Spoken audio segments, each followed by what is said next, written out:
Fell Forward as a brand.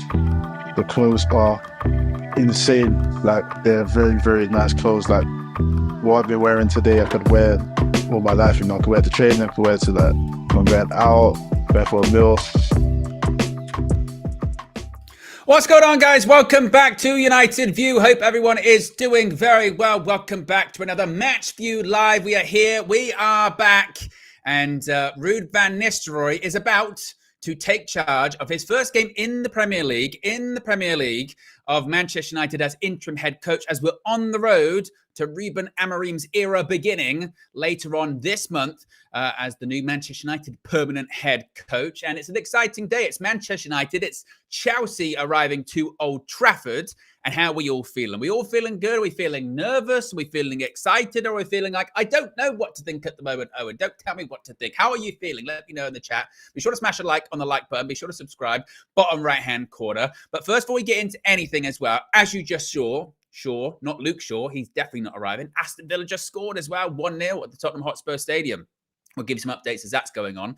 But as you just saw, and as you can see to the right of me on the screen and beneath me, this stream is brought to you by Fail Forward. I am wearing my Fail Forward hoodie right here. And if you wish to look like me or KG, that comedian, who will be joining us a little bit later on his birthday, no less, once again, repping the Fail Forward gear, you can do so by scanning the QR code. You can click the link in the video description or it's pinned in the chat. And you can go to the website. You can use the code UnitedViewFF. That's right. Fail Forward, United View FF, for 20% off your next purchase. So big up to them for getting involved in that as well. And also, what we're going to be seeing later on today, you can see that on the sidebar to the right of me right there, is also this stream is brought to you by Omely. Now, if you want to get a bit more information as to just what Omely is, take a look at, once again, myself. What's going on, guys? This show is powered by Omely, the ultimate platform where real fans connect, debate, and shape the football conversation in real time. Whether you want to host a live show, jump in as a guest, or just listen in, Omely is the place to be. It's a great app where you guys get to debate and chat with your favorite influencers, host your own audio shows, listen in and chat with us too. Basically, have your own audio podcast. All you have to do is download the Omely app. Sign up is really easy and quick, and the cherry on top is you get to create your own AI avatar. We've all done it by uploading a picture. You actually get some pretty hilarious results. Mine is a mixture of Harry Kane and a baby David Brent.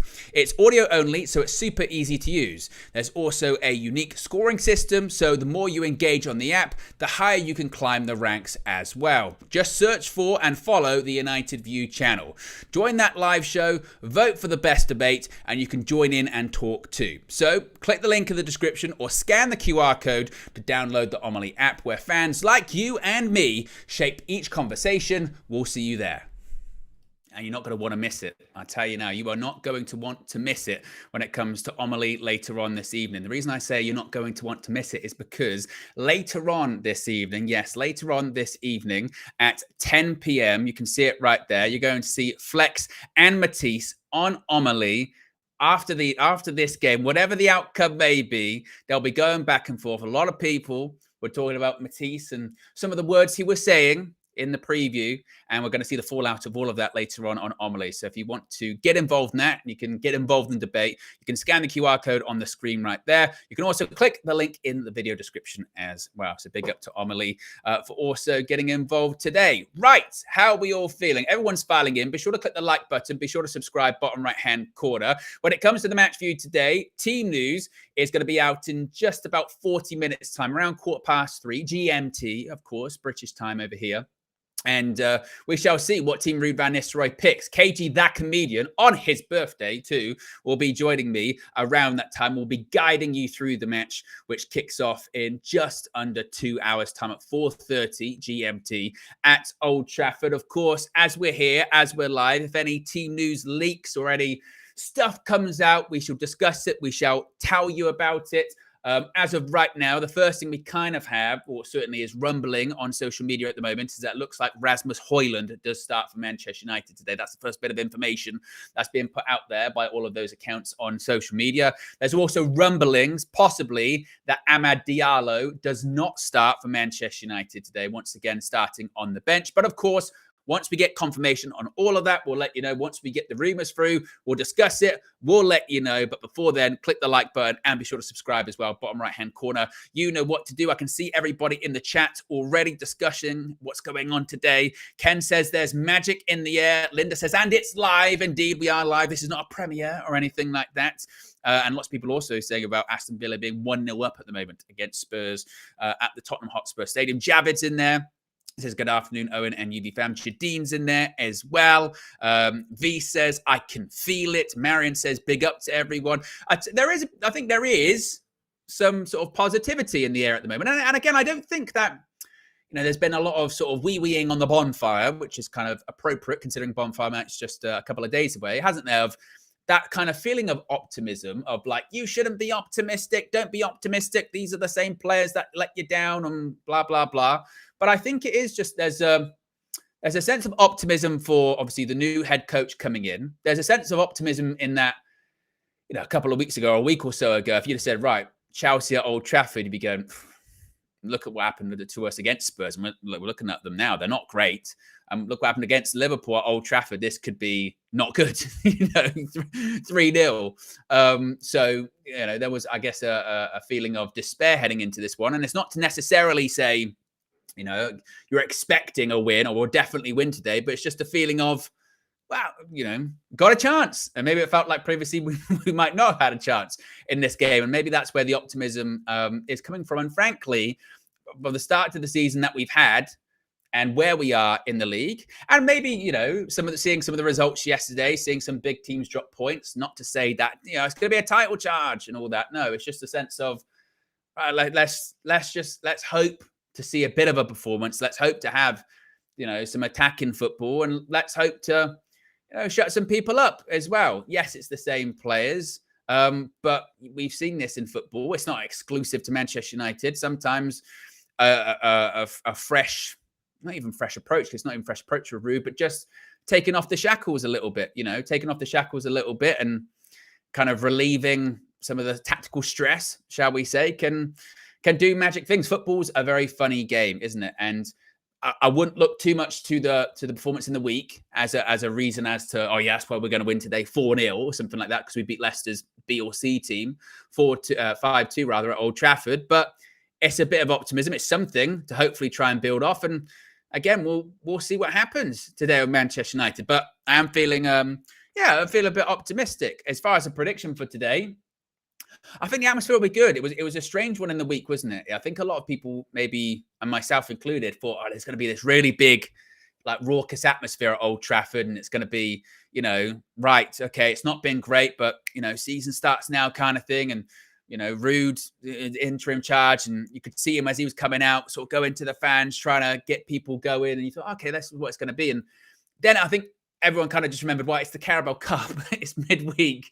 You just don't really get that kind of atmosphere in general. But today, I do think that will be different. Today, you will get right. It's not only the Premier League, but it's a big Premier League game. Two big sides facing off against each other at home in the big games that thus far this season we've been hammered twice. So, why not? Why not? It's not necessarily definitive, but it feels like maybe there was more hope than there was a week or so ago, a couple of weeks ago. Maybe I'm naive. Maybe I'm foolish. Maybe I'm deluded. But we'll see. We'll see how that goes today. Before we even get to Team Rude, before we even get to KG, that comedian, joining us on his birthday, there is still plenty I want to get to, actually, in the next sort of 45 minutes or so. I do want to talk about Ruud van Nistelrooy and what he said in the presser, because it's very interesting. Not so much really about the future of Manchester United, but the future for himself, and him talking about some players that I do want to talk about too.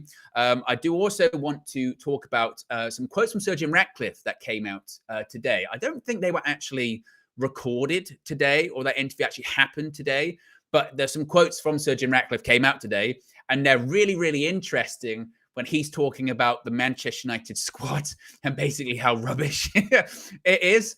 And he doesn't really pull any punches with that. So that's really interesting too. And then I just kind of want to reflect on, the table at the moment, which we've kind of been trying to avoid, I guess, in the last couple of weeks. But what could happen today should we get a positive result, and what's happened over the weekend in the Premier League as well. So, yes, Red Baron says, sorry to quell the positivity, but we're going to get hammered. Why are you optimistic? What is making you feel better about our chances? I only see a loss with Cole Palmer starting. I don't. Look, again, that's just what I was trying to explain. Maybe I didn't explain it very well or articulate it about how I'm feeling. It's not to say that just because we've sacked Erik ten Hag and Ruud van Nistelrooy's in charge there, it's like, right, we're going to beat Chelsea now. We're automatically way, way better. It's just to say that, again, a couple of weeks ago, if you'd have asked me, Chelsea at Old Trafford, you knew exactly what was going to happen because we've seen it so many times, not only this season, but it's seasons prior, but particularly this year.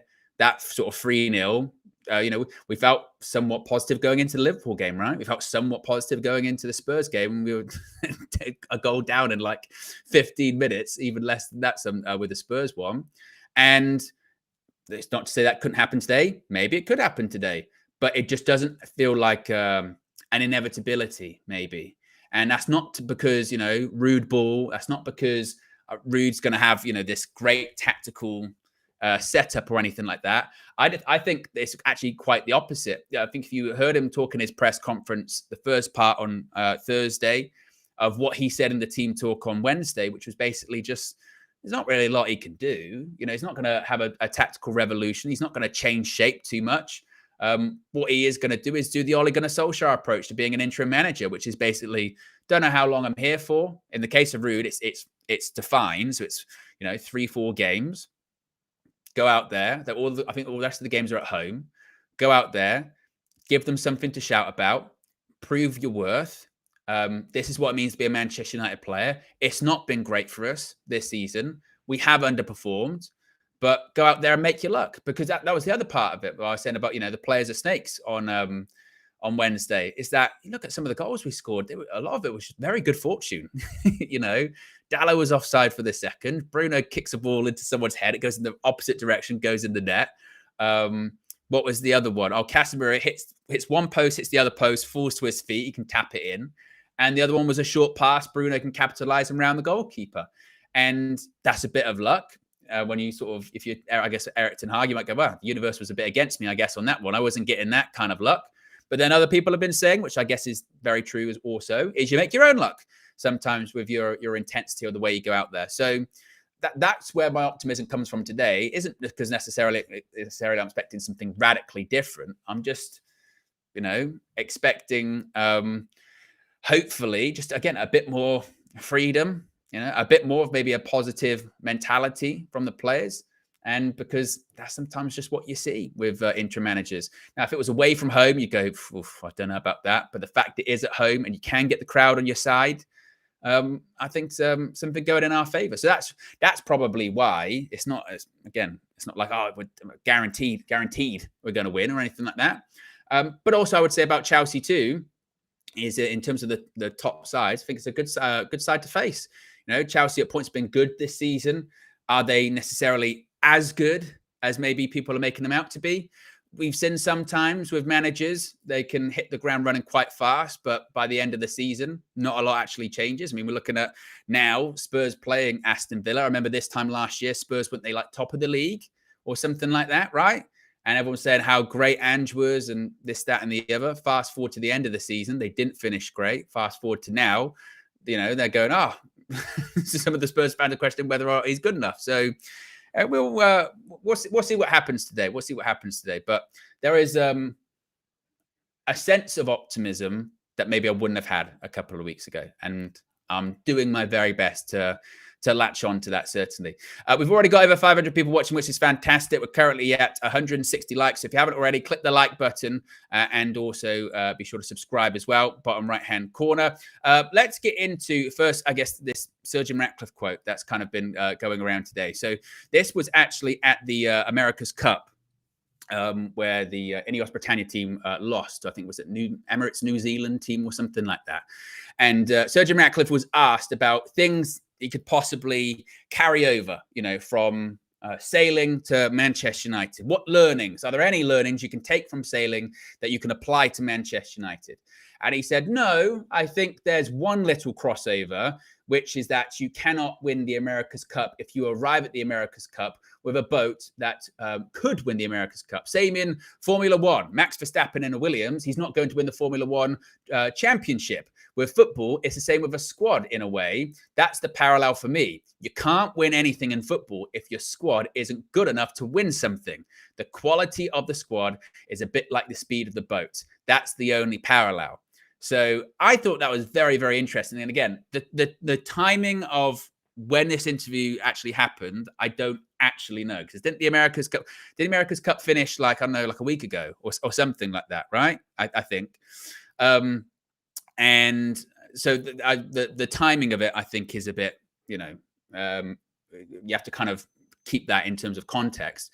But it's very, very interesting, isn't it, to hear him basically say, well, the one, if you don't if you don't have a squad that's good enough to win the Premier League, then it's not going to. And he's talking about Manchester United there. So with that being said, but then that's not totally different from what he has said previously. This is kind of, I think, a bit of a misconception with everything that's been going on with Manchester United this season, and Erik ten Hag, and the decision to sack him, and the criticism of the previous manager.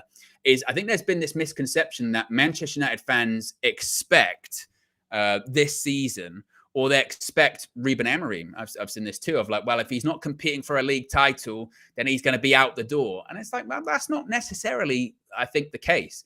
No one this season, and maybe I'm wrong here, but certainly from my perspective, no one this season was going into the Premier League 24-25 season and going, we're gonna be competing for the title this year. We're gonna be in that conversation. It's gonna be Man City, it's gonna be Arsenal. We can remember the beginning of the season, Man City, Arsenal, Man United. No one was saying that. They were not. What it was, the expectation was, right, last season was a blip because we finished 8th. There was the end of the season with the FA Cup that was positive to sort of hang on to of what could be. That was viewed like what could be. That's the potential. This season, let's have it to be a bit more consistent. Let's get a bit higher up the table. Let's compete for the top 4, or let's be in and around that conversation and win the Europa League and be in the Champions League next season. I think largely that was the general consensus, right? So it's not like the expectation is to win the league this year or even next, right? It was just to be in that top 4 conversation, a clear trajectory that we were heading forward, heading in the right direction. There was a defined, consistent style of football that matched up with consistent and defined performances, and also big results. Not beating every big team, but big results that you go, right, okay, like away from home, we went to the Emirates and we won. We went away from home, we went to Anfield and we didn't even necessarily win. We drew, but we were brilliant that day, and we should have won. Or you know what I mean? And we dominated the game. That kind of thing. So, and I'll be the same with Ruben Amorim. It's not like he's going to come in this season. It's like, right, if he's not winning the league next season, that's it. He's out of here. I think INEOS have already put that out there, haven't they? INEOS have already set the time of, was it 2028? They want to win the league by. And even Sir Jim Ratcliffe, in one of the first interviews he did, and after it was ratified, or after the deal was confirmed that INEOS had purchased their percentage of the club, was that it's not going to be competing for a league title immediately. Not going to be necessarily 10 years, because fans won't be that patient, but it's going to be at least 3 or 4 years, that kind of thing. So I guess rightfully so, he would probably look at this current squad and go, yeah, it's not good enough to compete for the league. But that's not to say that he expects that. I mean, it's not to say that he expects to look at this Manchester United squad and it's good enough to compete for the league. So it's not really a revelation that he said that. It's not really new information that he said that. We all know that. We all look at that squad and go, yeah, it's not going to win you a league title. But at the same time, just because it's not good enough to win your league title, that's not to say that it's acceptable to be 14th. Or actually, we're 13th now. I think we went up yesterday because of goal difference with West Ham.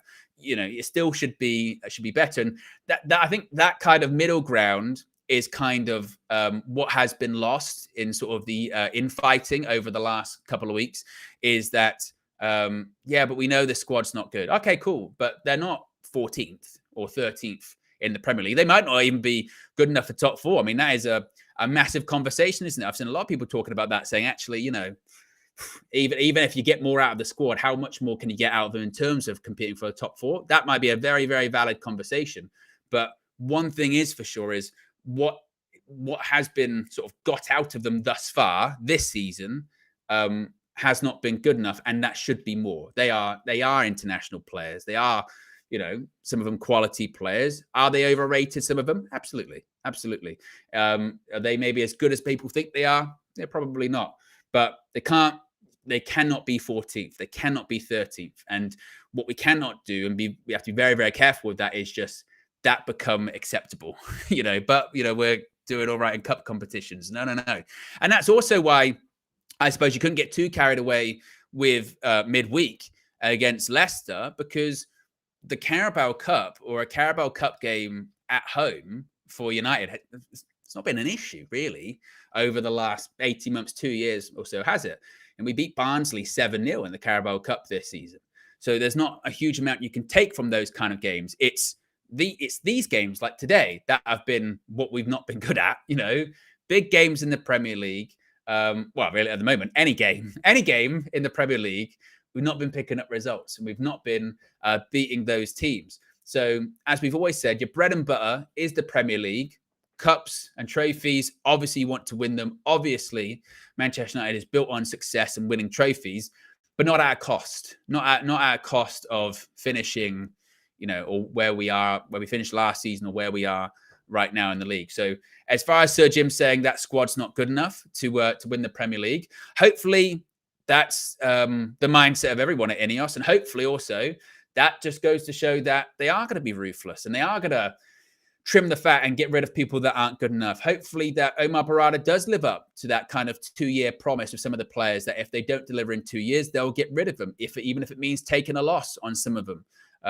And means, doing deals where they can to get them out of the club. You still hear the links of Anthony possibly going in January. I think that's a really difficult one for Manchester United to do permanently. A loan move I could absolutely see happening. As far as a permanent exit, again, sins of the past, because the contract he's on, it's really difficult to, get buyers that be willing to pick that up, or then you're having to talk about paying a certain amount of it off and FFP, PSR, what have you. And it's the same with other players trying to get rid of.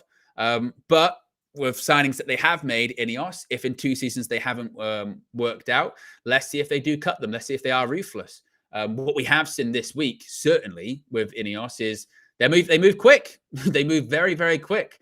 They sacked and hired a manager within the space of 3 or 4 days? Pretty fast. Now, that's probably oversimplifying it a bit. I think the more information comes out and the more you kind of think about it, you go, I think like those conversations with Ruben Amorim probably started a few weeks ago, perhaps, and also coming out that they did actually have talks in the summer, but his release clause was higher at the time. His intention was maybe to stay a full season. He's even come out and said that himself, that ideally I would have stayed at Sport to the end of the season. But as is the case with INEOS, and Omar Barada and the new sporting hierarchy at Manchester United, they drive a hard bargain. Said to Ruben Amorim, look, it's now or never. If you want to come to Manchester United, you come now. Otherwise, we'll go find someone else, and this position won't be vacant. So if you want it, then we're going to have to go now. And they got their man, and they've done that many a time over the last 6 or 7 months or so. Whether it be in executive positions like Omar Barada, like Dan Ashworth, like Jason Wilcox, or like in the summer with Lenny Yoro or whoever, if they want someone, they'll go get them, and they'll drive a hard bargain, but they'll get it done.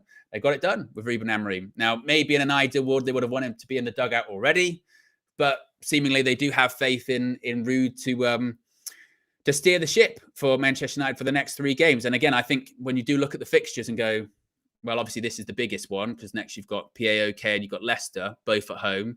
You would think they would largely, hopefully, take care of themselves. But INEOS, they don't play around, and hopefully Man United can kick on this season. Indeed. Super chat here from Red Baron says, I'm expecting a heavy loss, so if we win emphatically, I will be very happy. If we lose, I expected it, so I'm not letting Man United affect me. There doesn't seem to be many middle ground there, to be honest, Red Baron. I'm expecting a heavy loss, so if we win emphatically, I'll be happy. Is there no room for a draw there? Is there no room for a 2-1 scrape it or anything. Because let's be honest, if Man United won today, but it's a shithouse, we weren't very good, Chelsea battered us or whatever, no one will care. Because that's the difference, isn't it? When you've got an interim head coach versus someone that's there permanently. You know, I remember many a time last season where we would win, not emphatically, and the discussion would be, that's not sustainable. Man United can't keep doing that forever. It's going to fall apart. Turns out it did.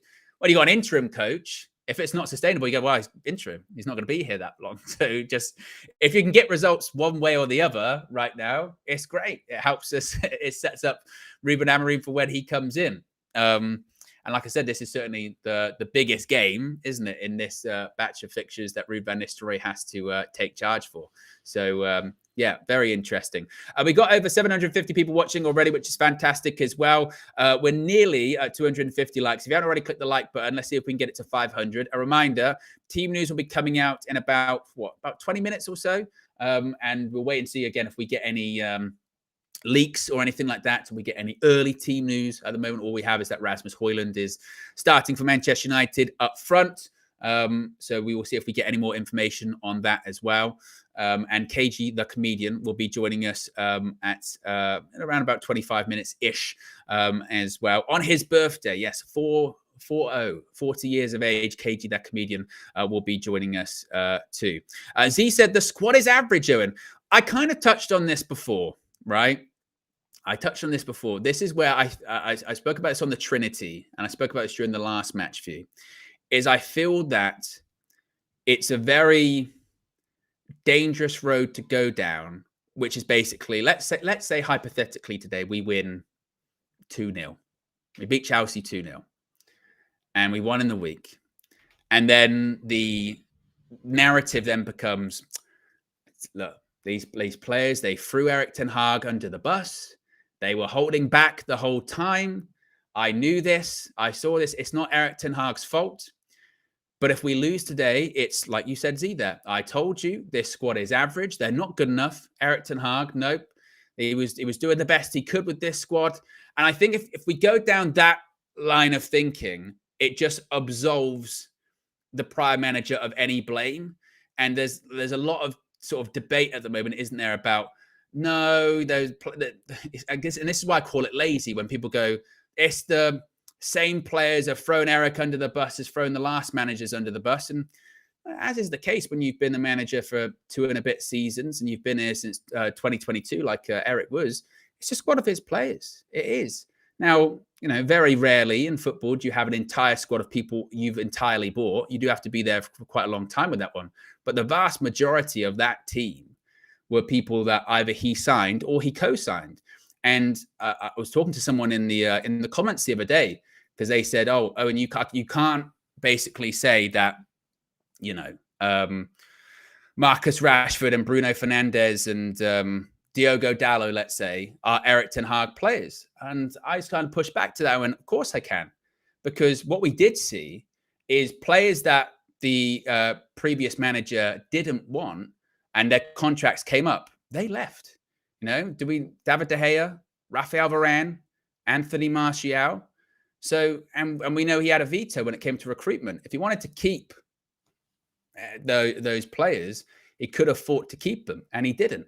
And other players, when their contract coming up, he did. They did keep them.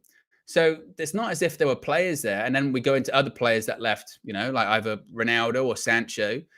It's not as if, you know, those players left and he didn't want them to leave. They did. So that the squad and the team was his, and you have to get more out of them. And even though the squad and team won't be Ruben Amorim's, you know, perfect squad when he comes in, the expectation will be that he can get more out of them and he can get results with them. Because if at the end of the season, if Manchester United are still 14th for Ruben Amorim, he'll be under pressure, because that can't be tolerated at Manchester United. So, like I said, going back to it, if we win today, I don't know if it's the completely accurate, shall we say, narrative to be like, see, players are just holding back. Players are holding back. Not necessarily, because with that mindset, then you know, with any manager that comes in and improves the squad of players. So you could say it about Aston Villa, couldn't you? Their players were holding back under Steven Gerrard, because Unai Emery came in and with that squad took him from just outside the relegation zone to 7th in the league. Were they holding back under Gerrard, or was it a case of a manager came in with a better tactical game plan or a better man management technique or just a better ability to get more out of the players? That's why you're brought in, isn't it? It's because you have to manage. You're a manager, or in this case, a head coach. You have to coach. You have to coach your players to get the most out of them. So you could absolutely say, maybe some of them weren't trying as hard as or running through brick walls as they maybe could have or would have previously. Fair enough. I'll give you that. But I don't think it's as easy. I don't think it's as easy just to simply define it as no, they weren't trying, because I can't think genuinely of a performance under Erik ten Hag, even this season, where you go, these players aren't even trying anymore. Even sometimes in our worst performances, you go, oh, they still tried. They just the tactics such that aren't working. So yeah, I just think that's a very sort of dangerous, but a very. That's why I said lazy, a bit of a lazy school of thought to go down, perhaps, because I think then you overlook the ability. I think then you overlook the ability of the coach, the manager, the coaching staff, whoever it may be, to get extra percentages out of the player. And I just think it needs to be a bit more balanced. I don't think it's as easily defined as. And that, to be honest, I've never really changed from that. Of like just it's a collective, isn't it? It's a collective. If you lose a game of football, that's why I always push back on the whole thing of if we lost, it was the players' fault, but if we won, it was the manager's brilliance. It's always both, isn't it? It's always a combination of both. Red Baron says too many Chelsea fans are smug right now. It's very early. I think they're probably just a bit carried away because they've been firmly in the mud, haven't they, for 2 seasons? So if they do start to play a bit well, they're like, right, we're back. And you go, are you? Again, it's a long season. And Francis is the latest member of the UV Members Club, although he's got a blue badge. So I think they've probably been a member for quite a while too. We've got over 800 people watching, which is great. We're less than 250 likes to 500. A reminder, team news will be coming out in about 13 minutes or so. So if you haven't already, click the like button. Let's see if we can get it to 500. A reminder, KG, that comedian, will be joining us in about, 20-ish minutes time, something like that. So team news will also be coming out very, very shortly. Some leaks already. The report is that this is from Rude Ball. And it's really difficult to know whose accounts are who now because they've all changed. So Rude Ball, probably soon to become Amarine Ball, is reporting, previously was Ten Hag's Reds, is saying that it'll be Marcus Rashford, Rasmus Højlund, and Alejandro Garnacho starting for Manchester United today, which is the same front three, of course, that played midweek. We saw Rashford on the right, Garnacho on the left, Højlund through the middle midweek. So, to be honest, if I'm going to predict, if I'm going to predict, who the team really today, I don't think there'll be many changes. I mean, I think maybe Mazraoui comes in, Martinez shifts to left centre back, and maybe Mazraoui's on left back, and maybe that's about it. I don't think there'll be. I don't think there'll be a huge amount of changes today. Honestly, Ruud van Nistelrooy did kind of talk about that in his press conference, which we'll get to very shortly, saying that we're very thin in midfield. So I think it will probably be Ugarte, Casemiro again. Hopefully, Christian Eriksen might be back too. Of course, he had a bit of a knock against Leicester, so he wasn't available. But if I had to predict, I would probably be thinking Onana in goal, back four, Dalot, De Ligt, Martinez, Mazraoui, Ugarte, Casemiro in midfield, Bruno Fernandes probably in the 10, Rashford, Garnacho on the wings, Højlund through the middle. On paper, it's a 4-2-3-1. Out of possession, it's probably a 4-4-2, something like that. So I don't think, when you score 5 goals, I don't think it probably would change all that much. And I think that's why he went pretty strong against Leicester too, is because just desperate for some kind of momentum, aren't you? You're desperate for some kind of, something to hold on to, desperate to try and get the team into that sort of rhythm of scoring goals. We've done it this season and then not score goals in the next game. So again, that's why you can't get super carried away. But that's why, I mean, as far as, the once again, people will be going, oh, play Ahmad, play Ahmad, play Ahmad. But again, at the moment, I would say, well, you've got Garnacho scored again in the week. Rashford as well has looked. The problem is on the right-hand side, he's not as involved, but with a quite settled front three that is creating chances, because that's the other part of it. Spurs just scored 1-1. Brennan Johnson scored again. That would be the other part of it as well, I would say, is that it's not as if against West Ham did create chances. So, I think that would... I'm not too surprised by that one. In all honesty, we've got Europa League on Thursday. Now, once again, I think if you look at that game and Ahmad doesn't start, then you would go, well, that is a bit surprising. But I can't be too shocked that front three are playing. Ninth Earth says Garnacho has been shit so far. Well, he hasn't, has he? He's missed chances. But I don't think you can say Alejandro Garnacho has been shit. Isn't he like our top goal scorer in all comps this season? And this is what I go back to sometimes with the players. And Ruud actually mentions this in his press conference, talking about Manuel Ugarte. Ugarte midweek against Leicester was very good. He was very good against Fenerbahce as well. And he kind of, I'm paraphrasing here, but Ruud said in his press conference, the second part, the embargo part last night, which is this: you got to be really, really careful about just, when a player's only been in for a couple of months, just being like, they're rubbish, they're terrible, they're not there. I remember sitting on one of these streams before, some people were telling me that Ugarte was going to be one of our worst signings ever. And you go, oh, bloody hell. Like, he's only played a couple of times, only had a couple of starts and a couple of cameo appearances, and didn't have a huge preseason. Now we're saying he's really, really good, right? So that's when you have to sort of go, temper expectations sometimes with new signings, and that's when it goes back to, isn't it, about being in a system that suits you, adapting to the league, adapting to the team that you're in.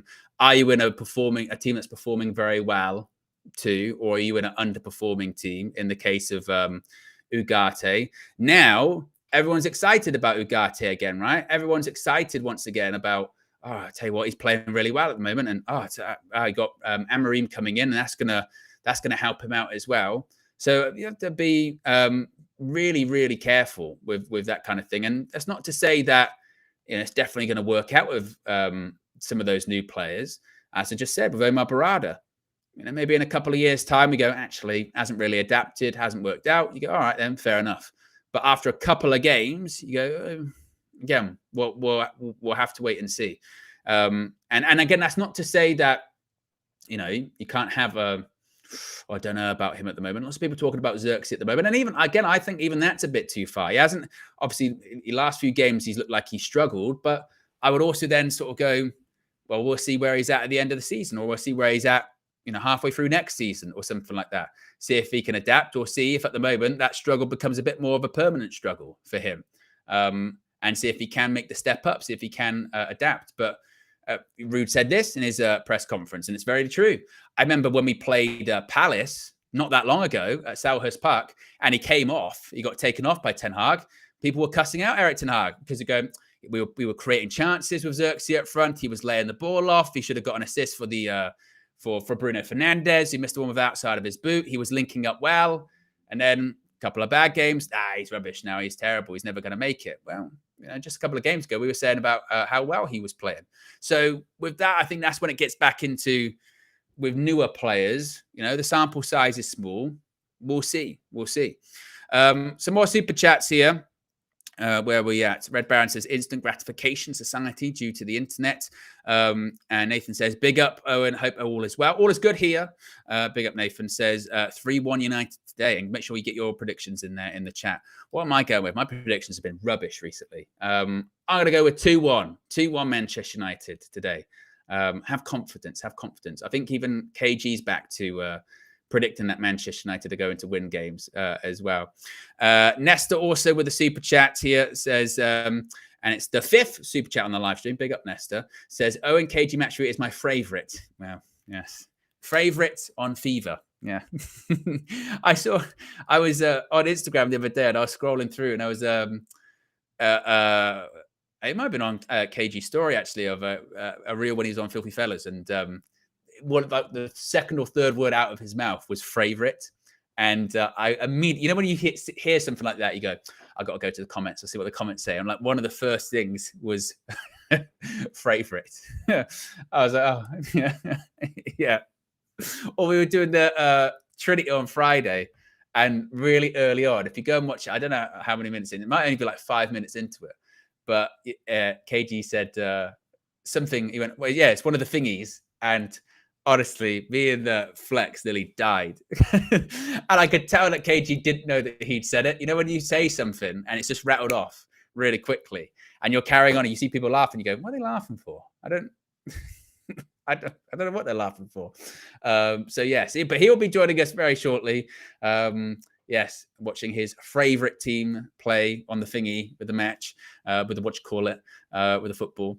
And team news will be coming out in about 4 minutes' time. The Muppeteers are also saying that Leach Martinez is going to be starting a centre back today, which is kind of what I thought. So I mentioned I think that it'll be Mazraoui going to fullback. Then it just becomes a question of, is it still going to be Dallo on the right, or is it going to be Dallo on the left, Mazraoui on the right? We shall see once the team news is confirmed.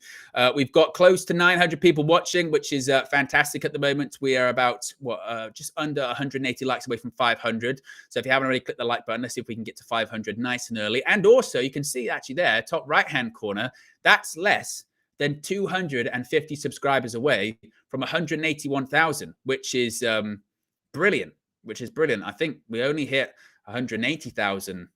I want to say like maybe less than a week ago or something like that. So lots of new people joining the UV community, lots of people getting involved, lots of people sharing their opinions, sharing their thoughts. So if you haven't already, subscribe to, and let's see if we can get closer to that goal of 200,000. My goodness me. I remember when I joined United View, I don't know, like first couple of weeks, something like that. Wasn't officially an OG, not right at the start.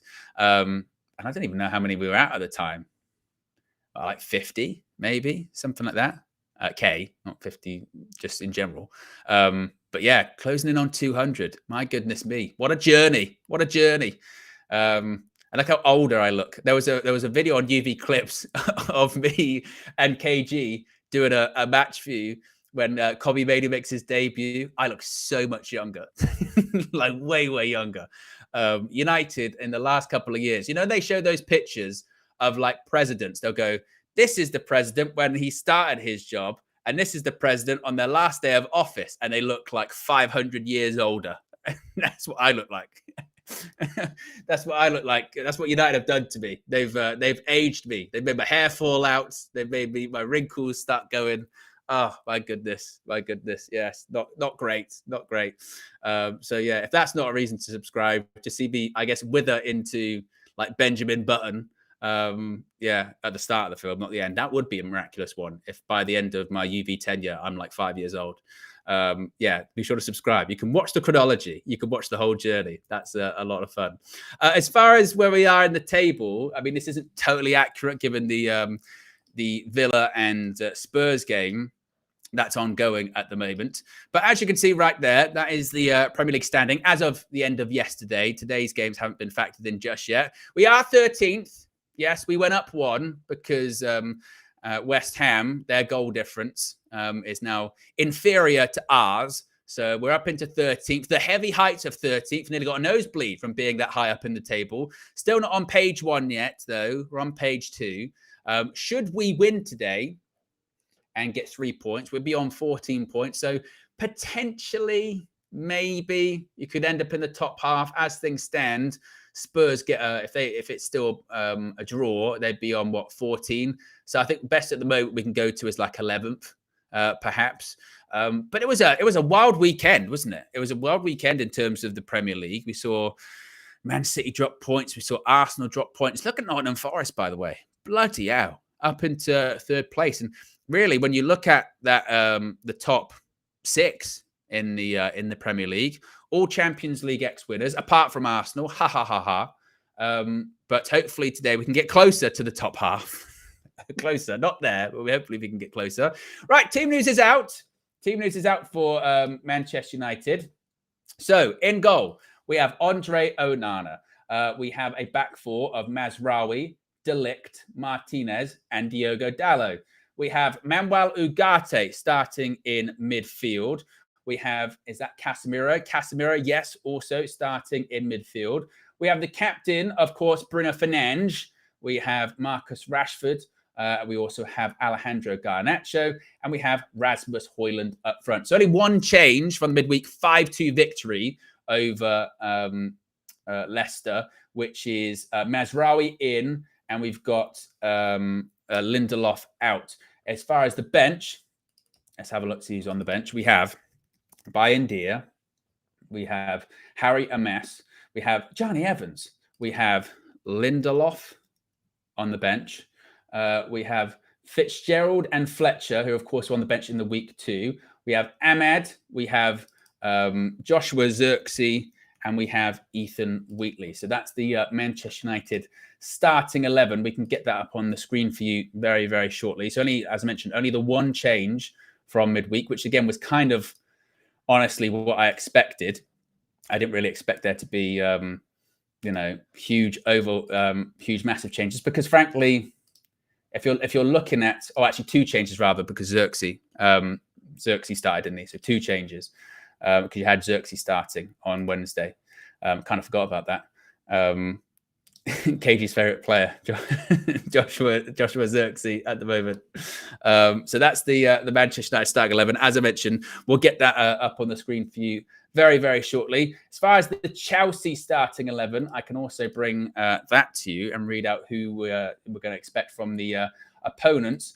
They've got, in goal, they've got Sanchez, who I really don't rate, by the way. I think he's shit, Sanchez. 3, actually, you're right. I always forget the goalkeeper. I should have goalkeepers union. 3 changes. Big up Riley in the chat for pointing that out. They've got Sanchez in goal. They've got Gusto. They've got Fofana, Colwill, and James. In terms of the midfield, they've got Caicedo and Lavia. They've got Cole Palmer. They've got Neto, Madueke, and Jackson. That's an unchanged, I believe, starting 11 from the win against Newcastle. Of course, they got knocked out against Newcastle in the Carabao Cup midweek.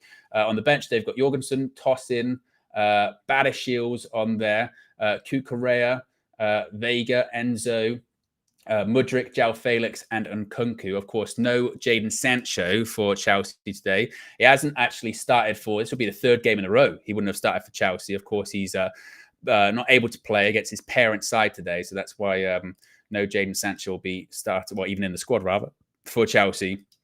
So we're not going to see him. But he hasn't, as I mentioned, actually started the last couple of games for Chelsea. And lots of people discussing that. The good thing with that is we don't even have to go into it today. You know what I mean? We don't even have to go into it. We don't even have to discuss any of that, because I don't know about you, but I feel like I've had enough Jadon Sancho discussions in my lifetime over the last 12 months alone. So I'm very glad that that's not something we have to constantly keep going into over and over and over and over and over again, because it's just quite tiring, isn't it, that we have to constantly discuss that. Right, there is the Manchester United team news for you on the screen. You can see it right there, which is Onana in goal, Dalot, De Ligt, Martinez, Mazraoui, Ugarte, Casemiro, Bruno Fernandes, Rashford, Garnacho, Højlund. As far as who starts where, that's maybe a bit more up for debate. We'll wait and see if it's going to be Dalot or Mazraoui. Left back and right back. Same when it comes to Rashford and Garnacho in terms of the wings. We'll wait to see confirmation on that one too. Couple of super chats here. Let me get to Ken says Forest in 3rd. Shake my head. I'll tell you what, they've been brilliant this season. Sirens in the chat, first of the day. I'm quite surprised it took 45 minutes to get there. It's not bad. Nathan says Zirkzee is not the guy. We need a number 9 in Jan. And Ken says Jadon Flopcho. Well, he's not going to be involved today, certainly is he. So we don't have to worry about any of that. Any of that kind of story of Sancho coming in and Sancho playing well and this, that, and the other. we don't have to worry about that. And as far as the Chelsea team, as I just spoke about, that is the Chelsea team right there. Sanchez, Gusto, Fofana, Colwill, James, Caicedo, Lavia, Madueke, Palmer, Neto, and Nicholas Jackson. Or what does he say? Nicholas Jackson. When he does that video. You know, you seen that video when they're all doing their names? And he goes, Nicholas Jackson. It's the wildest video. To be fair, those videos when they talk about they say how to pronounce their names are very, very useful, because some names are really difficult to pronounce. But the easier ones where they say it just seem so strange, don't they? Like there's the one, he doesn't even play in the Premier League now, but it's like Ivan Toney. And you go, oh, right, okay. Oh. So that's the Chelsea starting 11 today, unchanged for them. As far as Manchester United, was it 3 changes? 3 changes from midweek, which is Onana, Mazraoui, and Højlund are the changes from midweek. I always forget the goalkeeper because we had Bayern Dia, didn't we, play on Wednesday, and looked shaky, but also, in fairness, did make a big save in the second half. We tipped one onto the bar. That actually was a really good save. He's on the bench today, along with Harry Amash, Johnny Evans, Victor Lindelof, Fletcher, Fitzgerald, Ahmad, Xerxes, Wheatley. To be honest with you, when you look at the bench in general, it's not a strong bench. Once again, no Christian Eriksen, doesn't make it. So that slight knock he had looks like it's going to be lasting a bit longer, which is a concern. Still no Mason Mount. Don't know where he is. We know Luke Shaw's, well, who knows? When it comes to Terrell Malacia, he's still, as part of his rehab recovery, he is involved in parts of the training, but not full training. Hopefully he'll come back soon. We know no Lenny Yoro. We know no Kobbie Mainoo. We know no Harry Maguire. So the bench is light. That's why that starting 11 was largely quite predictable, wasn't it? Because, you know, really, who else was it going to be? You know, I know people will say, get Ahmad in, but I think the wide players and Højlund are pretty settled and doing well at the moment. So it's not really, you know, I'm not really shocked by that. In terms of, you know, subs as the game goes on, you think Ahmad will get minutes. No doubt about that. Who else will come on at some point? Probably Xerxes will come on. You know, I suppose depends what's happening in the game, but you could probably see Johnny Evans and Lindelof maybe making it onto the pitch at some point in the game today. But again, I suppose it kind of depends on circumstance, isn't it? About, are we defending a lead? What we doing? As far as those youngsters, you know, Harry Amass, Fletcher, Fitzgerald, I don't know if I would be expecting them to come on unless there is, you know, a total disaster. But then even, you know, if let's say Mazraoui goes down with an injury, then you would probably go, well, Dalot would probably go over to left back and maybe Lindelof would come on and go on right back, perhaps. So I can't, I can't see him really coming on. So the defenders that would probably come on would probably again be Evans and Lindelof. Ahmad and Xerxes from an attacking point of view. The real concern would be is just like if we have a midfield injury in this game, if Ugarte or Casemiro go down with something, then we are screwed, because then you are looking at, right, Fletcher, Fitzgerald, what can you do? You know, because we've got, like I said, we've got Eriksen, Mount, Kobbie, all out at the moment, all injured. Now, I guess the fortunate thing is, they're going to be out for ages, by all accounts. They're just going to be out until this next international break.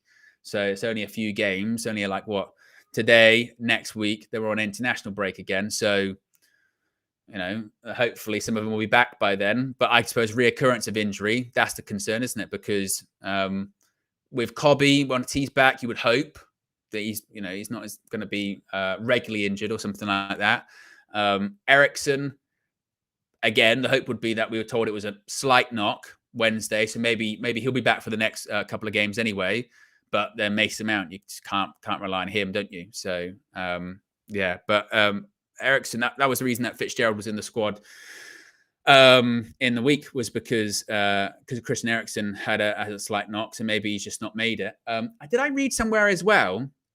Maybe I'm making this up. Maybe I'm mistaken. But did I read as well that Toby Collier's got an injury too? I think so. Because you would think at the moment, considering how like we are in midfield, and he has played in senior games, you would look at Toby Collier, wouldn't you? But I think Collier might have an injury too.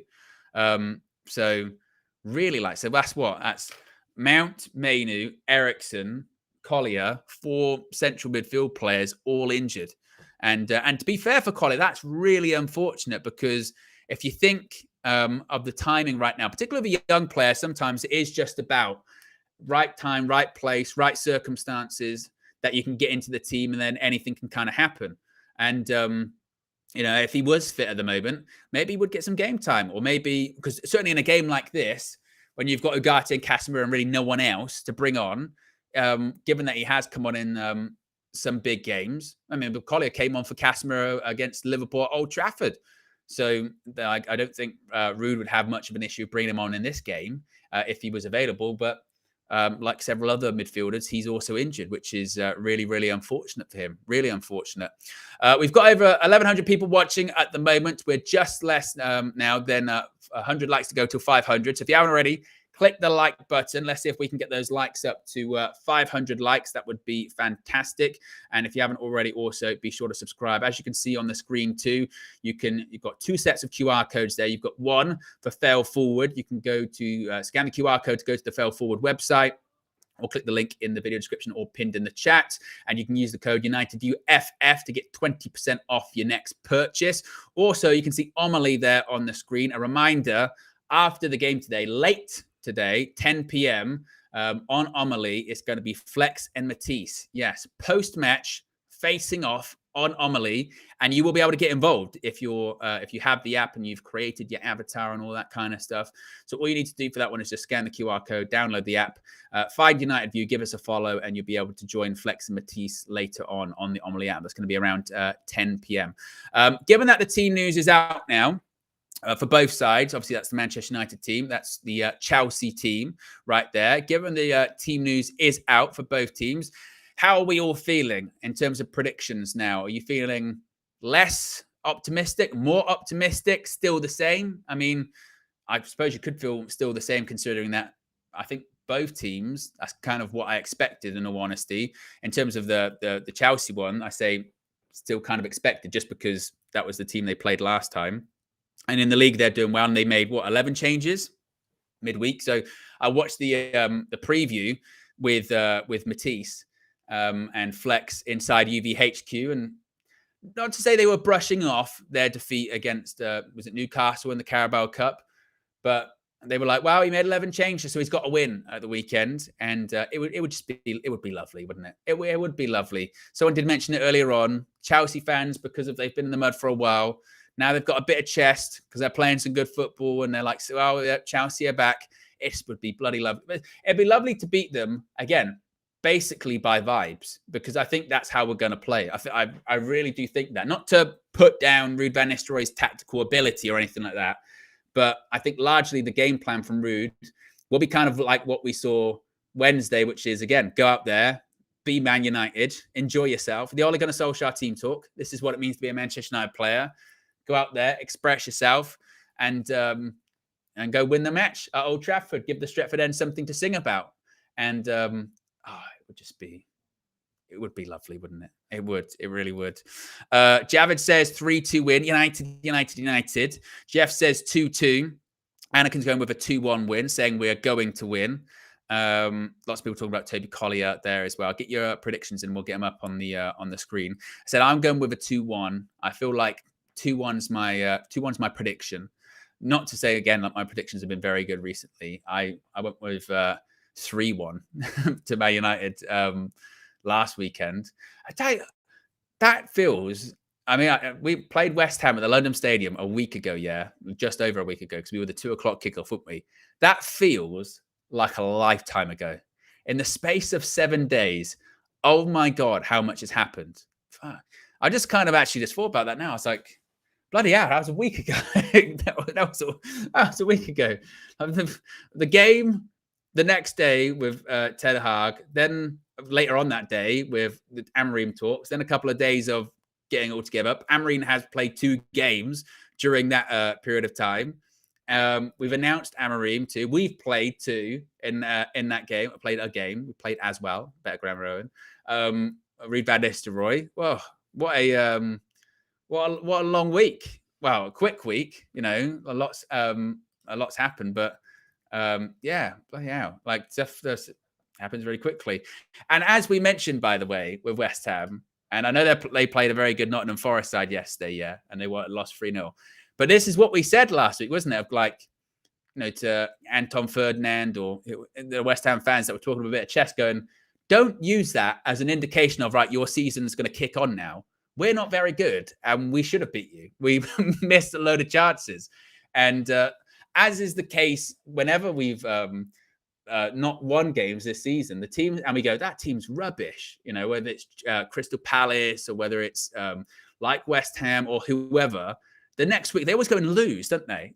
They always go and lose the next week, and we're like, oh, they're actually, yeah, they're not good. We know they're not good, but we still couldn't beat them because that's Manchester United.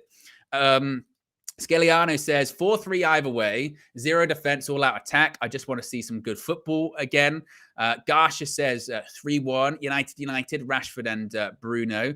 Lucas Chan's going with 2-0, United. Jalai Pyro's going with a 2-1 as well to Man United. Samuel going with a 3-2 to Manchester United.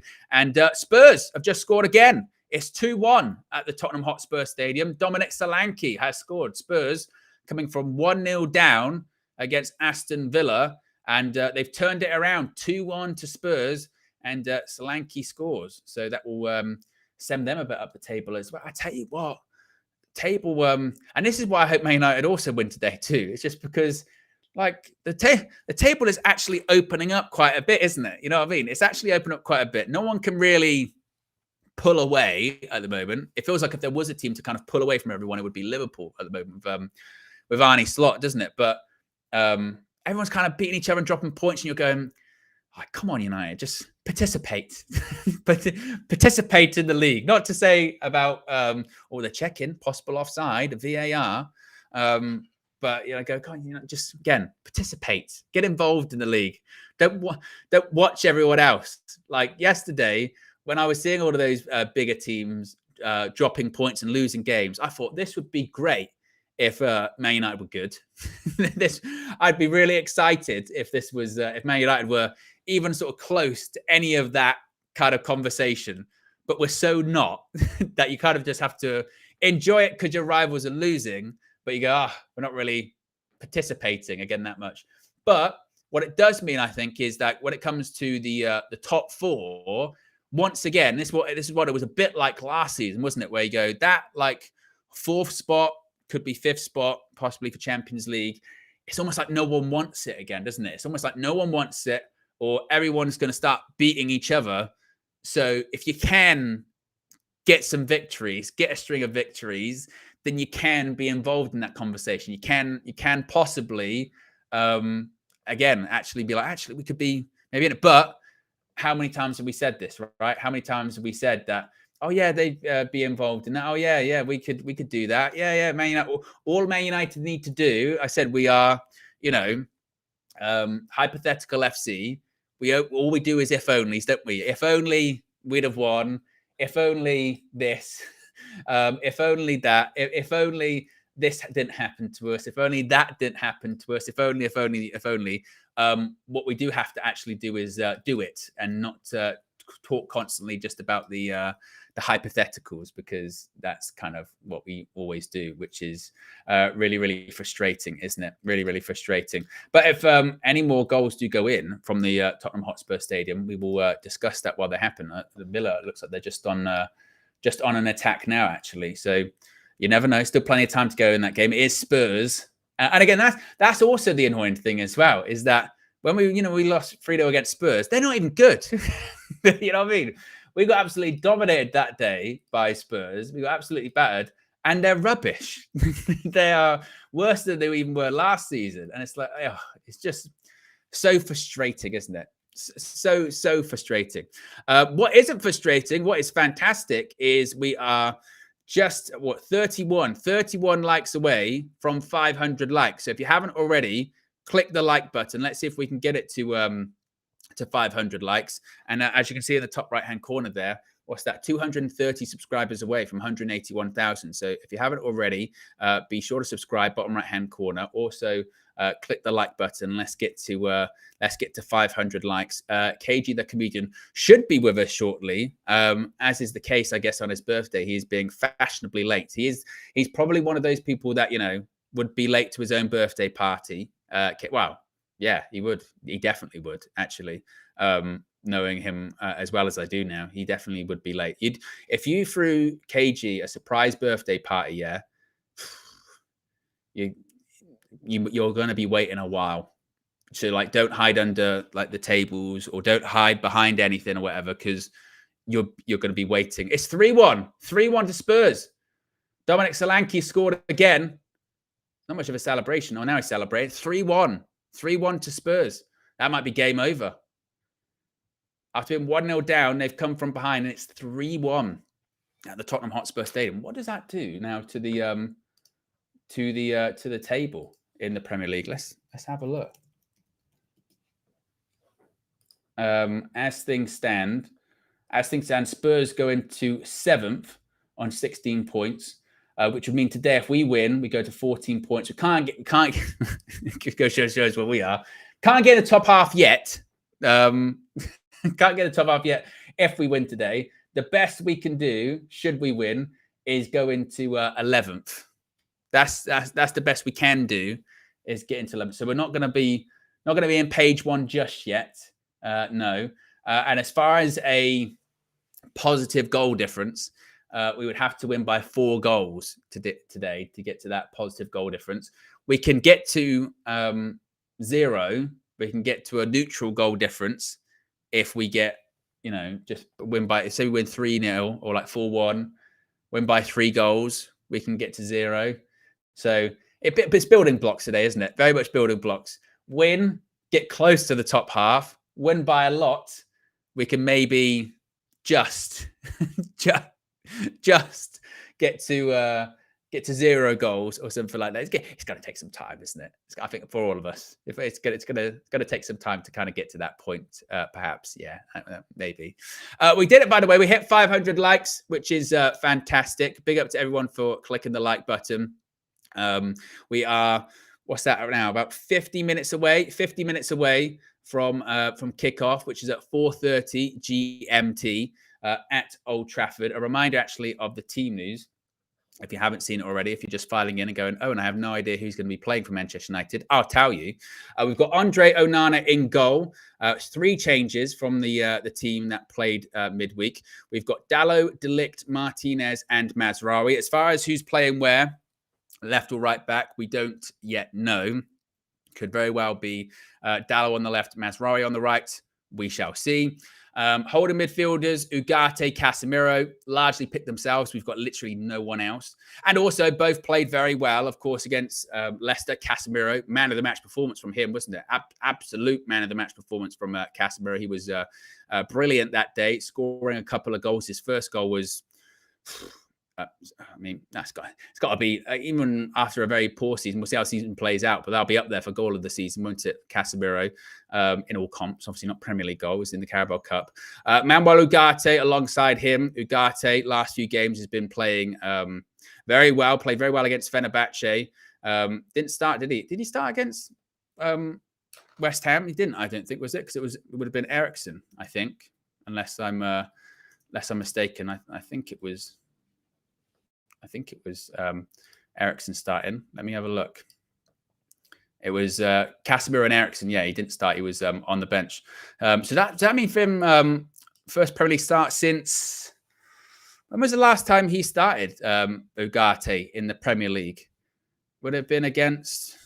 Let's have a look at that one, actually, as well. Who would he have started against? Did he start against Brentford at Old Trafford? No.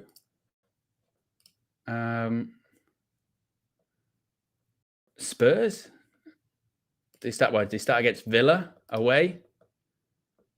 No. Who does he actually start against this season? Is Spurs the only one that he started? It must be. It must be that his only Premier League start, I think, is against Spurs. Because I know he didn't start against Southampton. He came on, didn't he? And he didn't start against Palace, I don't think. I think he came on in that one too. So yeah, only one Premier League start. So yeah, it's big one for him actually then today, isn't it? A second Premier League start. Second one at Old Trafford as well. And hopefully it's going to start being a run of games for him. And that goes back to my previous point about Ugarte. There was just such a snap judgment on him. And when you think about it, just have really barely seen him. Really haven't seen him all that much at all. So for him to have these sort of snap judgments of he's dead, he's not this, he's not that, you know, which I haven't seen him enough really to make that kind of a judgment, have we? MG says, what is happening with Sancho? Sancho can't play for Chelsea today. It must be stress, you know, as much as I'm sure people would revel in him not being in the Chelsea squad. He can't play today because he's still technically, remember, on loan. So we're his parent club, so he can't play. But he hasn't been in the starting 11 for Chelsea for the last 2 games anyway. He's been on the bench, hasn't he? Or last 2 or 3. He's been on the bench. So yeah, that's the case with Jadon Sancho. So yes, he's not in the squad today because he can't. It's one of the conditions of when you're on loan. Scaliano says Ugarte needed a pre-season. It's not looking good, but I'll try and reserve judgment on him to next season. See, I wouldn't even say that. I wouldn't even say it's about not looking good with Ugarte. I don't know if it's looking anything for him at the moment. I think actually the last 2 games he started, so which is Leicester and Fenerbahce, he's done very well. I think. He done very well against Fenerbahce. He prevents a clear goal, doesn't he, with one of his blocks? Well, Wednesday, you know, granted, you could say, it's against Leicester's BC team. And then apart from that, he's been limited to 1 start against Spurs, and then the rest were largely substitute appearances, were they not? Maybe I think he played against Barnsley in Carabao Cup too. Did he start against Twente? I think he started and didn't do well that game. But neither did anyone really. So I think, to say, I think about him, it's not looking good. I would just go, I don't know if it's looking anything at the moment. And that is when Rude's right with what he was saying in his presser about specifically actually Ugarte when he was asked about him, saying about snap judgments and stuff like that. That's where you've got to be a bit careful. I think we can actually get the quote up on the screen here. He was asked about Manuel Ugarte. Let's actually get the quote in question. This one. He said, he was asked about him, and he said, I'm convinced about Manuel that he will be a great player for United. I think yesterday he had a very good performance. That's against Leicester. Against Fenerbahce, he had a good performance. Getting players in an early conclusion, players that are here for 2 or 3 months, you should be careful with that, I think. It's a great signing, very good player, professional. He has very specific qualities in midfield, gets in between players, can recover a lot of balls for us to get us in attacking positions. Also on the ball, very decent. So I think he'll be a very good player for this club. He was also asked about the rationale for signing Ugarte in the summer, Rude. And he kind of did stress that he wasn't really involved. I mean, he was assistant manager. He said, the recruitment is not part of assistant manager, but I can comment on working with Manuel on a daily basis. He's adjusting. He wants to adjust. He wants to be a part of this club, do well, and he's very motivated to do so. He's getting better every time. The performance yesterday was very good, and he can build on that. We are very thin in midfield. The coming games, we're going to definitely need him, and I think he'll do well in the coming games. So, yeah, obviously, look, starting today, we're very, very, very thin in midfield too. You know, we've really got no one else, and that is the concern if anything were to happen to Casemiro and Manuel Ugarte today. Would be okay. Then just who comes in? I know we've got Fletcher and Fitzgerald on the bench, but against Chelsea, that's a bit of a risk to take, isn't it? But I think he's spot on. I think he's absolutely spot on with what he's saying there, Rude, about Ugarte, particularly the part when he says, look, if you've got a player that's been here 2-3 months, you do have to be very careful. Now, obviously, that's not to say a player gets carte blanche, can just completely put in stinkers, and you have to go, well, we never know. You do have to show a bit of something, don't you? But those kind of sort of snap decisions, you have to be really, really careful, because one day you're calling him the worst signing ever. The next day we're talking about how integral he is to the starting 11 and how he has to start. And also, then you have to consider any player coming into a team that's really underperforming, like Manchester United. By proxy, they're just not going to look great, are they? And they're not going to settle very well because it's sort of quite chaotic. If you're in a team that's getting results and you're in a team that's winning quite consistently, then it's a bit different, isn't it? It's a bit different to because then you almost get afforded a bit more time. The scrutiny is not as high, is it? Because people are sort of going, well, but we're doing all right at the moment. Hopefully it'll come good. That's why I think people are excited about the 2-season rule of Omar Barada, if indeed that is implemented, which is, right, we should see something hopefully immediately. It's not always the case, but by season 2, if you're not kind of showing anything, then by the end of that season, we'll probably look to move you on, because we need to have a bit more than that, which I suppose then goes into talk about Joshua Zirkzee as well. So many people talking about Joshua Zirkzee, so many people having lots of opinions, contrasting ones as well. He was asked about Zirkzee, and he struggled the last few games. And again, I think Ruud did actually speak very well on this too. He spoke very well in general, actually, in this presser. He said, Josh is similar to Manuel Ugarte's situation. Josh came in. He's a young player with a lot of potential. He's a typical 9 in the sense of his hold-up play is very good. He's strong in the combination play. He's a different type than Rasmus. Rasmus is more of a 9 that plays higher up on the pitch, getting in the back of defenders. And Josh is more of coming to the ball and getting the team playing. The Crystal Palace game, he was excellent. It was one of his best performances and showed his potential. Another one with a lot of talent, a good age, a lot of potential to develop, look after, give him time. He will get better and better and better. And I think also will be a very good player for this club. Now, as is the case with any players, and we said this with Erik ten Hag, it's no different with Ruud van Nistelrooy, of course, is it? If he's asked about players in the press conference, he's never going to come out and go, yeah, they're shit. They're rubbish. I don't know why we bought them. He's never going to succeed at Manchester United, etc., etc. He's always going to back his players, as he should. Erik ten Hag was no different with that. As far as Zirkzee, it's a little bit different to the Ugarte situation, isn't it? Because we've seen more of him. We've just seen more of Zirkzee than Ugarte.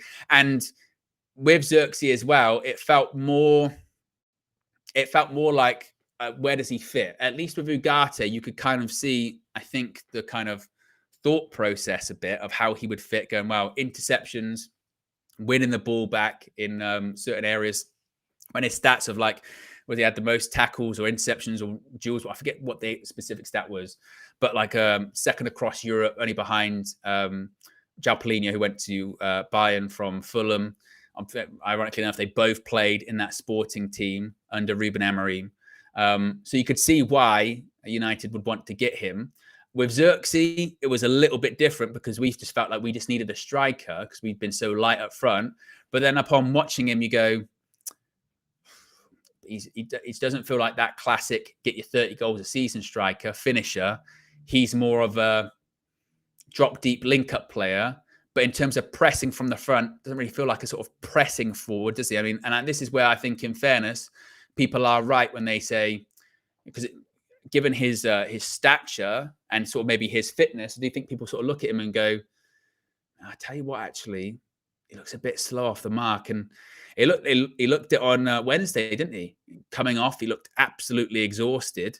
And there was a part in, I think, the first few minutes, wasn't it? First few minutes, I think the Leicester player slips and then he's in. You think, right, he's in. A striker there with a bit of pace gets in, gets a shot off. And he just looked very laborious, quite slow, couldn't get going. I thought, but then that goes back to if he's an assistant that maybe plays to his strengths a bit more, he's not playing necessarily as a last line striker. He's more of like a 10 or plays in a 2 behind the striker.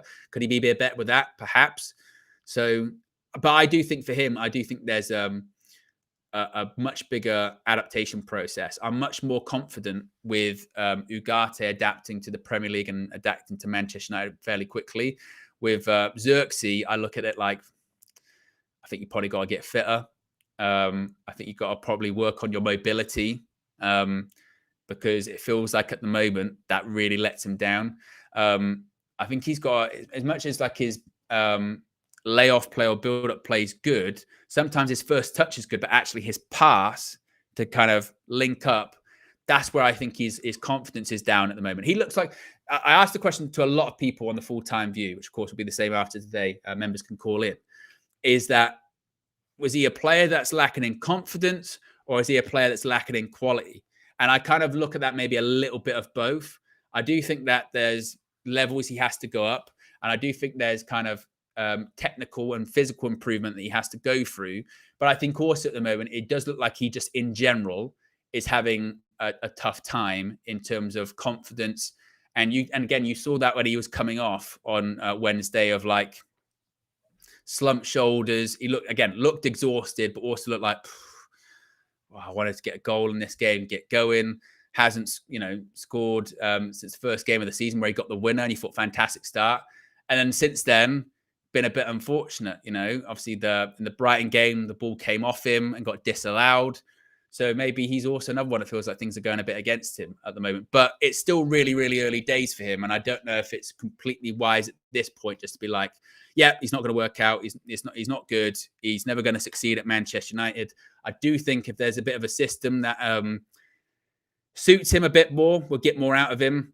But then I also do think that he'll need to adjust, and he'll need to put that on himself. Also, I think he will need to get fitter, and I do think he'll need to adapt to the Premier League because in some games it does also look like the pace of the game is too quick for him. And we know how ruthless the Premier League is as well. Is that, look, if you just don't adapt to it, or it will pass you by, and no prisoners. Like other teams, other players will not give a shit, and will be like, can't adapt. Sorry, mate. See you later. So there'll be a period of adaptation for him. Certainly, no doubt about that. We're about just under 20 likes away from 600 likes. If you haven't already clicked the like button, be sure to subscribe as well, bottom right-hand corner. I tell you what, yeah, I have no idea where KG the comedian is. Should we call him or message him about where he is?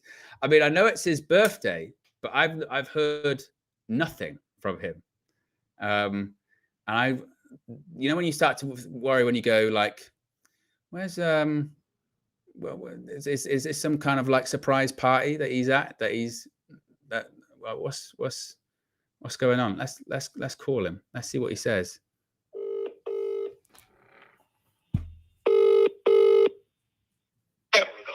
Mr. the Comedian. Yes, sir. You didn't see my email, did you? No. Okay, no, don't worry. I just finished a little family meal. I'm just pulling up. I'm home, but I just had a little lunch. All right, okay. It took a bit longer. So yeah, I'll be there. Oh, cool. See you in a sec. When's he emailing people? When's he emailing people? This is in 2024. 2024, he's emailing people. Whereas that's going to pop up on my notifications, isn't it? Bloody hell. This is this guy, honestly. This guy.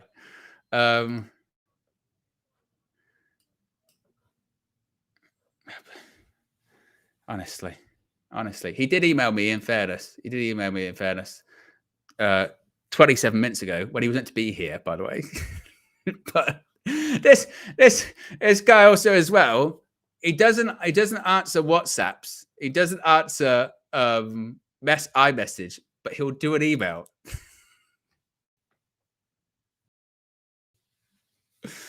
Oh my God. Info says, read your emails. Where can people read emails? Not when I'm live. It was 20 minutes ago. I've been live for like an hour. An hour and a half. I've been live an hour and a half. I'm going to read my emails now. If it comes up on my phone, it'll pop up on my watch. On this, bloody hell. Wow. Yeah. I'll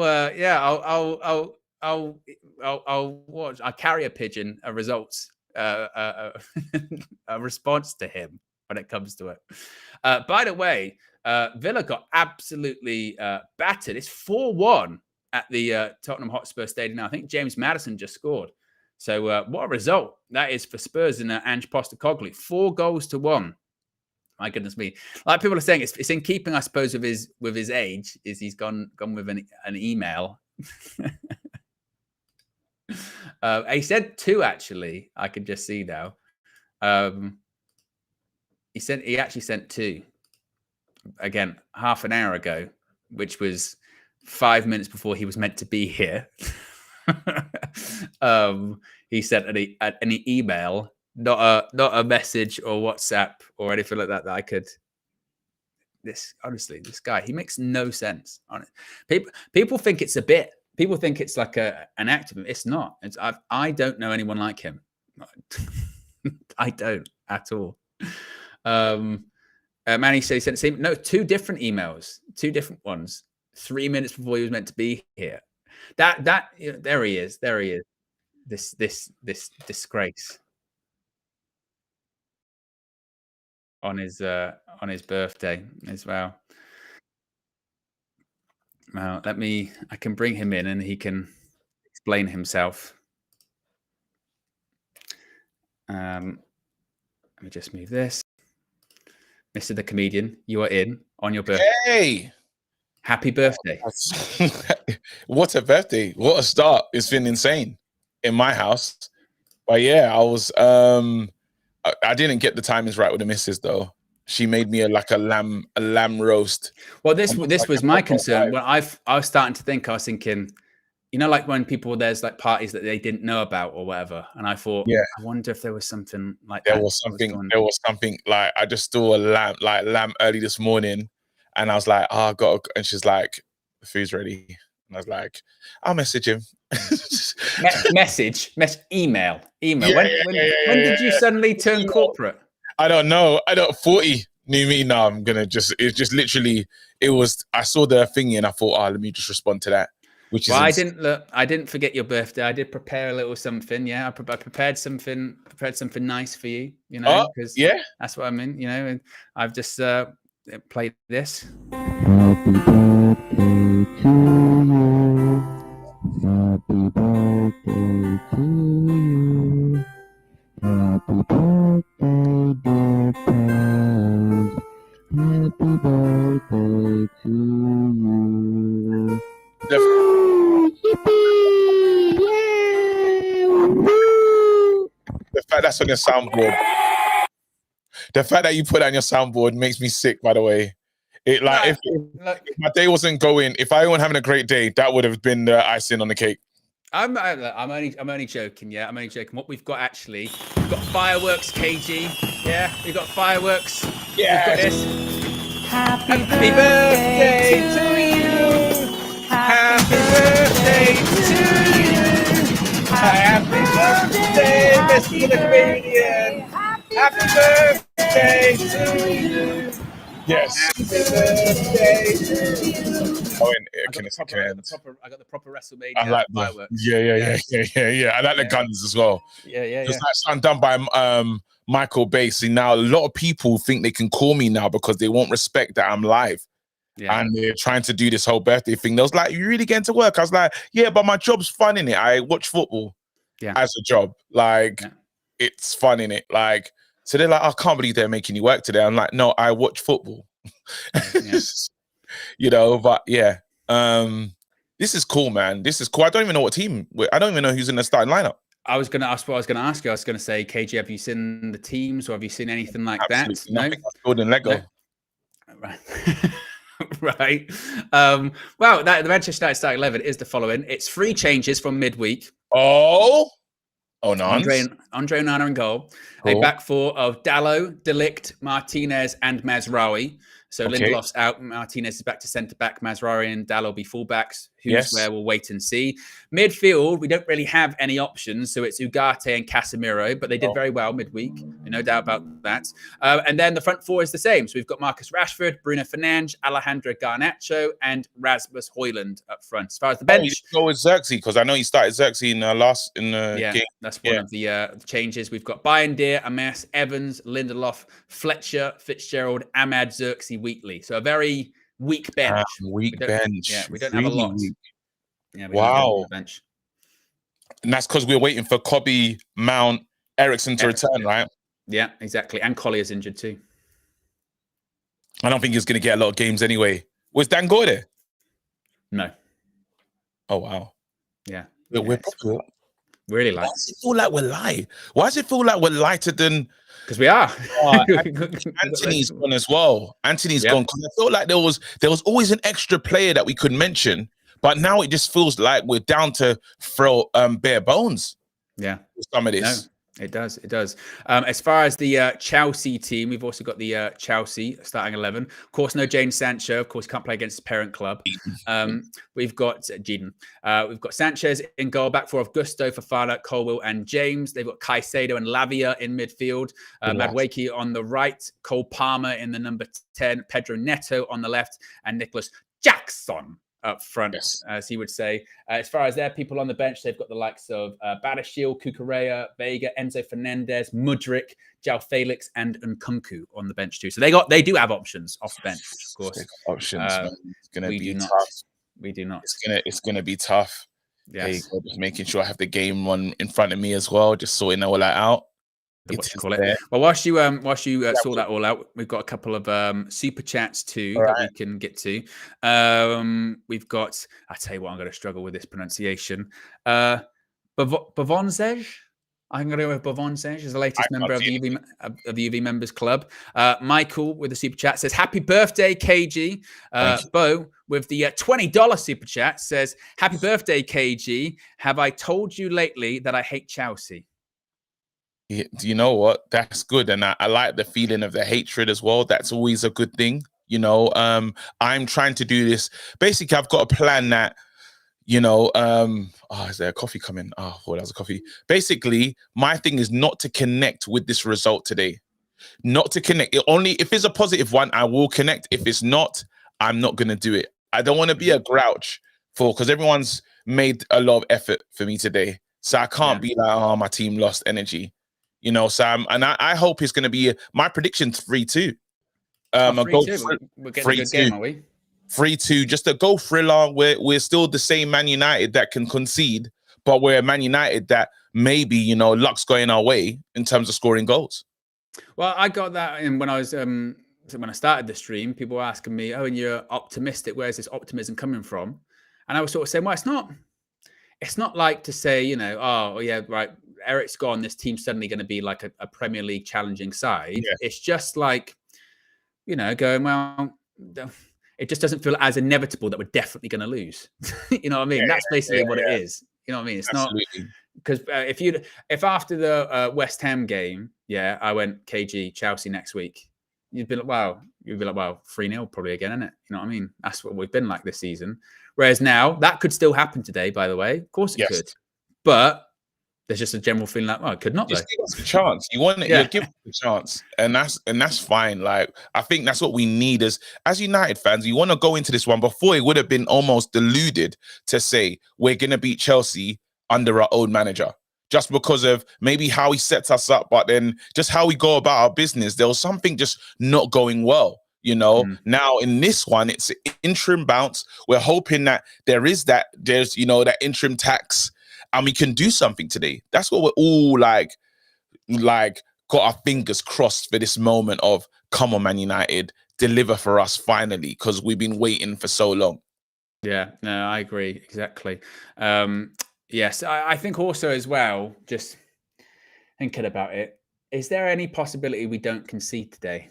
Keep a clean sheet. Clean sheet? You're getting too far, mate. You're asking for too much. Well, that's what I was kind of sort of thinking of. Just, I feel like having watched this play midweek, I feel like Rude's, I don't think there's going to be a huge tactical shift from Rude or anything like that. I think once again, he's just going to be like, look, enjoy yourself.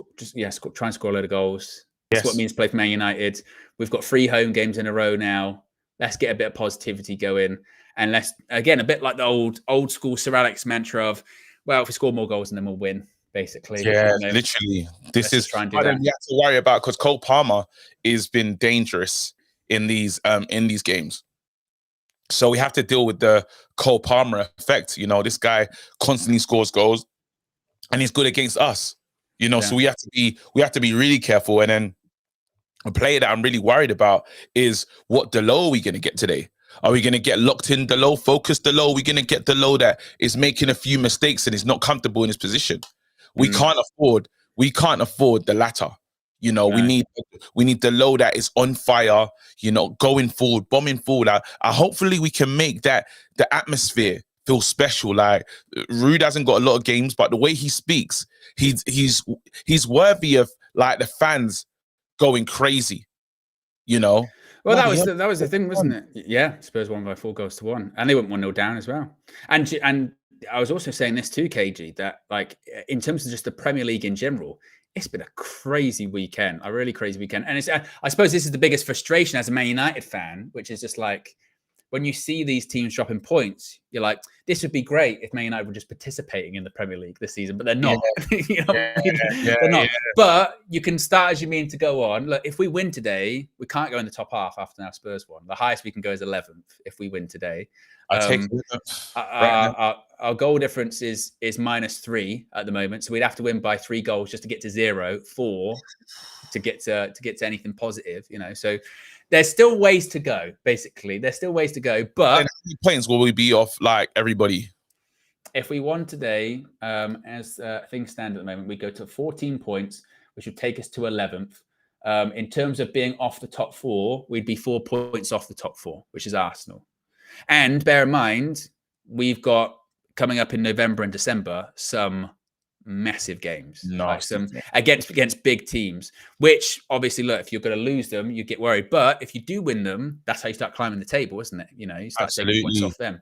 So, got to start as me to go on today. And as far as Rude, you know, he was asked about it in his press conference about whether or not this is an audition for him to be in Ruben Amorim's backroom staff. Probably not. I get the impression that Amorim is just going to just bring his own guys. Exactly. I don't know if I necessarily see that, but I think it can be an audition for him to for what his next job's going to be, you know, and get a bit of a positivity going there. I don't know about you, KG. We've had such a negative start to the season, and it's been so shit to be a Man United fan, or, you know, talking to other Man United fans, because it's been so divisive.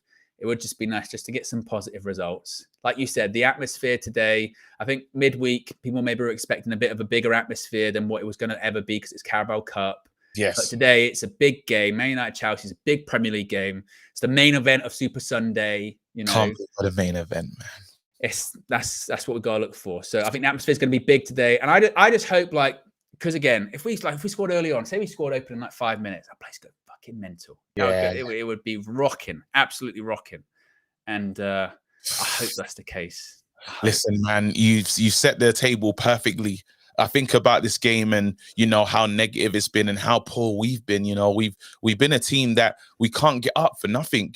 I can remember the losses, but then the feeling of change, you know, that's what we're banking on right now. That Man United are, they know it's a new dawn. Some of these players are playing for a space in the team.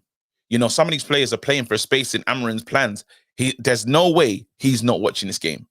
There's no way he hasn't got this game on at home. You know, like, unless his team's playing right now. But then, like, literally, and I think he's been watching ever since they've kind of been, they've mentioned that he could potentially be the guy for us. I think that's where the interest has been. So we have to play knowing your new employer has got its eye on you. Are you going to do enough to be, because some of these other players were totally out the manager's plans. Like someone like Anthony, was nothing he could do to get back into, you know, Ten Hag's plans. I think Ten Hag was signed, sealed, and delivered. Another player like Ahmad, he was in a situation where once you see Mazraoui come on in a 10 ahead of you, signed, sealed, delivered. You know, there was like these.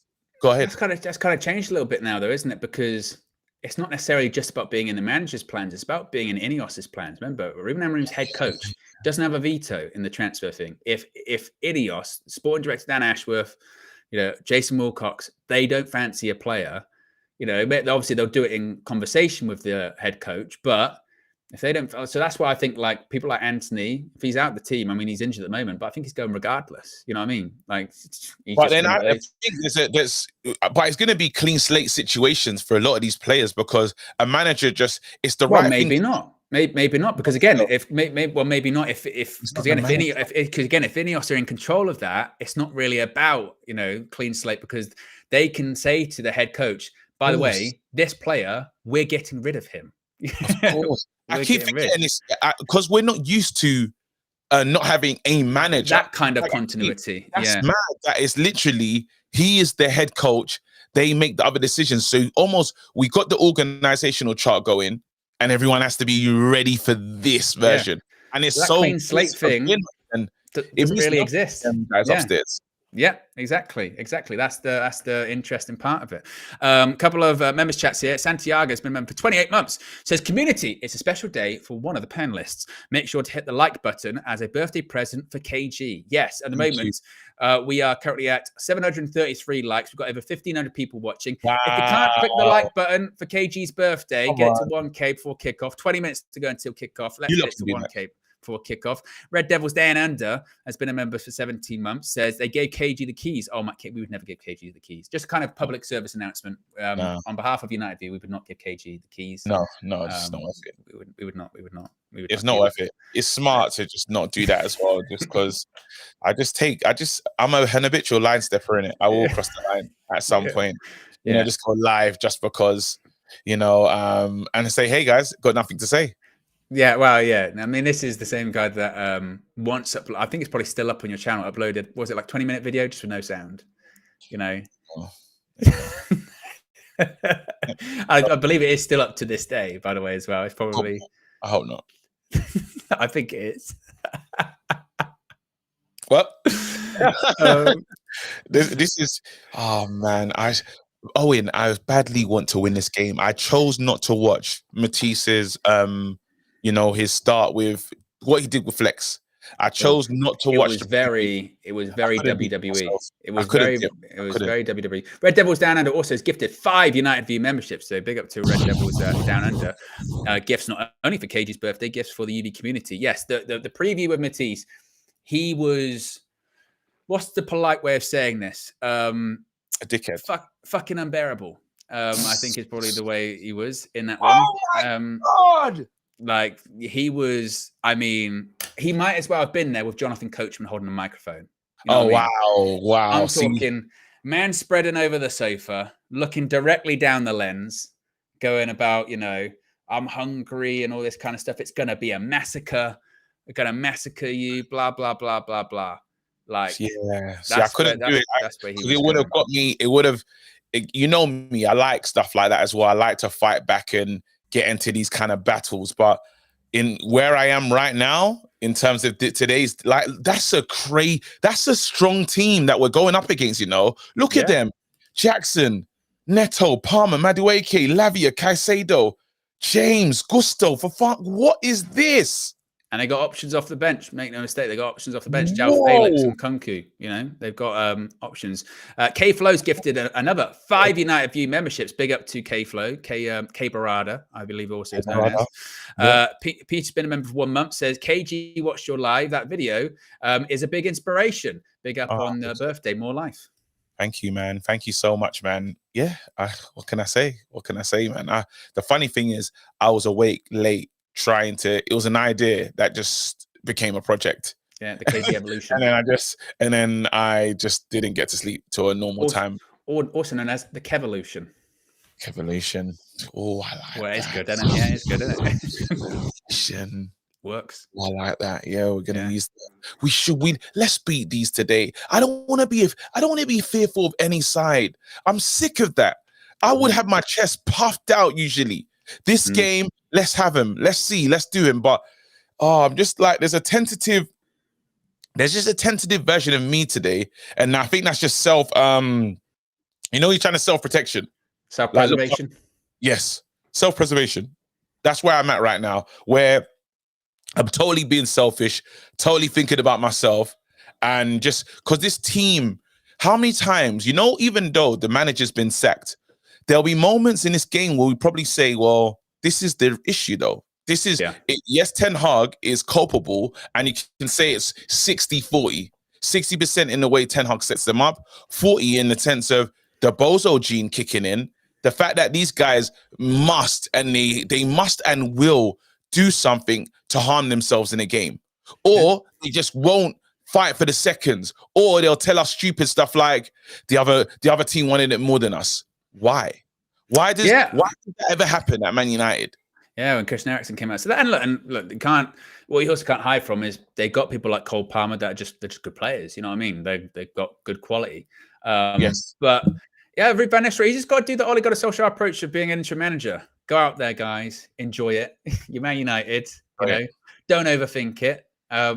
And get the crowd behind you. We've got a couple more super chats. Lissandro's booster seat, what a name that is, says, my inhabitant will lock up Palmer and Jackson today, the inhabitant being Martinez.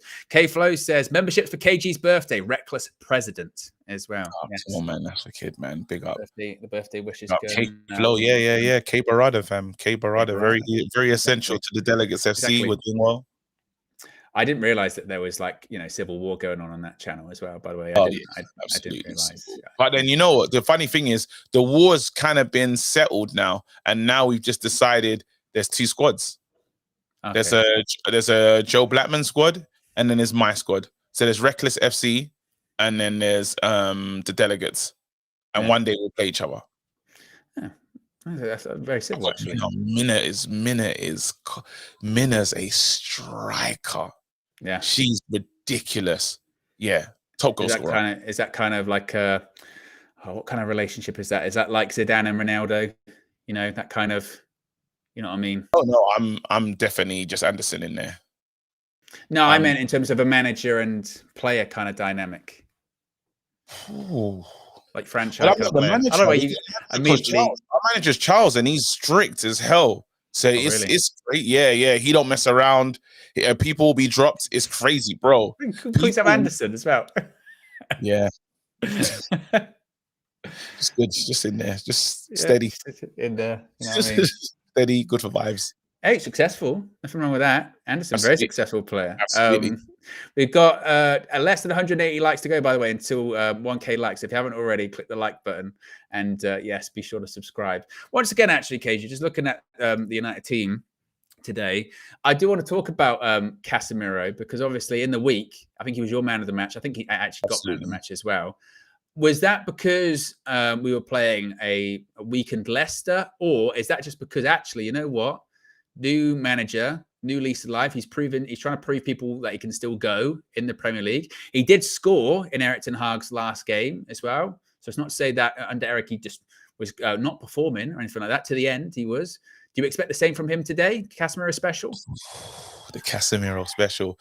It's going to be tough because, again, that midfield battle is going to be, we're going to learn about our team today. This is the one thing that we've been trying to ask these questions, right? How good are they? You know, or how were they being held back? Because Leicester doesn't say, while Casemiro was good in that goal, that I don't care who's in goal, it's going to be crazy. I don't care like who's there. A lot of people will struggle to deal with something like that. You know, today is the day. Caicedo, let's see what you're like. Lavia, how much is that midfield? Is Enzo playing, by the way? I can't remember. No, Enzo's on the bench. So, I mean, they've got a strong bench. I mean, and look, they've spent a lot of money on their midfield. You know, Caicedo, Lavia, like I said, Enzo on the bench. Cole Palmer just in front of them. They got width in Madueke and Neto. And I think maybe that's why, you know, obviously in addition to the performances thus far this season, Chelsea fans are quite confident about their team because they do look at the options that they've got. It's not as if they don't have options. My goodness, they've got options. It looks wonderful on a piece of paper. I'm looking at that saying, bloody hell, that should be a top side. That looks like a top four. You're talking about Reece James, Gusto, who we know, like Colwell's a player that has got form. I thought Fofana, hoping Fofana's going to be a flop, but it's a bit different, innit? Like it's not like the disaster they had. Yeah, what we need to do though is it's players like Rasmus needs to come to the party today. We need him to help us out. Jackson is officially joining the Premier League party. We saw little glimpses in that last season. We said, you know what? Like, as much as there's a lot of banter on his name, if he can finish, similar to the Darwin thing and that, but he's dangerous. And I think he's pushed on. What we need from Rasmus is to do the same. He needs a game where it can send a message to the world watching that he's a quality striker. Because at the moment, there's not like, while we talk about Xerxes and the standard being low and stuff, there's no daylight between him and Xerxes. There's just one guy that can control it, and there's one guy that's struggling at the moment to control it and can't get about. But then it's not the gap between them is minuscule, if there is even a gap. Are you with me? Games like this send a message to the Premier League and to the feds. Well, you were excited to see Højlund under Amorim, because I've seen a lot of people talking about that. Obviously, lots of people talk about Gyökeres, with the goals that he's scoring. I mean, it's funny, with literally with so many more people watching sporting matches at the moment. He scores 4 on Friday, and immediately everyone's going, "Hey, could we possibly pull some strings in the summer or something like that?" Because if you did add him into that United squad, then you got 3 strikers of Højlund, Gyökeres, Xerxes, then you go, actually, I tell you what, maybe there's some attacking options there. And then you talk about Xerxes possibly not being a striker anymore, don't you? Maybe being one of those sort of inside 10s, one of the things that could maybe fit a bit better. So you excited of Højlund under Amorim? Could it work a bit? I'm very excited because I think that's the player that could potentially do what Gyökeres is doing. Let's never forget that he was at Coventry, and no one knew that he could turn into that. Amorim's had a big part in the way they play, the way they and the confidence. There's nothing better than a striker that just believes in himself, because some of those shots he'll take in, wow. And I know that Rasmus feels that way about himself in front of goal, So I believe that if there's anyone that's really going to gain, he's one of my main players that I think is going to benefit from having a manager, a head coach that sets his team up to do most of the damage centrally. Runs off the defenders and stuff. There's a lot of movement there. There's a lot of, and he should be able to get in and shoot. Imagine we don't pass to Højlund. That's something that's bothered me for so long. Like, he does not get a lot of service. I want Højlund to have at least, 5 to 6 chances a game for himself, not the team chances, just for him. 5 to 6 chances a game. Why not? And then at least then we can get a good vibe of, well, if in them 5 chances you score 2, and the others were just near, close moments. Have you seen, you probably haven't, to be fair, what Sir Jim Ratcliffe said about the Manchester United squad? What's he gonna done? So again, I don't know when this interview was recorded, but it was at the America's Cup in Barcelona. And he was asked about what basically what can he take over from Sailing to Manchester United, and if there are any learnings he can take over. And he said, quote, "No, I don't think there's one little crossover." He said, "No, I think there's one little crossover rather, which is that you cannot win the America's Cup if you arrive at the America's Cup with the boats that could win the America's Cup. Same in Formula One. Max Verstappen in a Williams is not going to win the Formula One championship. With football, it's the same with a squad in that way. That's the parallel for me. You can't win anything in football if your squad isn't good enough to win something. The quality of the squad is a bit like the speed of the boat. That's the one parallel between football and sailing." So essentially he's saying, look, and he was asked specifically about Manchester United in that regard, and maybe someone making a bit of a jump saying he's talking about the current squad. But, what he's basically saying there is almost that we shouldn't expect to be winning the Premier League at the moment. Our squad's not good enough to win the Premier League. Yeah. Now, it's better than being 14th or 13th in the league or anything like that. But I think it also goes to show about, talking about that, some players going to be getting a clean slate, blah, blah, blah. No, they know that squad ain't good enough. Like what we're saying at the moment, we're going, is that squad even necessarily good enough to be getting in the top 4? We don't know. But definitely not win a Premier League. But it's not as if, like, you remember when Richard Arnold used to come out on those earnings calls and go, like, we think we're closing the gap between us and Manchester City. And you go, no, fucking not. Like, what are you talking about? That gap has got wide. Like, that gap between us and everyone else is a joke. But again, it's like, form and everything changes, man. You're hearing, like, I don't know if you've been paying attention to, like, Arsenal and stuff, but, mate, now, like, I'm hearing noises from the fan base that I'm hearing noises that you wouldn't expect. And it's just like, it all can change. Like, things can change within a season. Liverpool must have been so upset when they lost their manager in Jurgen Klopp. That must have been a sad day. I thought it was and I prepared myself for a really horrible display, from Liverpool. I didn't even have them in the top 4. Mate, they're first. Yeah. They're first. That just gives us that can say how quick it can change with the right ingredient. How quick it can go from this team, best project in the world, to I think we're not comfortable with him being here. Yeah, and it's interesting too. You look at Arsenal and actually Man City; they've conceded the same amount of goals as Man United in the Premier League this season. Difference is Man United is still in single digits when it comes to goals scored. I mean, City scored 21 goals, Arsenal 17. Goes to explain where they are. But yeah, and then as you mentioned, people were talking about, and he is there by the way today, Sir Jim Ratcliffe. He's in the stands, hoping to see something. Manchester United Kona standing next to Dave Brailsford. It is interesting, like you said, this how quickly things can change and perceptions of people can change, because now people once again they're talking about Arsenal. They might have already blown the title this season. That's 3 seasons in a row. They kind of blew it. They've got to win something now this season, even if it is an FA Cup or a Carabao Cup or funny how that cup means something now, isn't it? Yeah. Because but then that's always been the point, isn't it? It's that if Man United were. Even if Man United would say like where Chelsea at the moment, 6th in the Premier League, Eric Ten Hag would still have his job, wouldn't he? Because again, you can't have one way, one or the other, right? Even if you're consistently finishing 3rd or 4th, that's great. But eventually, people are going, right, what are you going to win? You're going to win something? You're going to win anything? But then you can't finish 14th or 8th and go, but we won an FA Cup. They go, that's not good enough. You can't do that. Let's get over the line. Look. Do you know what? And it's so funny. And luckily, we're not having this argument. But then you can look at teams like Nottingham Forest. Yeah. And just what their start to the season looks like and say, well, surely we have a better team than them. And it's just, again, it's down to how the players' attitudes and how locked in they are. Like we tactics, have to be ready. system, tactics, but we must be ready for this one. This one's not going to be a joke. These guys have to, we need a performance of no less than 7s and 8s in this squad. No one can be below 7 in this team, and it's good for Bruno, another player that what are you gonna be now? Are you gonna rise, or are you gonna continue the shocking form? And in the last, let's say 2 games, we've seen a better Bruno than we've seen in a while. We've seen a better Bruno. And hopefully we see the same players coming out on the pitch. As always, KG's going to give us the cue for when we kick off. And it's quite actually, now that they've done up that tunnel a little bit, coming out, you get the big Theatre of Dreams sign. It's a bit nicer than it was before. Where are we? Super chats at the moment. Manchkushner says other delegates got real teams. Would be quality stream series to set up a pro clubs tournament amongst different teams. And Terry's also the latest member of the UB Members Club. Welcome to you, Terry.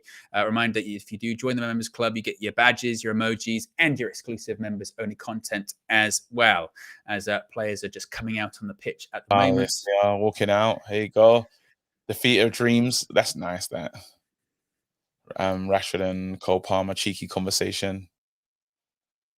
Bring him home, they say. Yeah, he's not going anywhere, is he? Like Chelsea, we now have players that they have signed. The fact, and I suppose law of averages, one was going to be, proper. They've got their franchise player, if you will. Absolutely. They're not letting him go anywhere. They're building around him. Come on. I wonder how they sound that I hope Rude gets a great reception. Red Brown with the super chat says, anyone else get randomly tired in the afternoon? Yes. It's like there's a period of time, I think it's between 4 and 6 o'clock. There's a natural cycle, apparently. You get tired in the afternoon. Yeah. Sometimes it depends what you eat as well. Got to manage your insulin levels. Oh, man, that's it. It's the roast. I'm feeling it. I've got that good itis. You got that kind of full tiredness. There we go, Rude. Rude Van Nist. Hey, look, I've done up my watch. Oh, that's nice. I like that. Strap. I need to get a new one. I got a fabric one, which they are the worst. You have to clean them so often. Oh yeah, no. I went for I've got a silver one. I got it in gold. Yeah, not bad. Yeah, because they're so expensive. Because these things are so expensive, you might as well just jazz them up if you can, innit? Yeah, go for it. Yeah, why not? Why not? It's literally, in terms of my recent exercise journey or weight loss journey, that has been, critical. That is literally, I don't know what I would do without it. Literally at that point, just in terms of the motivation, keeping you every day, just to see every day what you're doing. And that's it, because I haven't trained for a while. The kids, when it's half term, mate, your system, your rhythm just goes all out of whack. So I'm really excited to be back in the gym proper tomorrow in the morning. Let's get to it. Yeah, that's it. Anyway, That's what we do. here we go. Seconds. Well, they're putting the formations are up on screen. Looking at Chelsea's team right now. Come on, man. If you haven't already, by the way, we're less than 100 likes away from 1K likes. If you haven't already, click the like button for KG That Comedian's birthday. If you haven't already, click the like button. And be sure to subscribe as well whilst you're at it. You can see in the top right-hand corner, pretty much, well, 201 subscribers away from 181,000. I like that fact that we sing this song, you know. The Take Me Home song. Yeah, Huddles are back. Oh, I'm not there yet. I still got these guys. So I think I'll be like a minute. It's the Now TV situation. Yeah, well, KG will, like I said, give us the cue and we can all sync up. Huddles. Oh, no, cheeky. There you go. Ugarte, this is a big game for you, mate.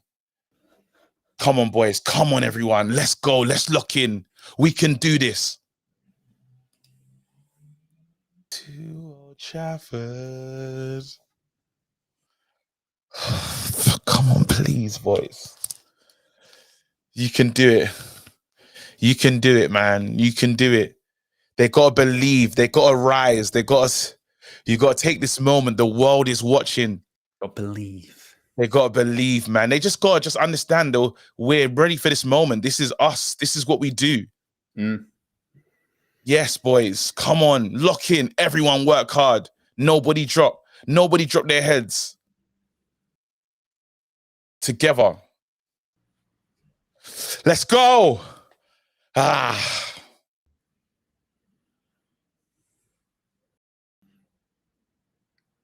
waiting for the key. Yeah, I'm waiting. Just 1 second. Nesta says, come on, guys. Let's beat these thingies. With the what you call it. All right, hold on. And...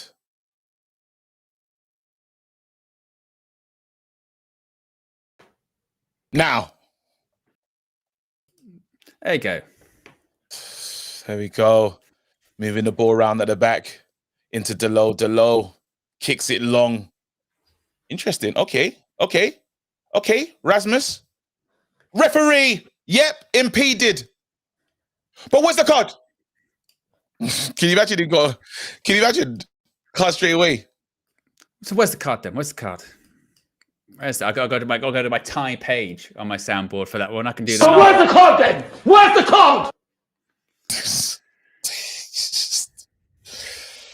Thai has the best sounds, man. 30 likes away from 1K likes. If you haven't already, click the like button. Let's get it to 1K. As Bruno Fernandes steps over an early free kick. All right, Casemiro, can you score an early one? Casemiro, please. Ball in. What was that? Test. Watch the counter. Just Bruno's kick it. Got that covered. Oh, wonderful. I was going to do a madness if that was me, boy. Lucky. I was going to do a madness. Now, what I want to see from us today as well, Cage, just be a bit more solid in midfield. I don't want the donut, you know what I mean? With nothing in there. Yeah, nah. Oh! Rashford wins it back. Not the best touch. Keep going if you want. Oof. Win it back. Well done, Mazraoui. Good touch. Mazraoui. Keep going. Well played. Oh, wait. We're not rushing, are we? That's all right there. That's okay. Just keep the ball. No stupid. We can't pass the ball 5 yards or anything like that. Do you know what's so crazy?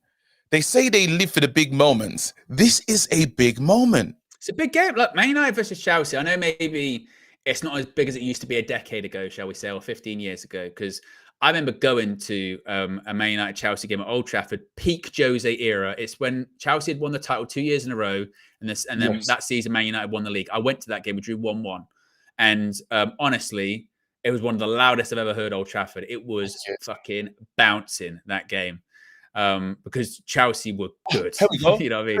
Mazraoui. You know, I can actually say that. Oh, terrible. Good Ugarte. I can actually say that Mazraoui. Happy. Look at him. He's got his hands up, going. Yeah, simple pass. You're behind by 40 seconds. We know. I haven't done it on purpose. Oh, well done, Dallo. Yeah, if you are behind or anything like that, guys, that's why the timer's on the screen so you can sync up or you can see where we are. And also sometimes as well, guys, just it going through this and then going through YouTube always takes like 20, 30 seconds as well. Ball in. So what do you think about like a, like a clause? Like say, God forbid, we become 3-0 down. Can I just leave?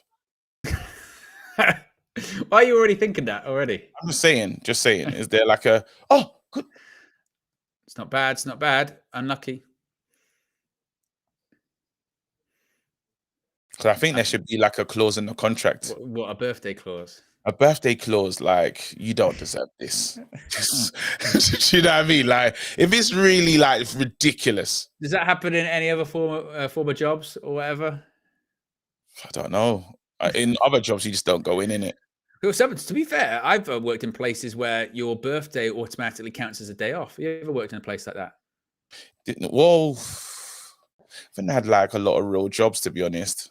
Sometimes, people just take it off of annual leave. Yeah, just take it off.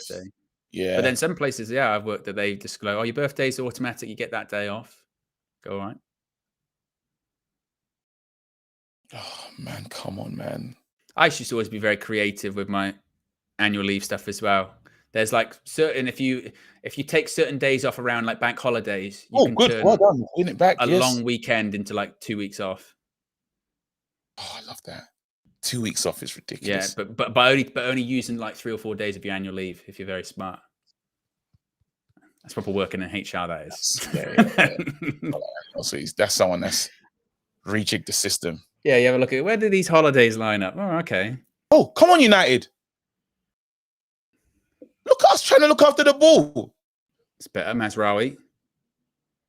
Strong. Little flick. Unlucky. If you could get that to Rashford there. Man United, we've started quite well. Started bright. Good passing of the ball at the moment. Hoyland, good. Good touch. Ugarte. See, I don't mind Ugarte doing that because you do get the impression like that is what he's not great at. His passing is not amazing. Well, so mid-range? I mean, sort of, mid-range trying to break the lines. Rashford slips.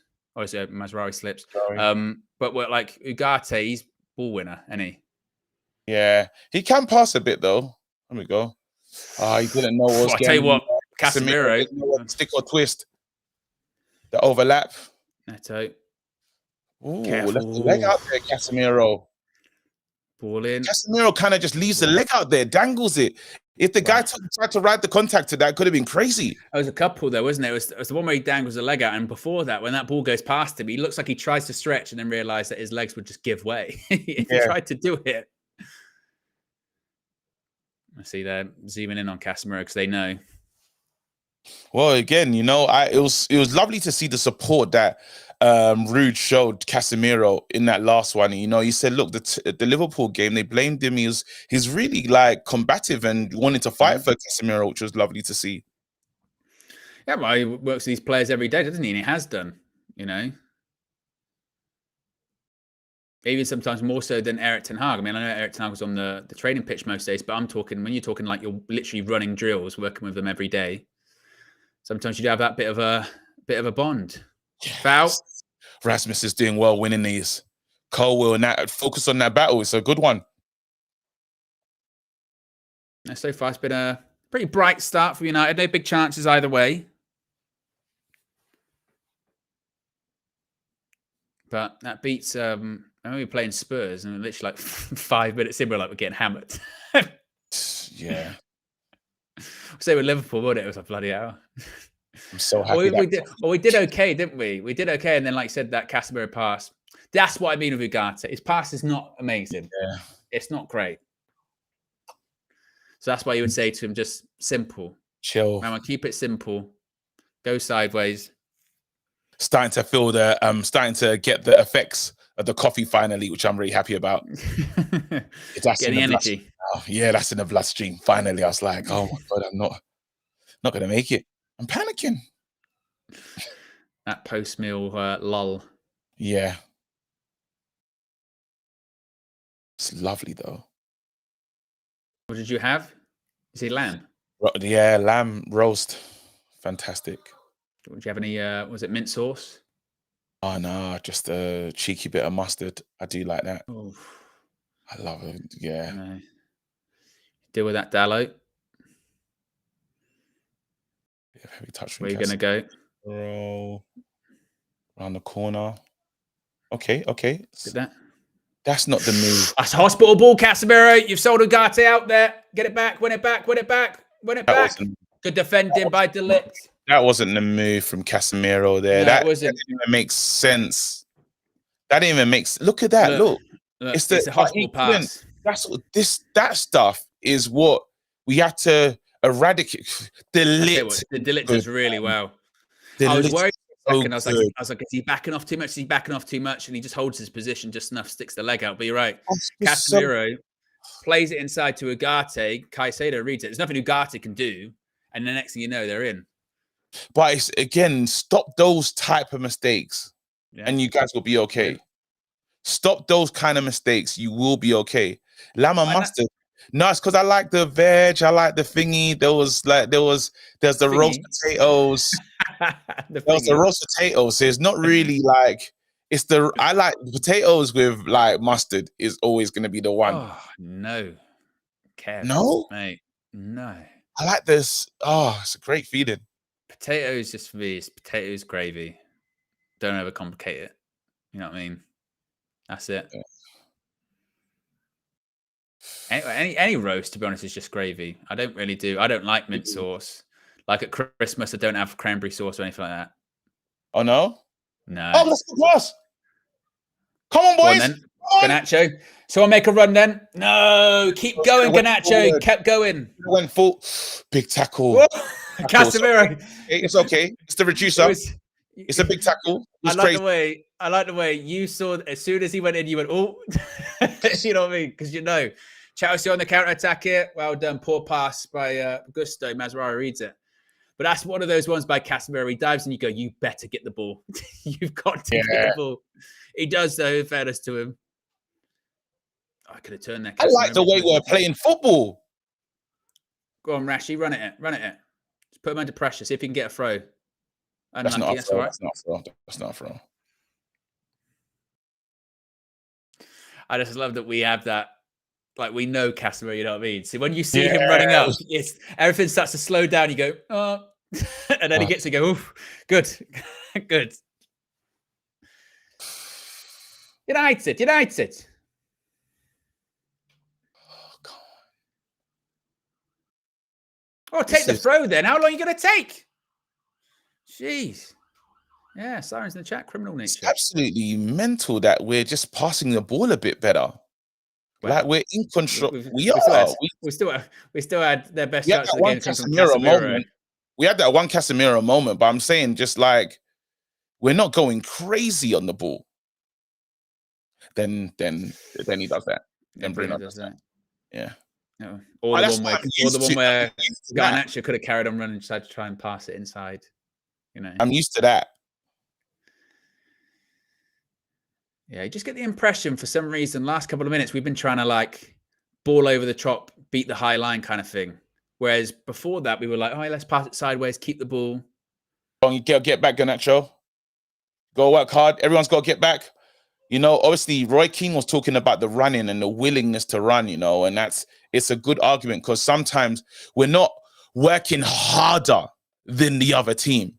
That's our issue. Like there's another gear that we're just not finding, you know, and in this one, it's together at the moment, but we have to match everything that they want to do. Even if we have to go up another level, we just got to go through, got to do something. Yeah, we just start to a couple of passes last couple of minutes. We've started to get a bit wayward here. Yeah. Just settle a little bit again. It started with that Bruno sloppy one as well. Now Chelsea got a bit of a possession foothold on the game.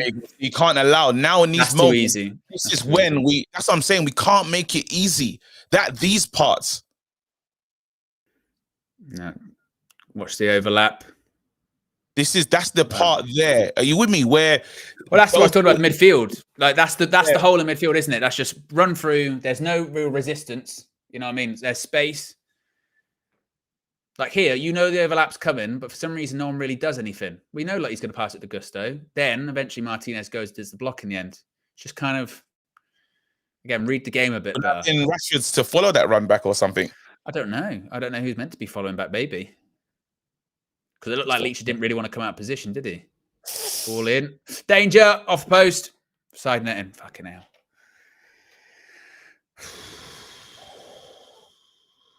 They've got a player down. I tell you what, VAR, if you dare be a son of a bitch. Oh, my goodness. Is that free hit?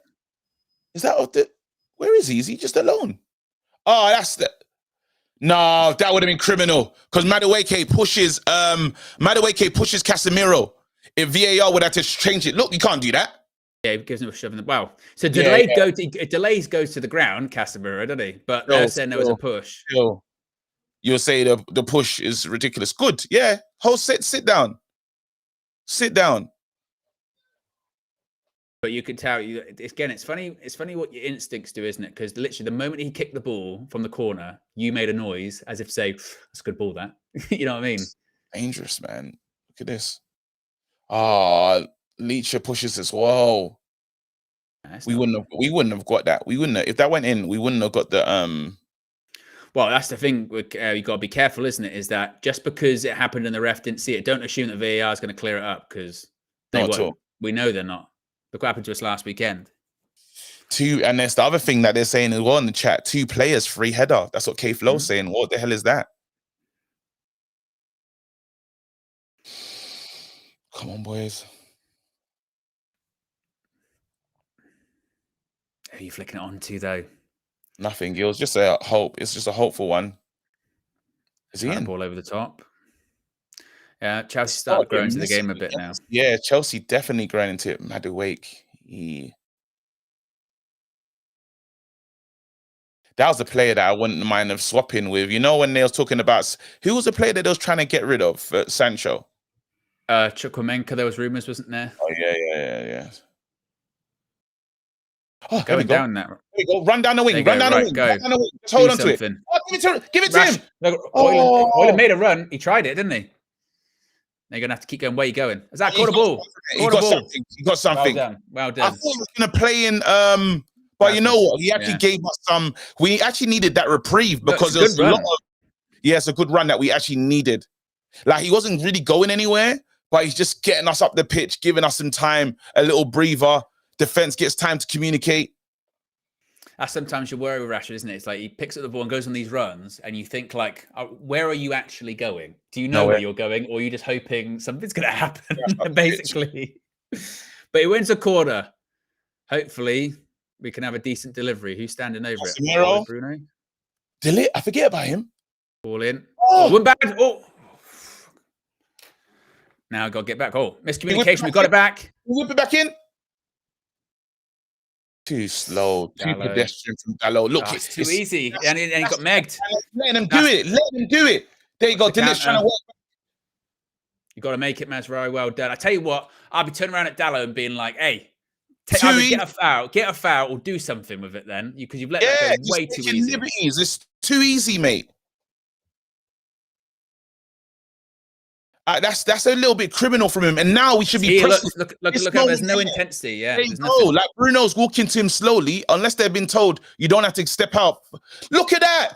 It's too easy. Again, that's what overlap. Oh, he's done both of them. Oh, I don't know again. Okay, now. Yeah, those gaps are just starting to open up again, aren't they?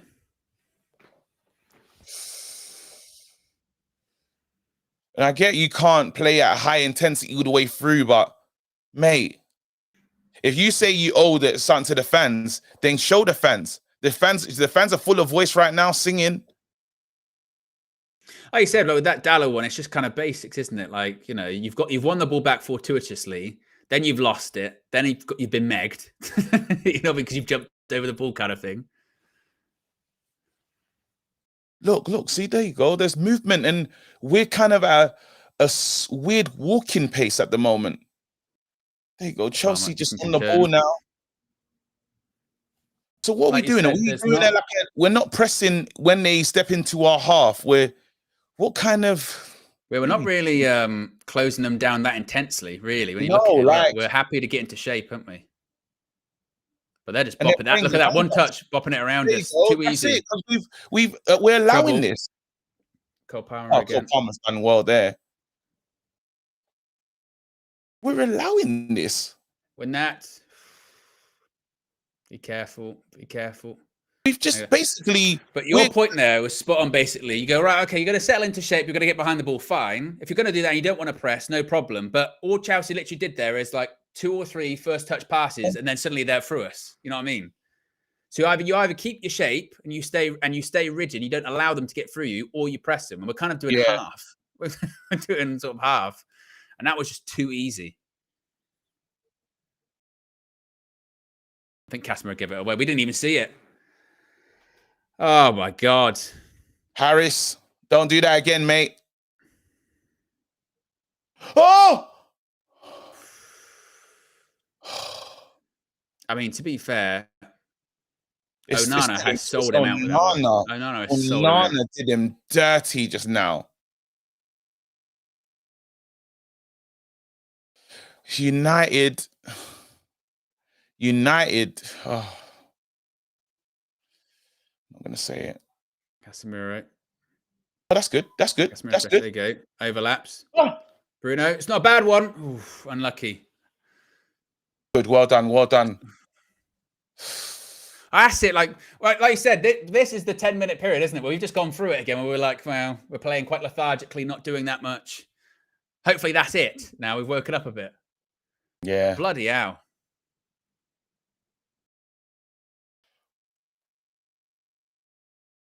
Where's the support? Where's the support? See, he got lucky. He got lucky. Got a foul there because he had nothing around him. It's not good so far. Mr. Darkside with the super chat says, I truly hope Amorim changes the formation to his back three. It's tired of seeing this 4-2-3-1 formation. He will. There's no way he doesn't switch to a back three, I think. But you know what? I need Man United to play as if they're 1-0 down. You know, like that intensity. You know, when we try to go for it, why can't we just try to go for teams and try to strangle them? Are you with me? Yeah, I mean, I don't. It's almost like for the last 10 minutes anyway, we've kind of, I won't say reverted to type, but we're kind of waiting for Chelsea to score or something like that. You know what I mean? That's a better ball by Onana. That's a good ball. A really good pass. Into the box. Onside. Into the box. Mazraoui. Get up. What do you do? Rashi. Do you crack it? Pass. Man on. That's right, the casualness. Keep it. That's the casualness that we're talking about. No, not keep it. Try and attack. No, but I mean, don't give the ball away by doing something stupid. This is what we also do. There you go. Rashford. Right, someone's gone down off the ball. Oh. Well, I tell you what. Someone's down holding their face. Hernandez. It was Højlund. Oh, it's Rasmus. And this was earlier in the move. Well, he puts his hands up. I'll tell you what. I don't think you can get a penalty for that. I don't think he'll give it. But he knows what he's doing. No, you can't get one for that. I don't think they'll give it, but he knows what he's doing. Look, he grabs him. It's not enough. Not enough. He won't give a penalty. Wait, he shouldn't even fall over from that, to be honest. He should have been stronger there. That's poor from him, actually. Well, to be fair, KG, it would be a penalty if it was the other way around. Oh, absolutely. let's not pretend that. If it was the other way around, referee would be going, well, I'm hearing something. Scratch his neck up, you know. I'm looking at his neck. I'm looking at his neck, but it could be a Natasha Bedingfield thing. Eyebrows easily. He showed Bruno. Oh, no, Rashi, you're right, mate. I don't know why we've made that thing, you know. Who is it benefiting? The little wall. Yeah. Like that, just the hill. Like, who's that for? I feel like it always hurts people, doesn't it? Everyone. And with our injury record, that feels like a stupid thing to build. And to be honest, it's you see it a bit on TV, but it's only when you do go to Old Trafford live do you see it. You go, bloody hell! Whoa! I tell you what, De Ligt just actually wiped him out as well. Hey, someone's got to get over the shoulder. Have a look. Oh, that could be handball. Brilliant, Mazraoui. Good defending. Is that? I get it. Go. Hoyland. Garnacho. Oh! Rachi. Oh, the KG. Garnacho. Oh, of all the finishes, Garnacho, put your foot through it, man. Now be careful. This is going to get end-to-end, KG. I thought it touched Mazraoui's hand there.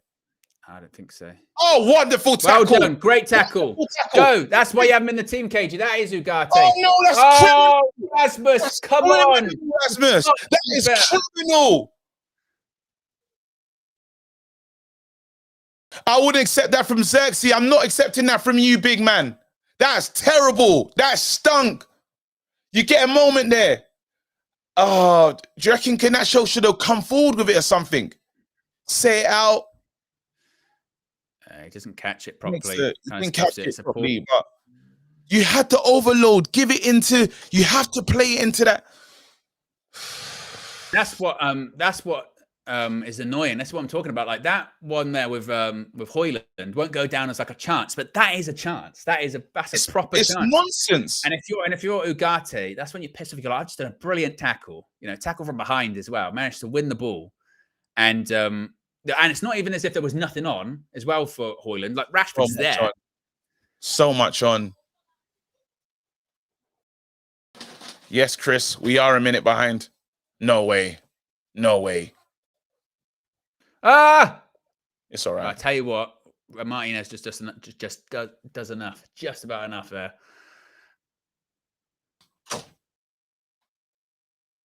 That's crazy that happened. Who does that? Gusto, what a run.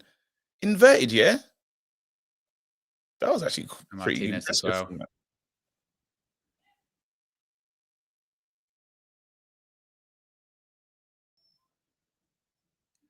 Ball over the top.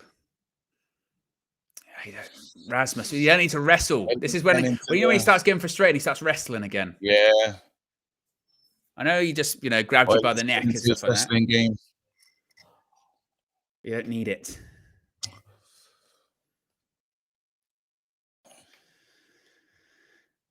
"25 minutes gone, still 0-0 at Old Trafford." What we need to do is lift the intensity some more. Like, we have to try, there's got to be like a real willingness. Here you go. He does really well in the end. Again, get back. We have to want it more than these.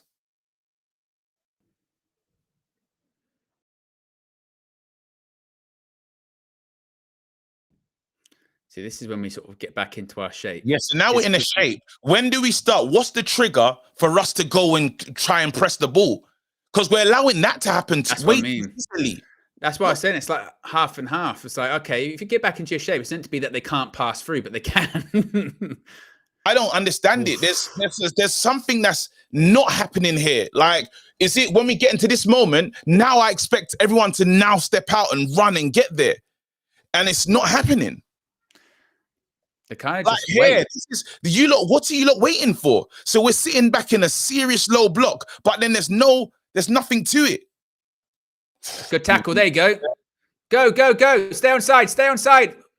Hold your run. He's offside. That's so poor, Garnacho. That is poor. You're looking across the line. You're seeing across the line. Look. And maybe he wants to pass earlier. Maybe he wants it earlier. Maybe he could have it earlier. But then still, if he hasn't done it, still hold your run. I think I more blame Hoyland because he second guessed himself. I do both. I would agree with the pass. Should pass it earlier. He should pass it earlier, but that's not to say again you can't hold your run a little bit. You can hold your run. You should learn how to do that. But that's twice now, by the way, with Hoyland in terms of passes. Get it out your feet earlier. It's got to do better. Should have done it with Rashford. Should have done it with Garnacho there. Yeah, absolutely.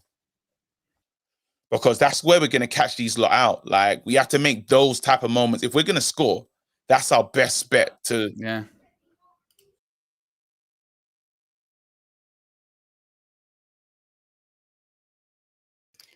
Onans. He was all over him. Man. And that's one of those ones that we were saying before. Go on. Go on, Rasmus. Hold up, right? Win the foul. Right in front of you, ref. Oh my God. That's criminal. That is criminal. That one is criminal. That one, I'm telling you, there's some that you can say, nah, that one for sure. That was a foul. It was a foul. Take your profit says that was on Hoyland. Make it I think foot race for Garnacho means, not door race. That was nonsense. No, I do agree. I think that's what, 2 or 3 times. And again, that's one of those ones, that Hoyland one with Garnacho there, where again doesn't count as a chance, but you go, well, that could have actually been a really good chance. There you go, Hoyland. Right, good pass this time. Good pass. Free. I already said he's got a ball. But I tell you what, we'll have to see if that's a foul. If it's not, once again, you're going to say, get the ball out of your feet. Well done, Leacher. Although he's a bit sore now. They can't do that. Let's have a look, see if this is a foul. Oh, he gets the ball. Again, Sir Hoyland, get out of your feet. That's 3 times now. And you actually saw, I think it was Garnacho on that side with that one. He puts his hands up going like that, going, what have you got to do to pass to me? Yeah. Pass me the ball. He's shocking. First half. Like 1 touch, 2 touch, out your feet. The rest are shite. Fergie's right. The rest are shite. You see Rashford and Garnacho. I was going to win that as well. We got to get there now. No. Look at the space.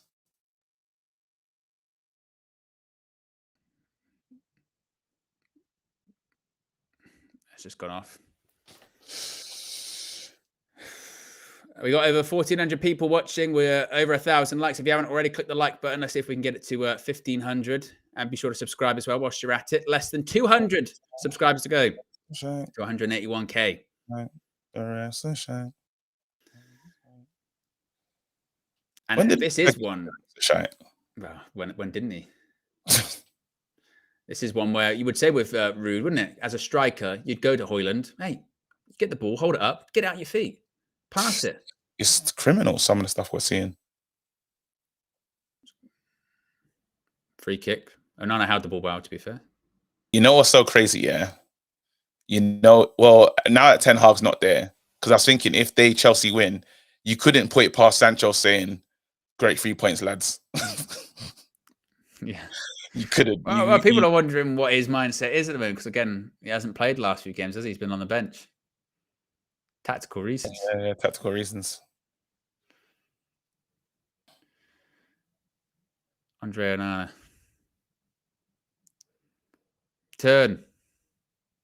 Is that going to get there? Oh, for fuck's sake, Bruno, stop. Don't do this. Every game, there is a period of time. Don't do it. I'm not going to do it to myself. It's like he's kicking a ball made out of cement, isn't it? It never gets there. You go, and like you said, KG, the camera has to catch up, so you're going, this better lead to a red shirt. If it doesn't, I swear. No! No referee! Oh, they give it. Unless it's a yellow card.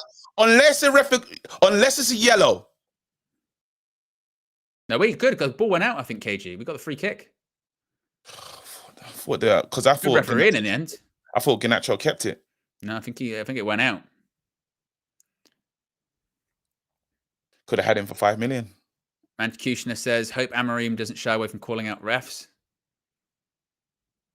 I like that cool thing that he does. He wears like the captain's armband on his sleeve. Oh, yeah, what Amorim, yeah. Yeah. It's nice that. Delict. Yeah, Portuguese swag. See, this is weird now, isn't it? Because United have grown a bit more into the game, but once again, as has been the case so many times this season, our final pass is rubbish. Like, it doesn't exist, actually. Yeah. Like, it doesn't exist. We get into like 2/3 good situation. We go, right, you're in, or one more pass. I'm going to say that we haven't been that good, because even down to, I'm going to But that's say what we have, though, because that's when you go like Hoyland. That's why we're going 3 times, pass him and he's in. Or Garnacho, pass it and he's in. I don't know, because some stuff like moments like this, There you go. Look how easy it is. Look how easy it is. Yeah, but that's what I'm not talking about that. I'm talking about in terms of us creating chances. I mean, what's been our best chance really? Garnacho's one when he hits it straight at Sanchez. Yeah. But actually, the reality is there could have been 3 or 4 more opportunities there when you go, actually, you're through, get a shot off. We just can't do it. Can't do it. I just think we're just I haven't seen nothing to excite me yet. I feel like we're sitting off. Isn't it? Jesus. Oh! God. Referee, yellow card, please. Because that's simple. He stopped an attack. He's blocking a yellow card.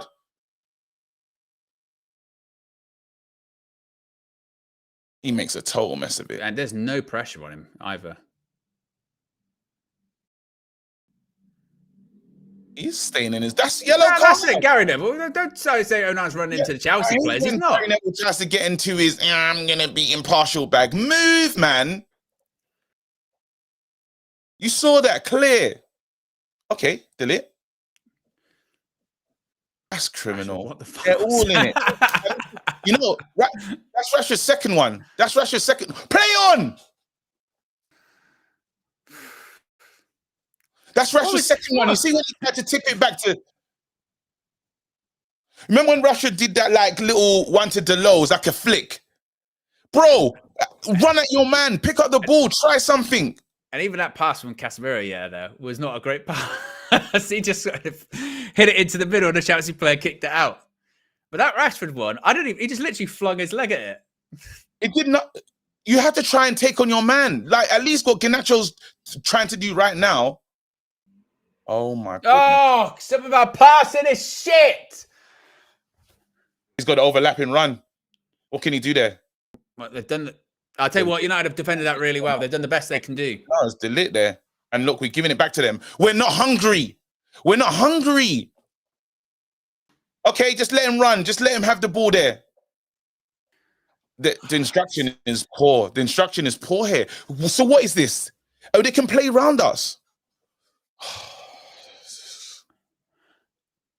Some of our passing, man, it's so Sunday League at points. We're our own worst enemy. Again, it's the bozo gene, isn't it?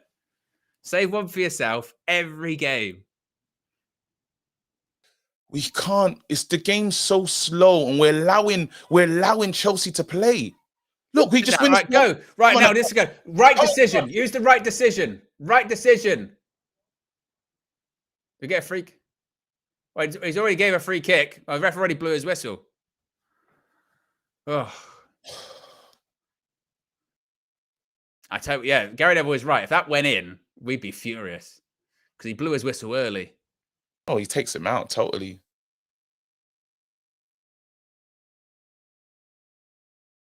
That's a foul of the highest level. But Ugarte was going for a shot as well. Yeah. Akil says, calling out for Ten Hag, yeah? Look at us now. But what? Because, again, another thing you would say, Akil, once again, is don't buy this group of players, isn't it? Don't buy it, man. And we're not losing. That's the other part we should also say, KG. It's 0-0 still, isn't it? Yes.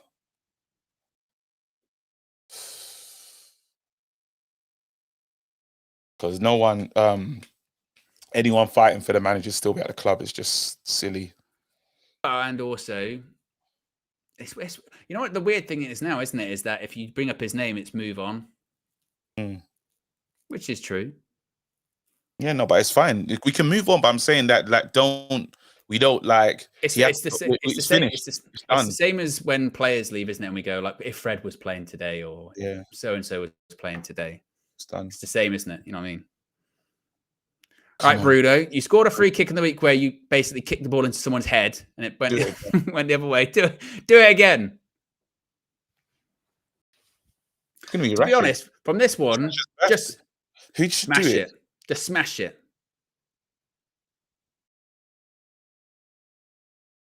Hey, Reece, chill with that pushing, bro.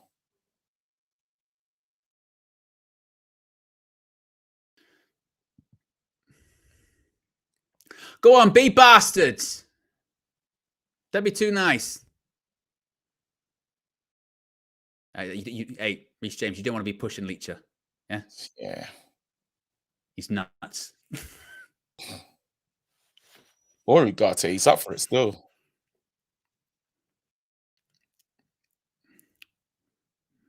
That's a good camera angle, that, isn't it? It's a good camera, brilliant. Proper FIFA angle, that. Yeah.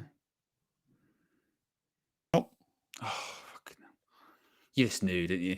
That's so long. Bruno. Oh, you've over. Oh, I'll tell you what, Garnacho did well. Who's done that? Who's done that little one? Rashford. It's decent. You know what? 38 minutes into this game, United, we're still in it. There's little things that I am worried about. If I'm Maresca, I'd be a bit more positive of the two managers, to be honest.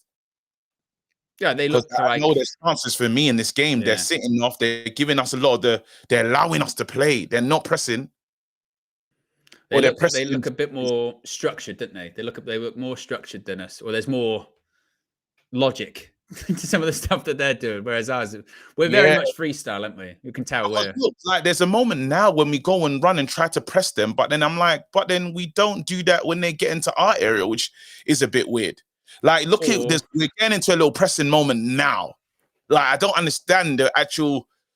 I don't get the instruction of what the trigger is. Do we start now? When do we press them? When do we want that? When are we going to recover the ball? Well, and also as well, when we attack, there's not a lot of structure to our attacks. You know what I mean? You can tell by like even with Ugarte when he went forward or whoever goes forward, it's kind of just we'll see what opens up, as opposed to I know this player's going to be here, I know that player's going to be there. That's why there's so much indecision on where we're going to pass the ball because they're like, I don't know. Yeah, let's just see what happens. That's criminal. But no, what? Again, it's one of the biggest myths, isn't it? It's distribution. Right now, keep the ball. How many times we win it back and then lose it? How have we not got the ball in that situation, KG? That's a foul. Madueke wants it through. Careful. Oh, Bruno. Put your bodies in front. Put your bodies on the line, boys. Put your bodies on the line. Thank God. I'm just saying, in the middle of midfield, you've got three people around the ball, and you've won it back twice, and each time you give it away. We always do that. We always win it back, give it away. Masraoui has been a good player.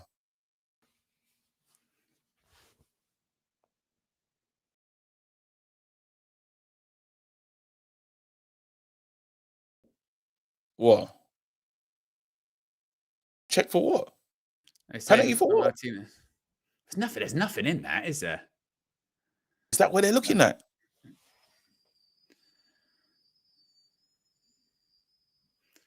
And it took a long time for them to clear that. That's what people don't get, honestly, with VAR, isn't it? You look at that and immediately, and that's not even Man United bias, you go, there's nothing in that.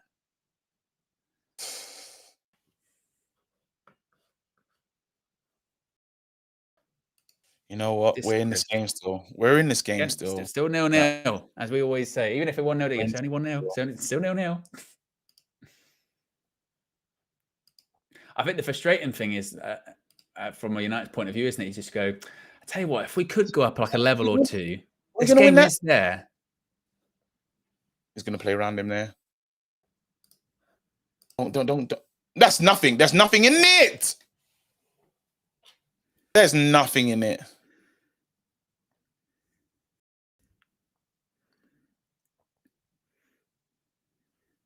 I'd say now just get to halftime. It does feel that, you know, that the words of Sir Jim, when you talk about the quality available, there's definitely like a lack. Oh, yeah, like you look at that team, that squad, nobody. But then that's what I was kind of saying earlier. Oh no, he didn't just do that. That's ridiculous. Yep, yellow. Take it. I take that yellow. I don't mind that. Do it. That was ridiculous. I had to take that. That was easy. Just round him. Look at this. Hey, look at Ugarte blowing. Look at that. 2 players out the game. Just with one simple touch. Look at this. One touch. Take Casemiro out. And Casemiro and Rashford nowhere near him. And I mean, they're literally. No, Rashford, you've got to work in that moment. Yeah, if I'm Rashford there, why does Ugarte have to take the foul? You know what I mean? Rashford, fucking pull him down. Be a shit. Be a bastard. Innit? Gotta tell you what you done me there. And also take some sort of pride in going, I tell you what, no one should get past me in this game. No one. Like you said earlier on, KG, that's when it's like that. It's like half pressing of, well, I feel like I'm close-ish. I'm kind of not really closing them down. I'm kind of jogging that thing, mate. Them. It's that thing that we have to. That's intensity, isn't it? That's like, desire to win, get at them. Just like I said, if they get past you, be a prick, pull them down. Well, Ugarte done that. He's done his part. I mean. That's what you got to do. Someone's got to cover his back. Someone's got to cover his back because he can't go into tackles crazy now. All in. Ah! Should Onana have stepped out a bit more? Should he? Go on, get out, press him. Definitely, if you're rude, just get to half time at the moment. And to be fair, you say, look, just stay in the game as long as you can. We got time. Oh my God! Oh, Casemiro, too bad. Isn't it? The passing at points is give and go. You're taking Libby's. You're taking Poylan. Take him off. Just get him off. And to be fair, KG, you said it earlier on, didn't you? You said if this was Xerxes, what would your reaction be? You know what I mean? You'd be crucified. That's good. Right, win it back. Give him off. Give it. We always just give it away. We win it back, and we give it away 2 seconds later. I swear, every time, win it back, then make it count. Fucking hell.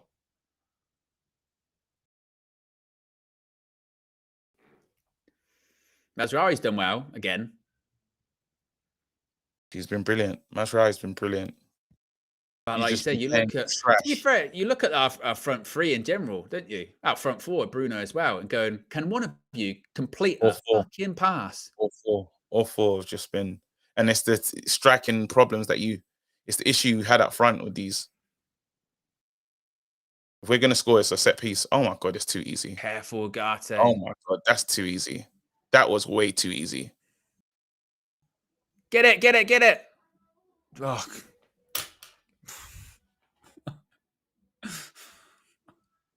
Dallow's fucking idiot. Quite easy that is. Dallow's so stupid.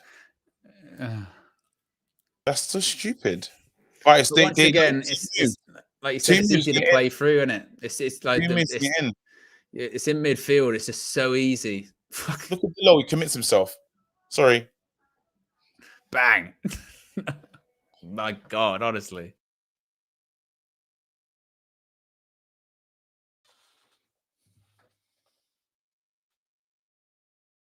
Get to halftime.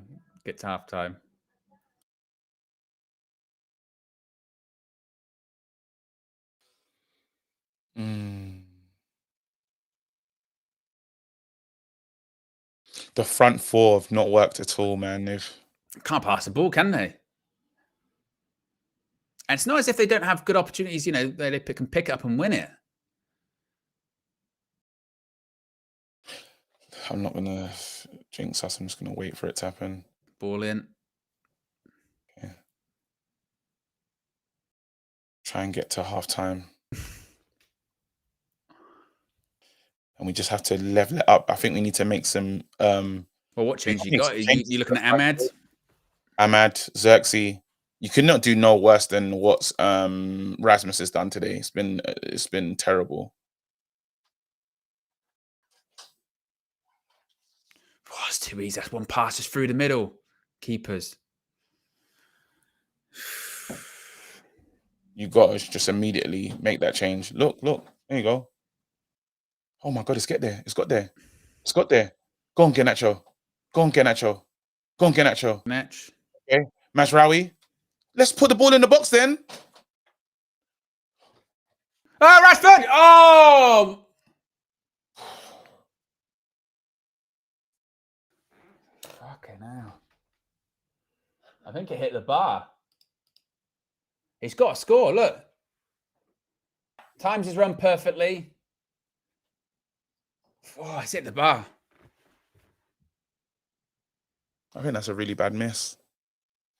He doesn't connect with it properly, does it? It like spins off his foot. That should be 1-0. That's chance of the half for both teams. I think that's a bad miss. I think that's more of a bad miss than anything. Owen, I gotta be, what do you call it? I gotta be strategic. Can you hear me? I can hear you. Yeah, I gotta be strategic. I gotta quickly be ready for the second half so I can leave the house straight away. Yeah. So if I can jump out quickly to, are we good? Yeah, sure. All right, cool. No, it's fine. So it's fine. I wanted Exactly. Got was it signal from the tower? You know what I mean? yeah. So no, it's fine. There's no. Yeah. All right. K-Flow, the super chat says, some of these lot are lazy and mentally weak. Intensity is a state of mind. These men will give up on Amorim too because he demands hard work, something some of these can't be bothered with. Watch them do the 20-minute press under Amorim. Well, as bad as Manchester United were in that half, but you know, points. Well, to be honest, it's the same as what we've seen. Hold on, it was a meh. I think it was a meh more than it wasn't like really bad or really good. We were just there, like. And for all of that though, should be 1-0 up. Rashford, it's one of the, to be honest, if he gets it on target, it's in. You know what I mean? Because of the pace on the ball, the power of his shot. Sanchez isn't a great goalkeeper. That goes in. So that's a massive chance. But it's largely the same from Manchester United in the sense that, you know, we do this all the time. We win the ball in actually good areas. You know, you get Ugarte, win the ball in the middle midfield, and you're in behind, or you get a wide player wins it, and you go, right, you'll do something now. And it's always a bad pass. Always a bad pass, always straight to the defender, or always just you go. And then on top of that, we still got the frailties that we know that, which is as the game goes longer, gets more stretched, it's easier to play through the middle. And we are our own worst enemies. But what you can say is it's still 0-0. And it is there for us because as we've sort of said throughout that half, KG, the longer that you do stay in it, you might get a chance like that for a Rashford. And then you can put it, you know, you can make it 1-0. So the only worry I would have is just that as limited options we have off the bench. So we're going, so they've got to make changes because the front four aren't doing anything. You're going, well, you got Ahmad and kind of Xerxes maybe to bring on. Whereas Chelsea, they could bring on Nkunku, João Felix, Enzo Fernandez, whoever. They've got options to bring on and we don't. But it's just, honestly, I cannot emphasize how frustrating it is when it's the hubba bubba reaction. You go, oh, no. I would go for the player that deserves to be removed from this game is Rasmus Højlund, though. He's been stinky. Oh, yeah. How many times in that half does he want to, again, take an extra touch or do a poor pass? And that is where I feel sorry for a couple of times for Garnacho, who, again, he hasn't been great, but a couple of times you saw him towards, I think the last time Højlund didn't pass to him, he's got his hands up in the air going like, pass it to me. First time, we'll take a touch, pass it. Like, oh my goodness me, it's so frustrating. But then that's why I say again, the reason why you have to take off a player like Rasmus, maybe you can get the wide players in, but you need players that are going to try and commit people. And that's where Garnacho's a player I keep on because at least he's trying to commit or draw a foul, draw something. You see that Rashford had that moment, you see that flick one, then there was the other silly one that was Rashford has to get the ball and run at his man. And then again, that chance there is still criminal. Again, at the highest level, you're not going to get a lot of chances. How as a team, the ball comes across, you've called for it, you want this, it lands to you, and you don't take no care. You don't think about the finish. You're someone, how old is he? 27 years old, played, so he shouldn't be worried about it. This is his moment. Yes, my moment, finish. And that's the thing that doesn't make him there with the elites or with the really good players. That is a shocking finish for someone that's scored as many goals as he scored in his career, personally. What I would say, though, is I would say that if you look at the back four, probably not Dalot, but largely the back four, I do think they've done well. Look, De Ligt, a couple of times he's had to go one-on-one with Cole Palmer, and he's done really well. Martinez had to sweep some stuff up, done well. Mazraoui's probably been our best player on the pitch on the left-hand side. He's looked really comfortable and tidy. I think Ugarte, I think we know what kind of player he is at this point. You know, I was saying earlier on about passing, he ain't the best passer. We've seen that a couple of times. A couple of passes from him, you go, bloody hell. But then he does win the ball back in some good areas. And you go, okay, I can see it. Casemiro, it's not been the Casemiro of Wednesday. It's been the Casemiro of, you know, sometimes maybe good, sometimes maybe shit. And And I don't really blame him for that one when it was, I think Onana gave him a bit of a hospital pass with that one out the back. Yeah. And then again, going forward, it's just that front four. I'm begging, just not even quality in terms of taking a shot. I'm talking a bit of quality just in terms of composure. If you've got the ball, if you win the ball back in a good area, or you've got the ball in a 2/3 up the pitch, simple pass. Be careful with it. Don't rush it. Make the right decision. Like decision making and composure is such a is such an important thing, and they just don't have it. Well, look, this is the thing, because there's so many right now. There's a lot of people saying, KG, you're being really harsh about the Rashford chance. But again, when we used to play Champions League football at the highest level, we have to make those little moments count. There'll probably be one or two. In these big games, you can't afford to spend any chances. That's the point. Like, when is another one of those going to... Do you remember how many chances we have in that game? We had the Garnacho one and that one. There's 2 chances in 45 minutes, 2 real chances. And obviously the West Ham game when they spend so many chances, I'm just talking about the ball's come over the top. You've called for it. Right now, for me, I think he should have looked after it. I think it just wasn't good enough, personally. Again, you're talking about the elite level, and some elite guys are finishing that. The elite guys are finishing that. So while I hear what you lot are saying, but nah. Like this one for Garnacho, he's got to do way better than that finish, and he knows it as well. He kind of scuffs it, and it's these areas, Cage, isn't it? Win it in good areas here, and you're going, right, where are you going to go? Where are you going to go? And it ends up being a foul. And actually, that would have been the closest we came had actually been given the Højlund one. But you know, it's with Højlund as the game went on, by the way, as well. Oh my God. He'll be disappointed with that, Rashford. Rashford can finish that. Rashford can finish that. It's not totally simple, straightforward. It's a volley, but he should do better than that. He'll know that you want to make the keeper work from that point. Have you seen Rashford score like difficult goals before? Are we acting as if Rashford's never scored a hard, like a really? No, I'm not. It's not absolving him of it. I'm saying he should score and get it on target there. That's a chance for someone of his level. But do you know what it goes to show though? It goes to show, as we said, that if it's 0-0, as much as you would say, meh, as we've been, you're always in it. You're always in it.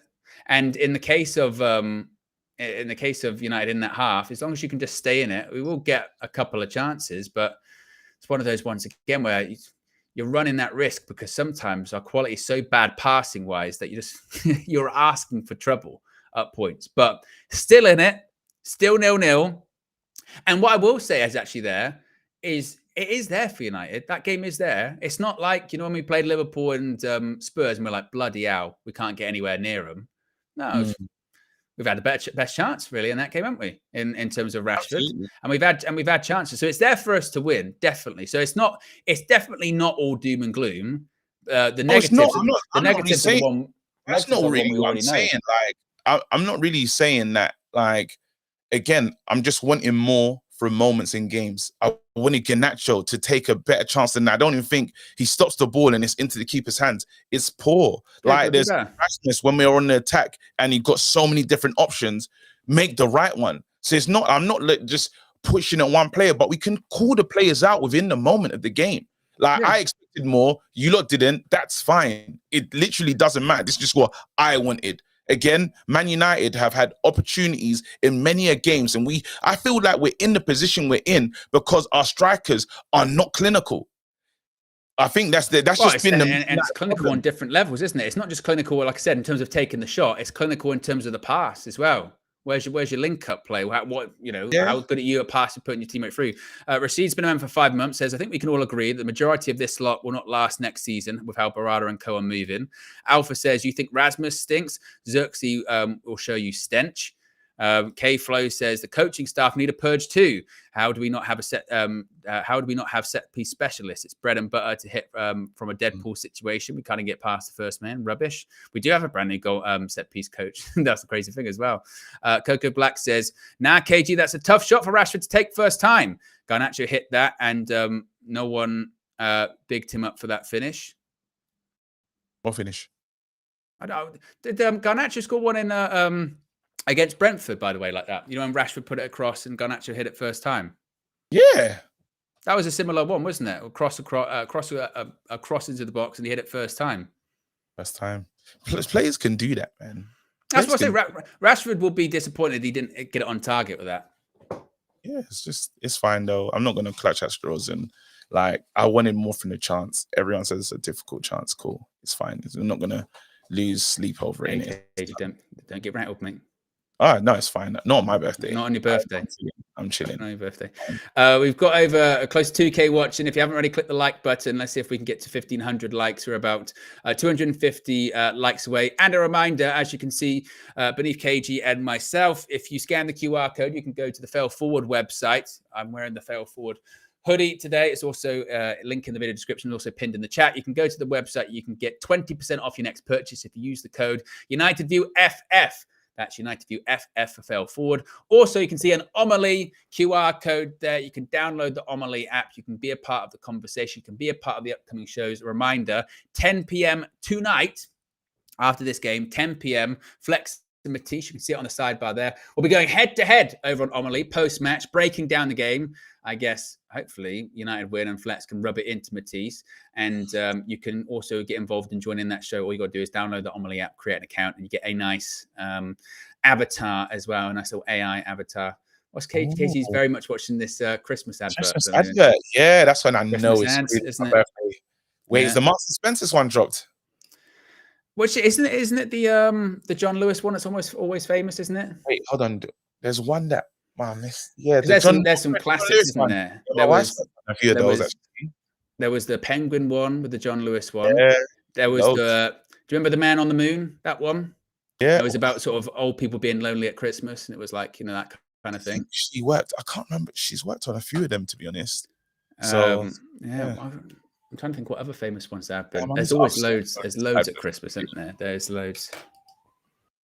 Sarah's in the chat. Sarah's in the chat.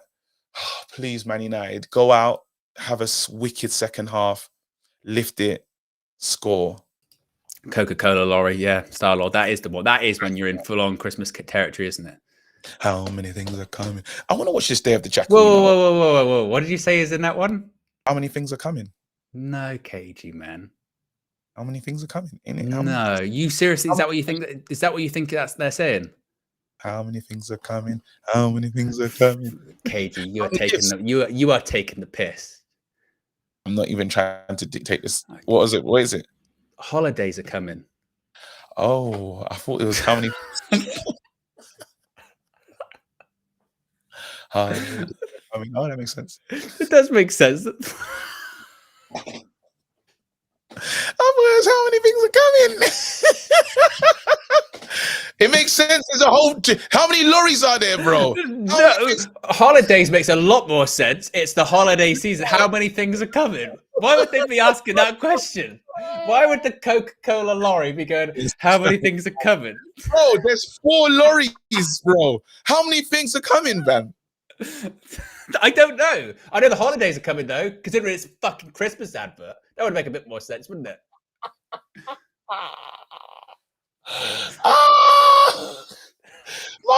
To be full. How long has that advert been running for? Probably your whole life.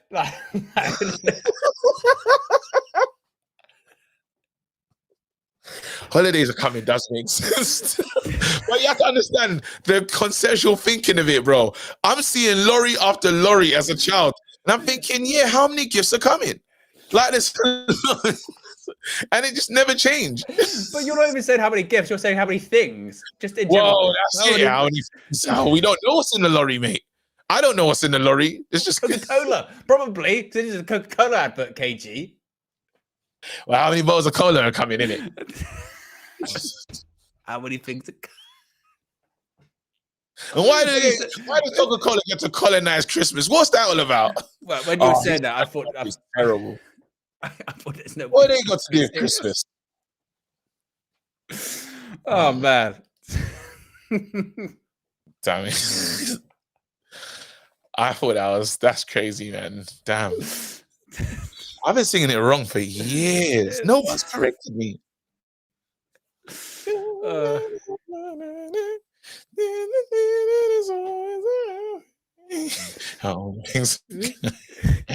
And the best thing is, holidays. Does it not sound like it could work though?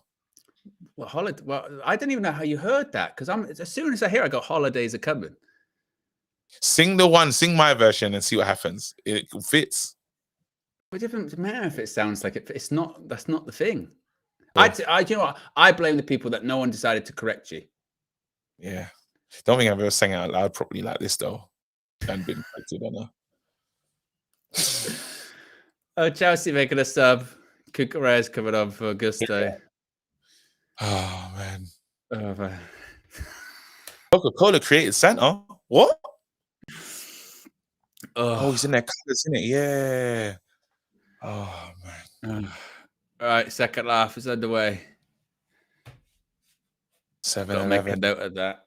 Yeah, just various down. That's a shit note to make, especially so close to Christmas. Oh. Win it. Referee. Oh, that's nice there. Oh, ref.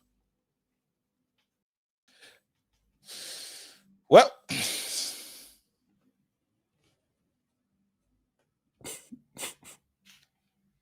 Yeah, that's up there with. Is that worse than Mr. Davis? I think it's got to be worth, like, because that is really iconic, isn't it? But not to say that Smells Like Teen Spirit isn't. Both songs are. Yeah. I hate it. I hate it.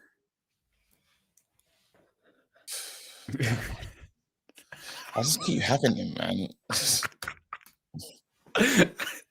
Well, at least you know, you got to do for the Christmas period. You've got to do a replication of that on your channel with you singing. You know, proper, you know, Nollywood settings. How many things covered? It's the Vans though. It's just a Lego. It's just a Lego. A lot of thoughts. There's a lot of trucks, and they're all driving into somewhere, and they're bringing things. Yeah, how many things are coming on these trucks? Like, there's a lot. It felt like they was delivering gifts, to be honest. See, I never got that impression. I always didn't feel like they was delivering gifts. No, it's Coca-Cola. Did you ever have it? How many goals are coming? Simon Miguel, it's too soon, bro.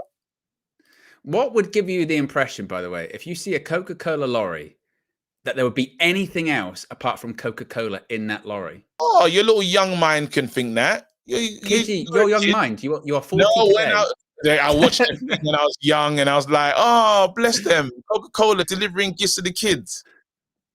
And there was nothing in the years post that made you question if that was the right call. Never thought it. Never dealt with it.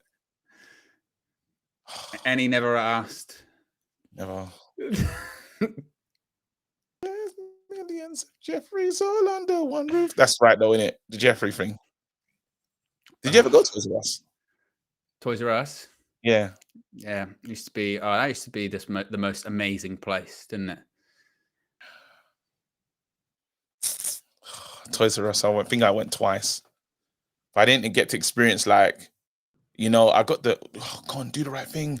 Play forward, play with the attitude that you want to score a goal. Oh my God. Oh, it's always hospital. No. Always hospital pass. Liberty. Them lot don't want to go forward. Standards are too high, mate. It's my fault.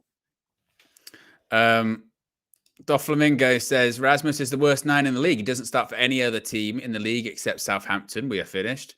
Larry says Rashford should leave, not only because he's not good enough, but because every move he makes gets overhyped with negativity. It's like a relationship where everything your partner does irritates you. And Jazz says, happy birthday, KG. Thank you. Just chill. I'm just trying to chill. I just want this team to be better, man. Oh.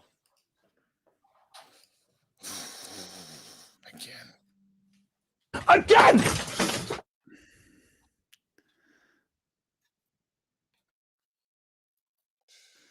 Gary Neville was right about that when he's sort of saying, like, Amorim, like, he's got to try and implement a style on this team because there ain't none. And not only that, you're going to have a tough job because these guys can't pass. That's the right word Gary Neville said there. It's clunky, isn't it? It's so, like, Pass sent to feet. It's just don't outside of know your feet. what we're. Stretch. We don't know what we're. It's all improvised. And that kind of goes into the argument. And he just said what you said earlier on, style. KG, where he went, they don't know how to press. They have no idea. Like there's nothing coordinated there, is there? You know what I mean? They're just chasing the ball. Exactly. Like, they might get the energy back and say, "I fancy a bit of a press now, guys." But there's no rule. These are the triggers. When a player's in this position, this is when we press as a team. This is when we get back into shape. That's a good little round the corner one. Oh, Bruno. Bruno doesn't care about the ball. He doesn't.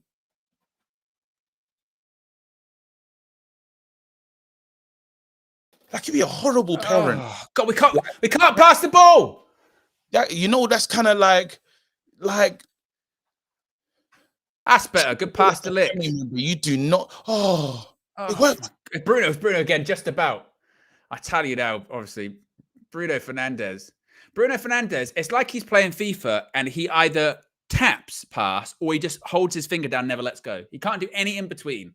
It's either overhit, out for a goal kick, or underhit, barely leaves his feet. He cannot do any in between. It's just ridiculous. Like,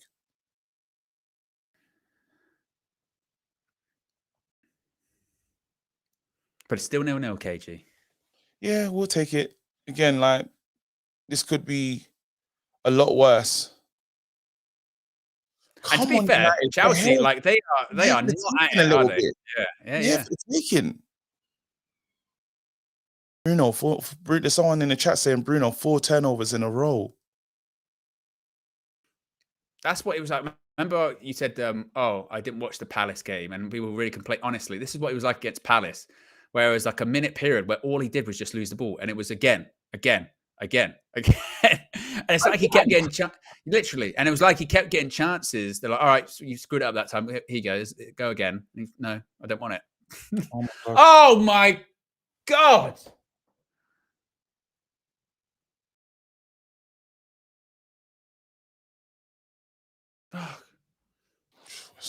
We suck and we stink.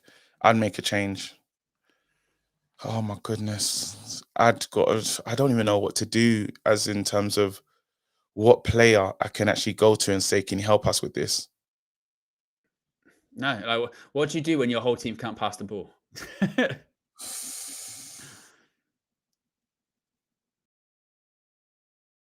Amarim's got one hell of a job on his hands.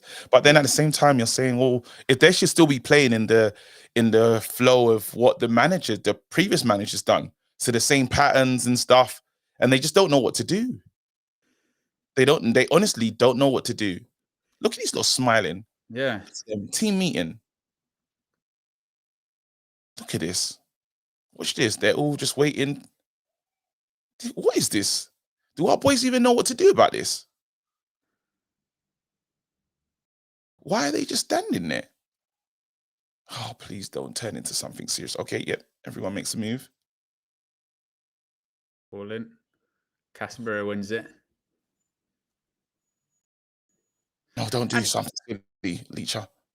And to be honest, I'm sure if you were watching this as a neutral, you'd be like, actually, this is a really shit game of football. Like, the quality is horrendous. Right now, I don't even, honestly, I don't care about that. I don't care about the people watching it that don't support us. We are 14th. We got our own issues at the moment, and deservedly 14th right now. The way we play football, it all makes sense. It's not good, is it? It all makes sense. Just a clear 14th team. Oh my God! Bloody hell! And again, they are today. Yeah, we're doing what we did. We did this quite a bit last season, KG, where we literally drag them down to our level. We did it with Aston Villa. We played Aston Villa, and we said, Aston Villa, do you want to come down a level? Honestly, but that's a frustrating thing also, because you go like, if Chelsea play a good side, they could have been like 2 or 3 down at this point. You know what I mean? They get ripped apart. Oh my God, that pass was mad. We got to be kidding. We have got to be kidding. Honestly, somehow. Oh my God. That's it. Somehow the quality level in this game has got worse. Sunday That's league. got worse. I thought after I was like, well, at least it can't get any worse in terms of just quality Sunday level. league. It is And it's so going to be a bad. moment. Oh my God, this might be it. This might be it.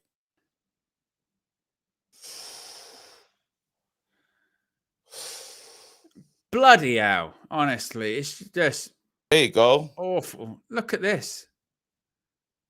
Like I said, it's Sunday You know league. that They're jogging.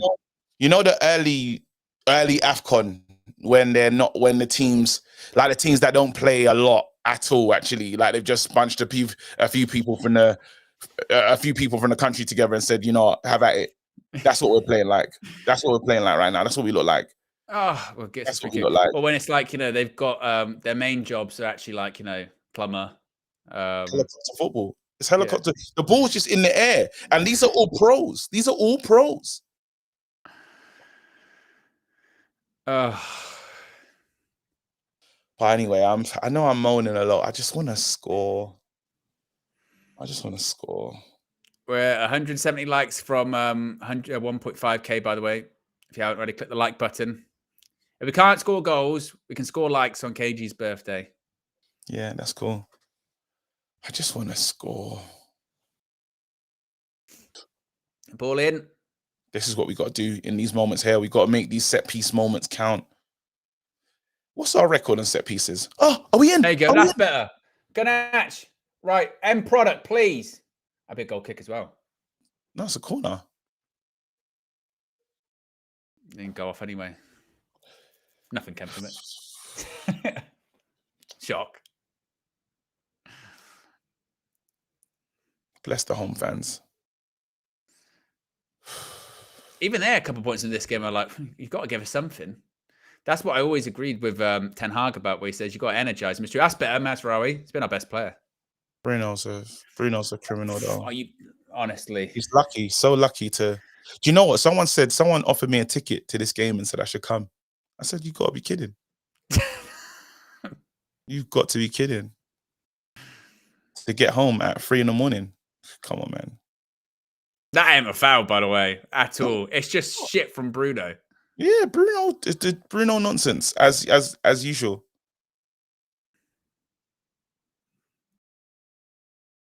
Oh, we can win that. Get that. Please make a change. Rude, please make a change now. Good distribution. Rashford, get back. Rashford, full of running. You can't stop. And you got to win that, Gallo. Gallo. No foul. You're already on a booking as well. Through the legs. That's good. Right, go. What can we do? Let him back in. All right, cool. Come on, boys. Come on. Let's go. Let's have some intensity. Attack, United. Remember that song that we used to sing for LGG? Attack. Such a basic song, but it's so clear what they want. Be careful, Leacher. He gets away with it there. Done well in the end. But why does he go inside again? So good actually goes back into the danger area. How we go along? For a horrible. Come on. I tell you what, his Onana's long kick share between him and David De Gea, there ain't a huge amount of difference. They're in. It's just Onana's more comfortable with the ball at his feet. Okay, come on. Right, go on, Rashi. Let's go. End product, something. That's all right. I'm all right with that. All right. Corner. Come on, KG. Come on. Let's go. It's a good pass by Ugarte, actually, in the end. That's better. Yes, very. No, that's a good decision by Rashford, actually. Wasn't bad, yeah. It's a good decision by Early Rashford. as well. Really good decision by Rashford. It was going to go to Garnacho, actually, as well. Right. Good delivery, please. If I swear to God, Bruno, if you don't beat the first man, please, I'm going to lose my shit. You prepare yourself just in case. He's told him to go in there as well. Ball in the box. Please, United. Again, Casemiro. Or delay. First man. All right, it's gone short. I should take a shot. That was a shit corner, innit? It's a shot, KG. Yeah, I hear you a little bit, but then we're not been getting chances. We haven't been getting chances. Yeah, you got to put something in there. You know what I mean? Like, give us something to like try and. Anyway.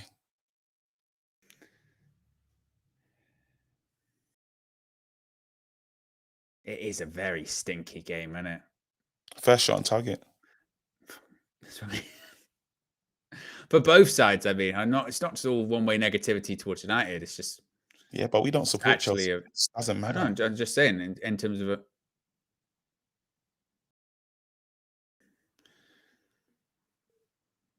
Roll it. Some level of intensity, boys. We want to win it, not a draw. But by the way, your new head coach is watching you. If this was your first training session, would you be strolling around? Look at this. Look how we give the ball away. Oh my! Look at that. God! Look at that. Look at that.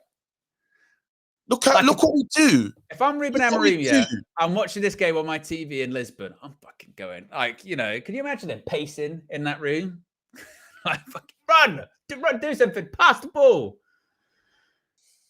Even put attacking, like Roy Keane says. Just go smash someone. Just make yourself feel good. Do something. Oh. Do something to, you know, fire the crowd up. It's like we're waiting to go down and to fight. We have to be. I would love us to be proactive. Again, aggressive, like intense, something. Something, you know, like, you know, we're trying to win this game.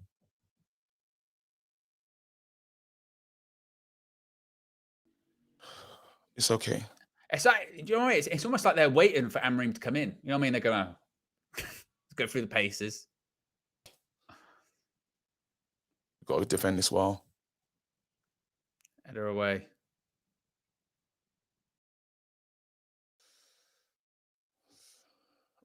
Rude, I need you to do something. Okay. Okay. You got your in. I think he's offside. I think he might have been offside. He was offside. It was offside. Look across the line, Garnacho, man. That's what I'm saying earlier on. Can we make a change? Can we make a change? Can you make a change? Get them bibs off. Get the bib off Ahmad as soon as possible. And I might even take off. I might take off Garnacho, you know. Is that mad? And Rasmus. This is where I wish someone like Eriksen was fit in this game. Get Bruno off the pitch. Someone that can actually pass the ball. Look at Bruno. Look at Bruno. Look how lackadaisical the little.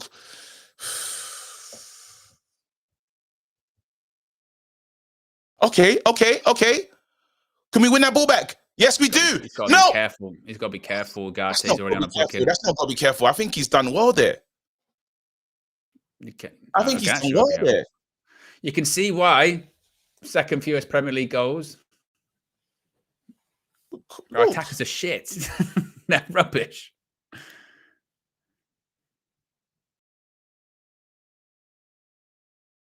Look at us, man. We could be the worst.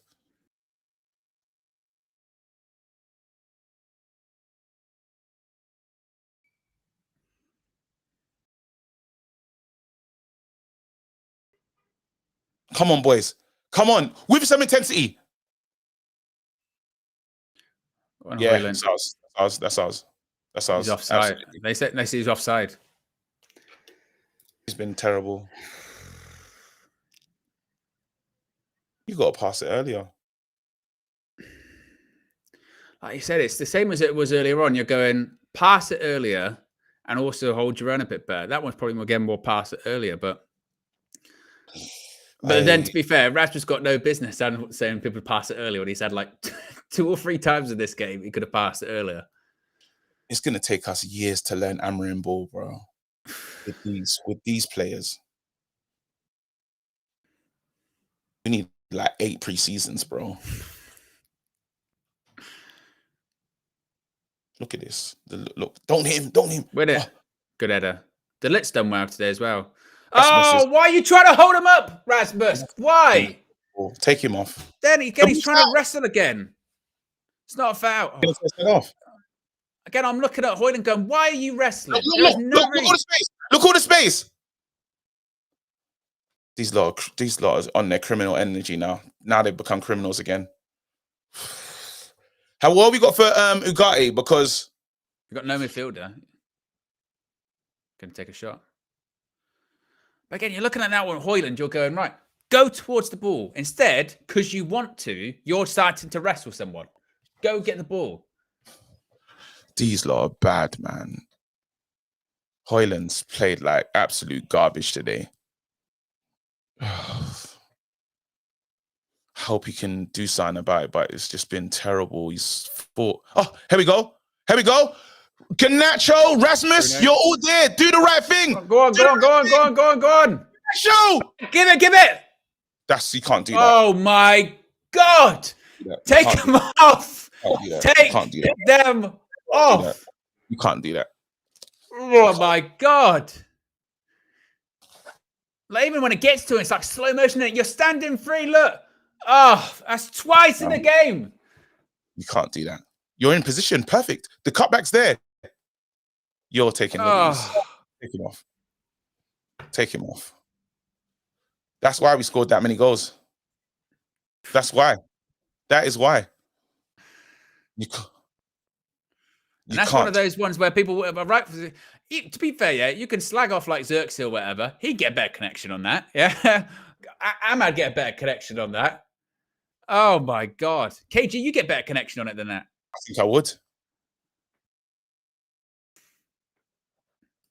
Mad.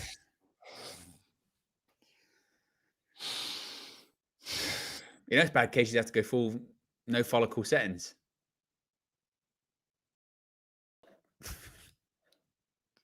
That's where my fail forward hat, bro. Didn't realise when you were saying how many things are coming, you were referring to goals, and the answer was none. Mm-hmm. Please, boys. Please. Go. Please. That's a terrible pass right behind him. Where's he going to go? Referee. I'll give it the other way. Oh! Corruption. Honestly.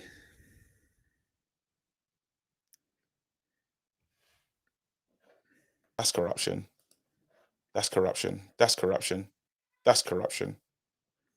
That's corruption. You might need to refresh, by the way, Casey. You've just gone out of sync for some reason.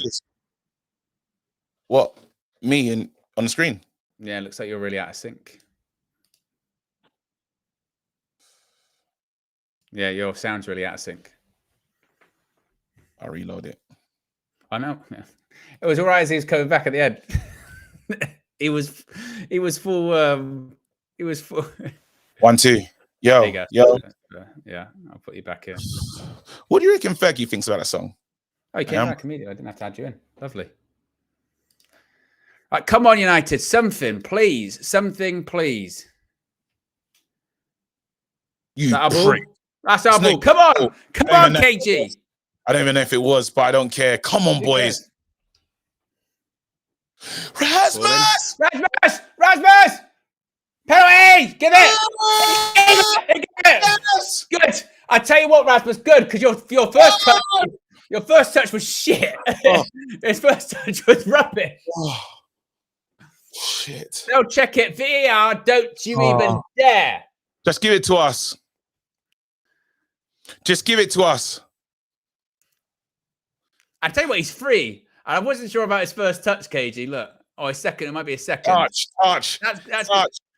It kind of gets away from him a bit. Take it. Shit, is it a pen? Go with the referee's on-field decision. Yes! Contact! Yeah, that's a penalty. Won't get overturned.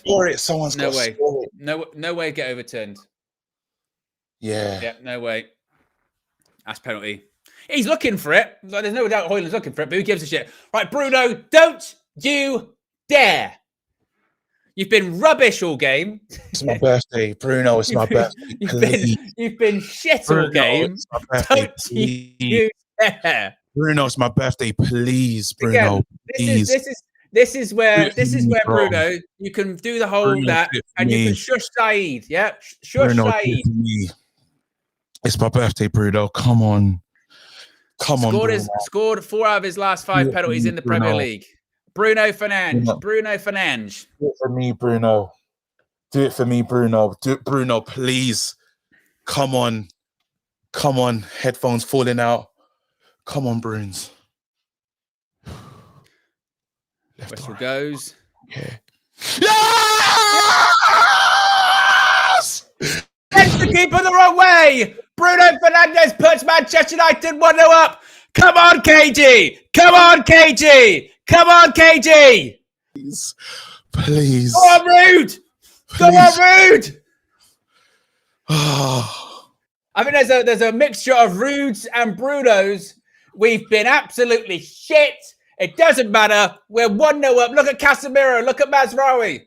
Look at Højlund. You want a penalty as well. Come on. Come on.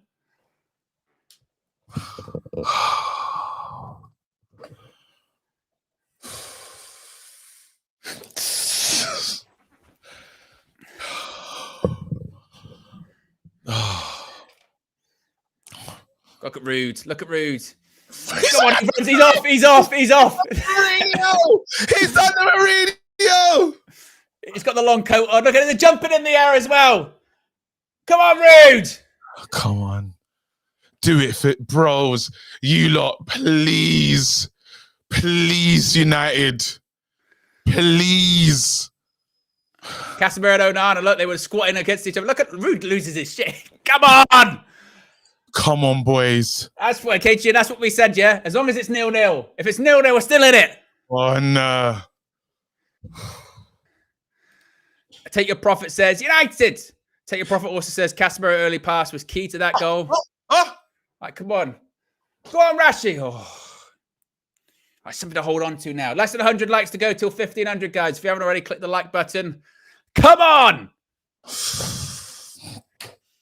Oh. And I'll tell you what, Rude, he was probably thinking of subs, wasn't he? Now the question is, what does he do?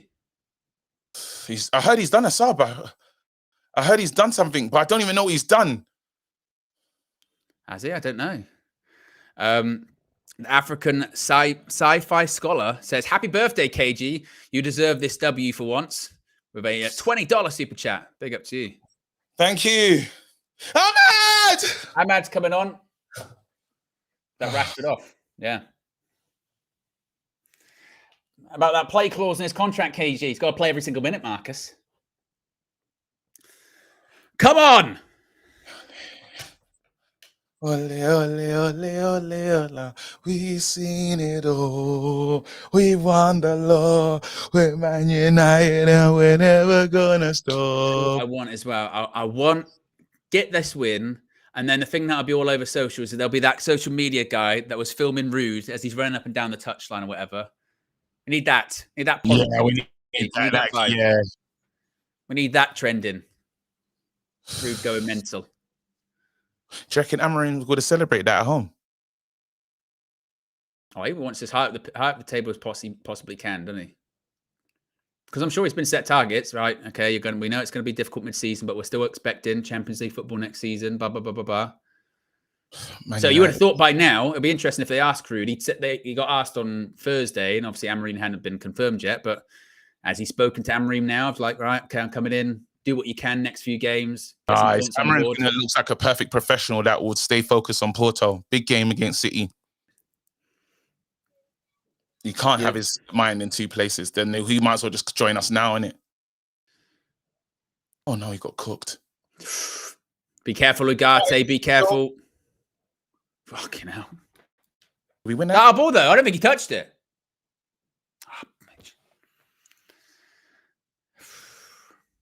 They're on the edge, those players, aren't they? You know what I mean? People like Leach and Ugarte, they are on the edge. They live there.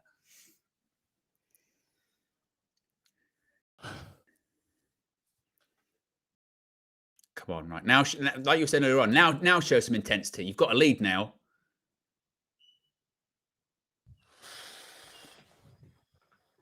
Yeah. About that intensity. You know us. Well, again, come on, man. We said it. We said that this team can't keep a clean sheet to save their lives. We needed more than one. No one gets out. Can't protect a lead. How many minutes is that we've been in the lead for? What, like 5? Seconds. Look how much space he's got, KG. Get out to him. Look, you're watching. Get out to him. How can he get that much? I mean, look, he can watch it the whole way. I need to go back, but did Leach even touch it for the corner to really count?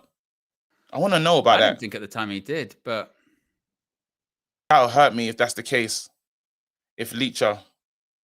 Did Leach actually touch everyone?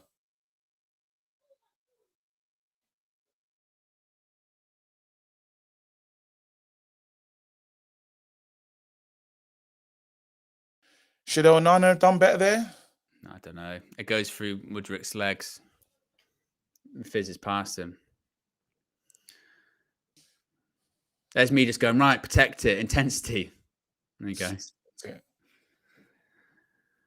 Oh, come on. Oh, that's better. Better. Hold up. Right, now give it. Just give it.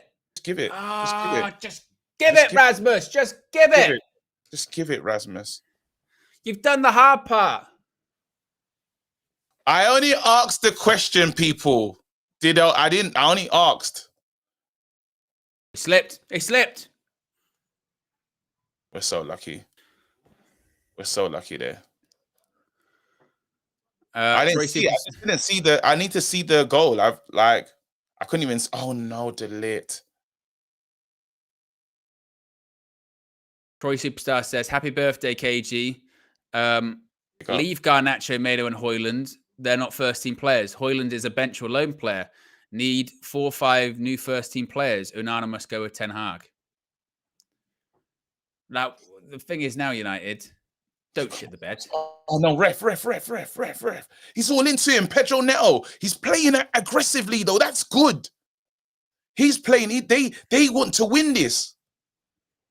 The goal has woken Chelsea up. What's it done for us?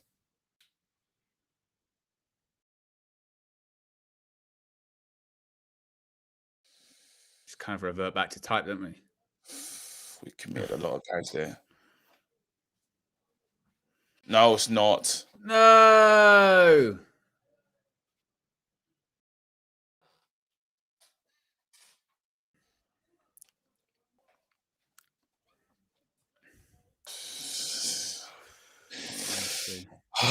You know when you want United to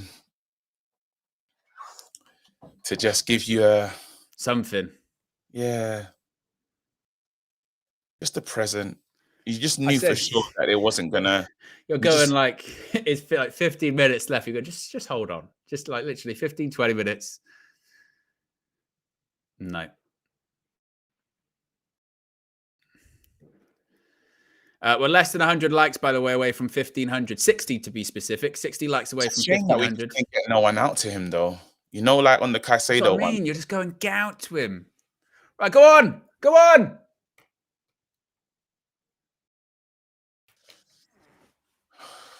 I wish Ahmad tried to gamble. We've got a corner. Oh, we got a corner for all. That's been the slightest of deflections. Let's have a look. I need to see if if Leach actually touched the ball on that. Did Leach actually touch the ball when that ball went out for the corner? I would have. Initially, I wasn't sure, but I would have thought if he hadn't, they'd have showed it back by now, surely. Would they show us that? Short corner. So win that, boys. Win that. Be careful. Yes. Well done, Ahmad. It's not a foul. Yes. Ahmad. Now look, you've got the ball. They're deep in their half. Put some pressure on. You give me the gift that I'm waiting for.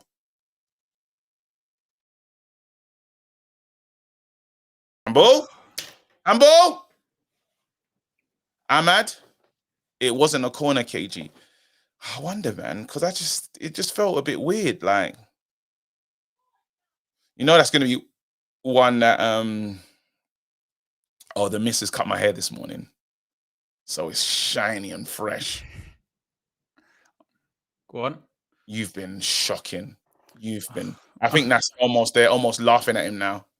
The Old Trafford faithful.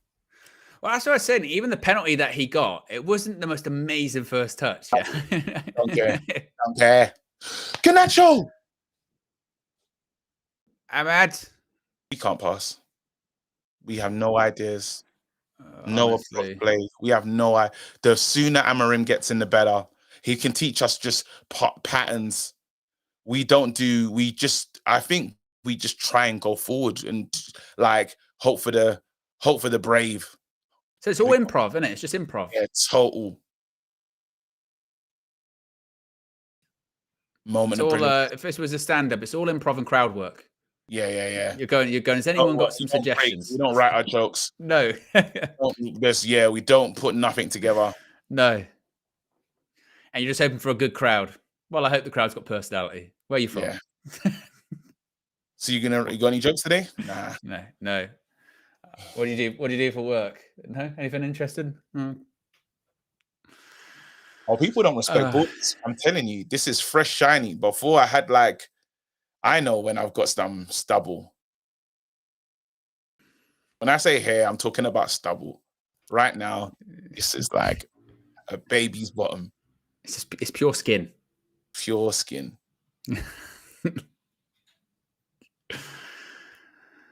Less than 10 minutes to go. 1-1. A Bruno penalty cancelled out by a Caicedo volley. Less than 30 likes to go till 1,500 as well. Rasmus has been terrible. He got that little moment, but... So Bruno, apart from scoring a penalty. Rubbish. And Garnacho.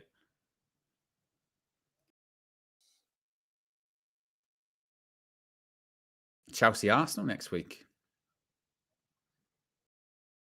Oh, wow.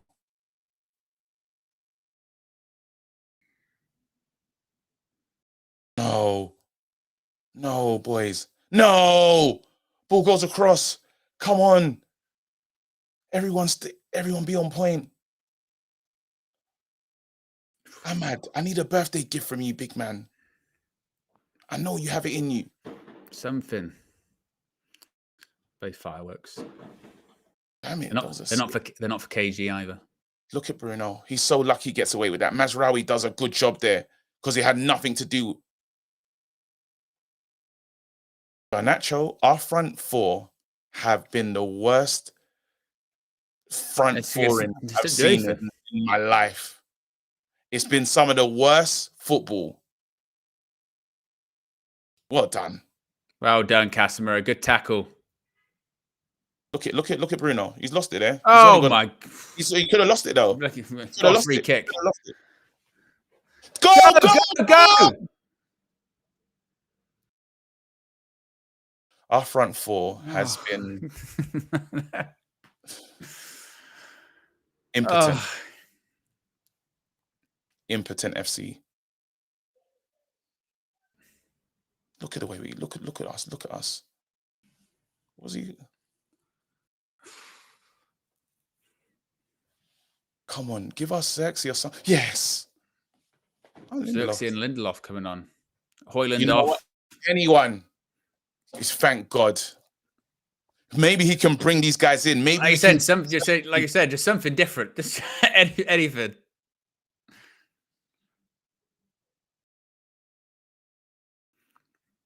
Who's Lindelof coming on for? Ugarte.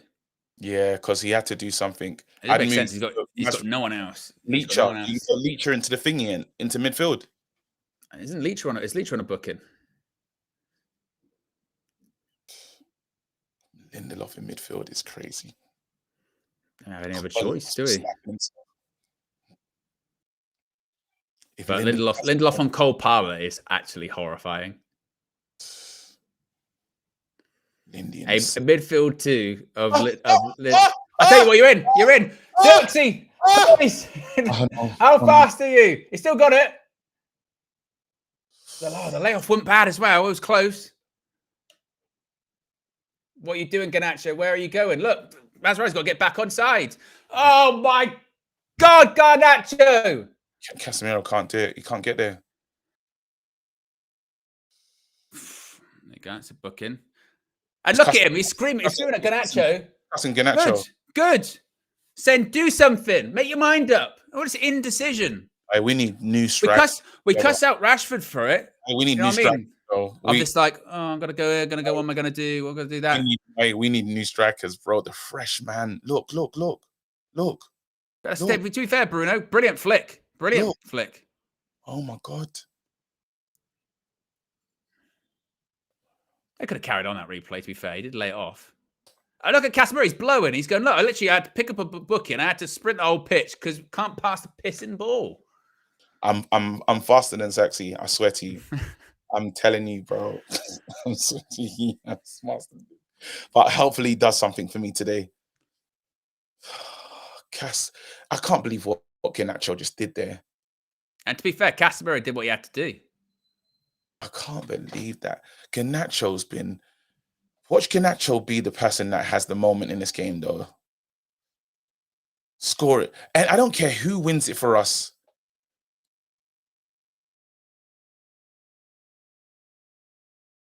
I think this is some of the worst front fouring I've ever seen. I'll give credit to Bruno for the flick for that Xerxes one. That flick was good. It's been... Garnacho has been... Oh, my God.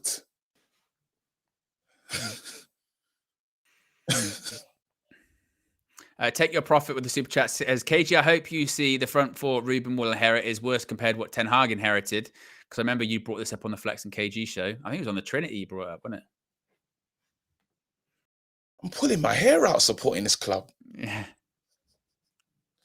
Too easy. Oh, didn't get it.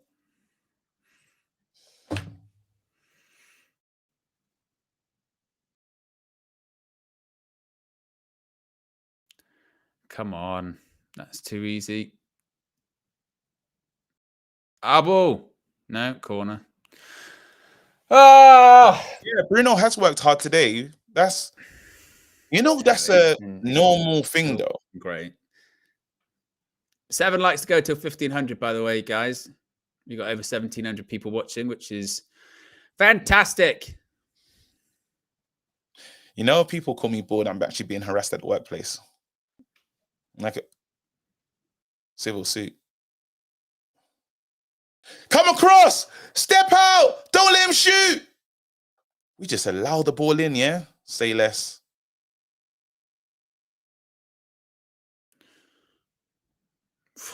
Onana did well. That was brilliant from Onana. Down quickly.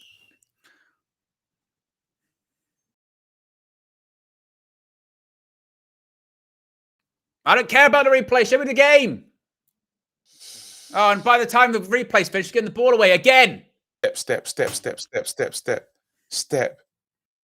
Oh, nonce. I've done again. Right, keep the ball. Honestly. You can hear the crowd going, look, do something. Move the ball forward. And when you do, don't just give it away. Please do something, guys. Look, last 5 minutes, KG. None of the ball in their half at all. I don't even know why Bruno tried to do that. He could have let it bounce. You've been brilliant, Mazraoui. Well done, Mazraoui. Mazraoui, you have been the man of the match for me. That was everyone I felt bad for. You know when Garnacho didn't give it? Oh, come on! Try your best!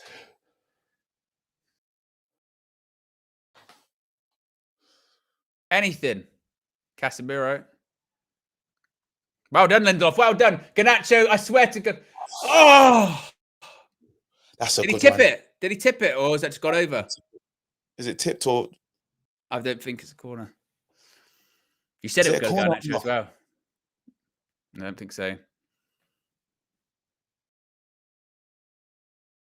But he's free as well.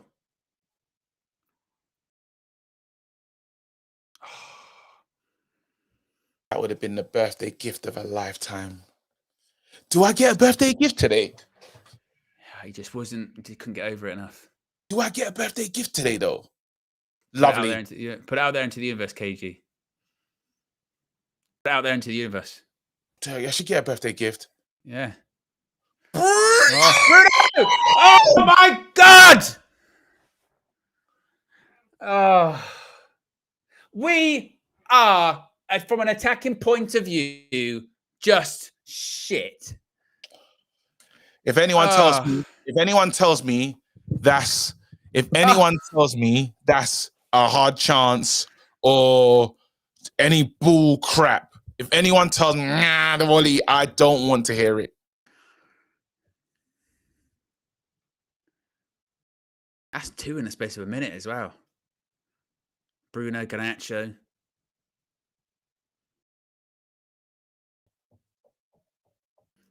Oh, Berbatov on Monday Night Football.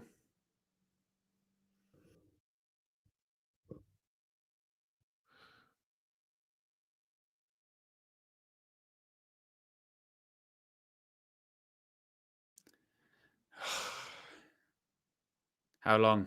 4 minutes. They started that. That's a hard chance bullshit again.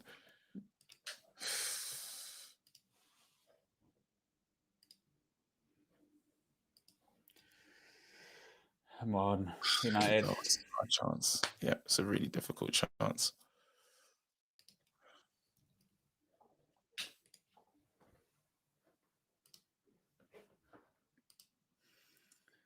Something, please. Give me something. Referee. Ref.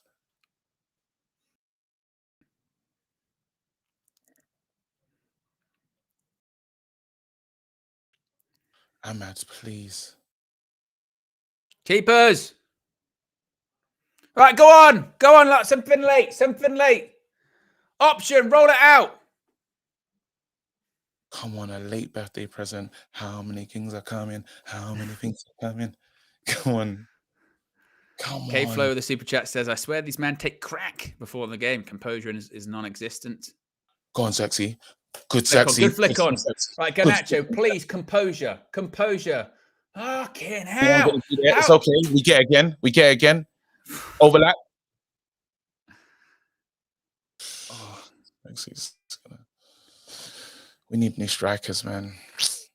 We just need new, That's right, Ralph Ranić settings. Major surgery. It's not a foul. Oh, referee, That's out of order. You prick. That is out of order. Not a foul. That's out of order.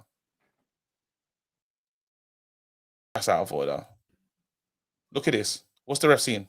Wins the ball. Okay, maybe. No, I don't think that's a foul. Maybe he's talking about it coming together with Garnacho. That's not Garnacho a foul. doesn't beat him, but he takes out Mazraoui as well. He tries to cross body in the middle of the air, KG. What's he planning? We need new strikers for sure. It's just way too young. We've put strikers, wingers, 10. Yeah, we need new strikers. Mazraoui, you've been brilliant. He has. That's not a foul. 1-2, go. Bruno, I swear. Yeah, exactly. I honestly, this is just getting crazy.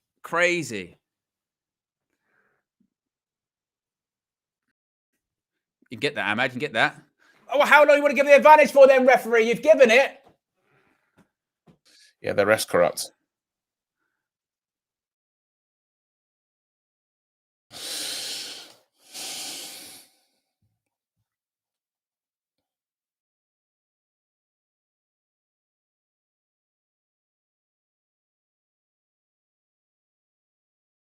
That doesn't look great.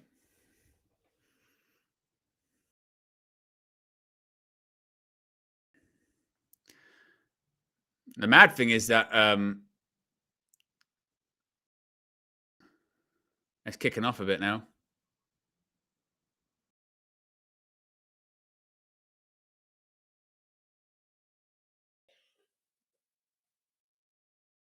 They're thinking about it. Yeah, they're checking. Oh, he's gone there. He's not going to be in trouble. Oh, it's not even there. I don't think it's a... Oh, thank God. Right, it's just yellow card.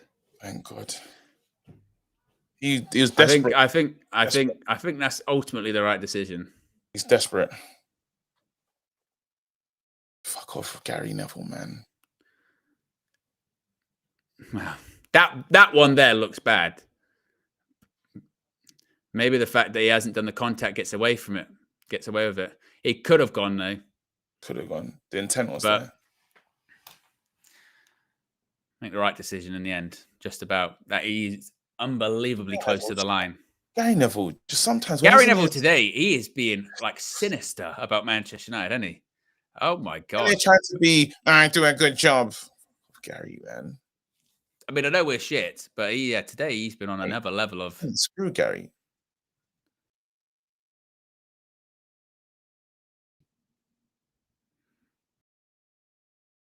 I'll be interested to see how much time's added on now, because that was a little bit of a delay.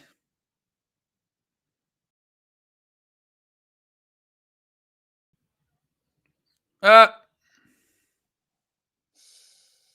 he's done him there. Oh, good block.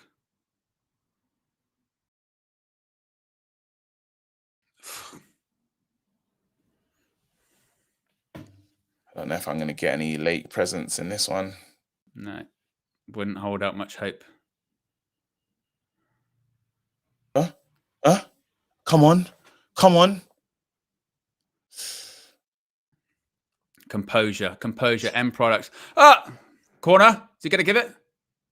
It's got to be a corner. You got to let it, ref. You got to let it. Last minute corner, KG. Last kick of the game. Last kick of the game. You got to put it in there. Is it a corner? Yeah. Is it a corner? Yeah, it was Caicedo. Birthday gift. Birthday gift. Come on. Birthday gift. Birthday gift. Come on.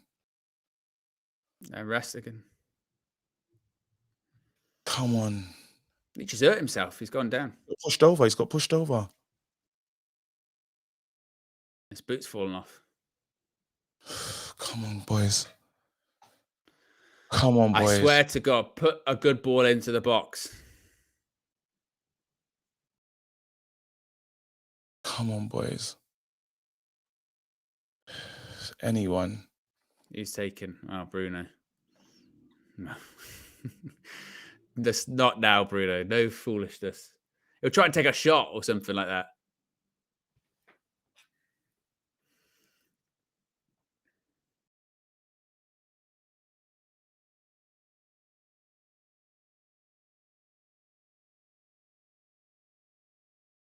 Oh, I told you. Honestly, Bruno Fernandes, you just... Oh. Well, it's a point.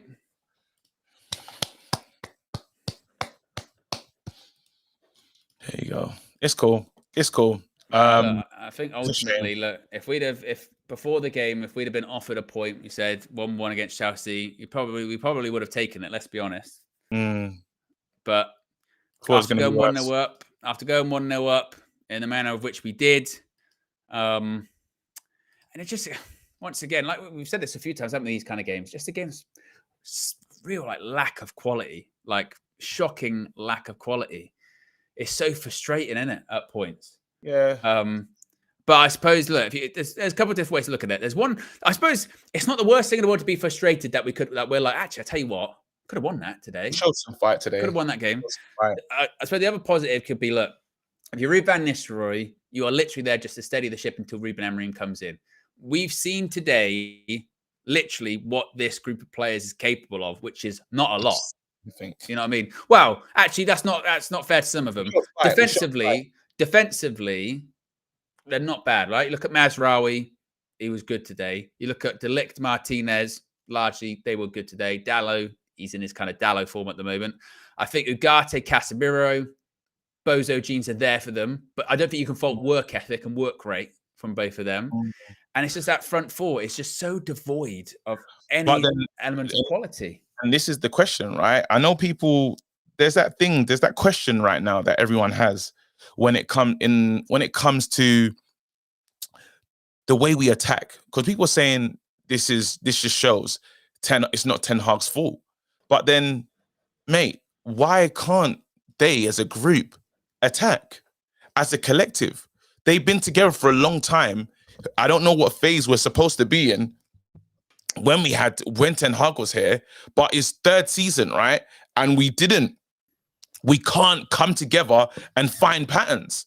You know, when you say there's no pattern of play and people used to get angry about it, but it's true. Because when we attack, where are the patterns of play? Where are the ideas? Why does no one know? You run forward, I stand here. You go in, like, literally the DNA should still be on the team. But there's no DNA on the team because we just don't know how to play. And we've been like this for 2 seasons. So that is an indictment of why our manager, because really, like, even if you do sack the manager, you should still see shades of that manager's, you know, how he's making the team play before it's just totally gone. So when Mourinho left his Chelsea teams, you see shades of that. When when Roberto Martinez took over the Moyes team, he had Moyes defense, but with Roberto's a bit of attacking play, and it worked for a little while. Man United, what do we have? But we've gone up. We're now 13th. Yeah. And, you know, and to you know, this is what people, to be fair, were saying, you know, in the week with this whole Ruben Amorim appointment, which is, you know, to get a tune out of, or to get those players playing in some kind of like tactical rhythm ain't going to be easy. Because I'd love to know today really what the plan was from Ruud van Nistelrooy in terms of like, what did he say them to do? Did he go Ollie vibes of just go out there, do what you can do kind of thing? Because it kind of looked like that, to be fair, didn't it? Of like not much of a tactical plan. But even if there was a heavy tactical plan, the team wouldn't probably even follow it anyway, right?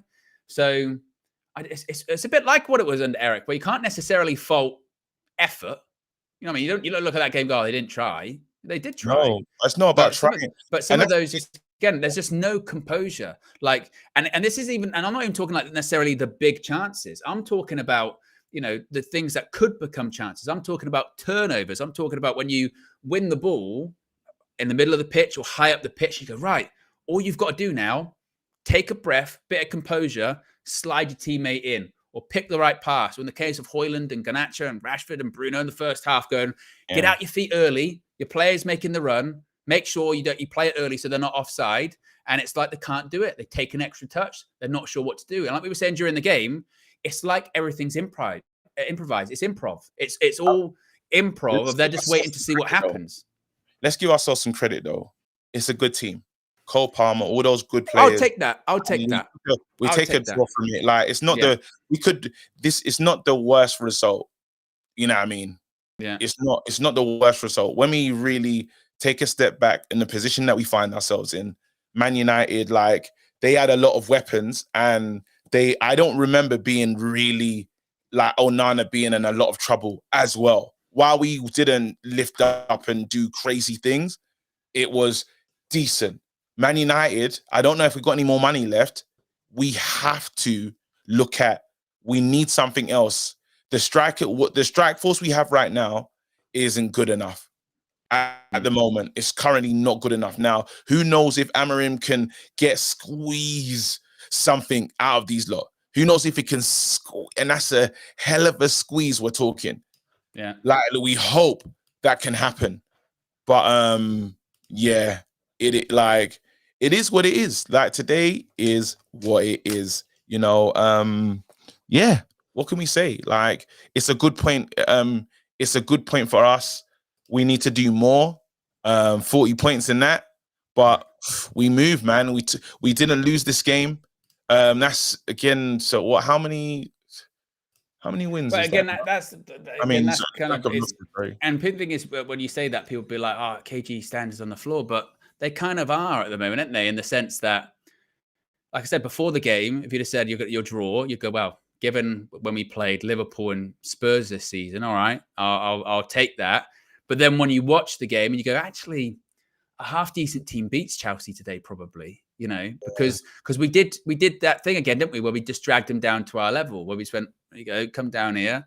And it's one of those ones as well where you look at, say, someone like Garnacho today and you go, rash. You're young, you're rash, end product isn't good. But then eventually it's like, okay, you got to maybe take him off, don't you? I mean, I know Rashford weren't great either today, but you'd have probably gone, actually, if Garnacho's not at it, take Garnacho off for Ahmad, put Rashford on the left-hand side, because everything goes down the left anyway with us, isn't it, really? It was rubbish, man. Garnacho was terrible.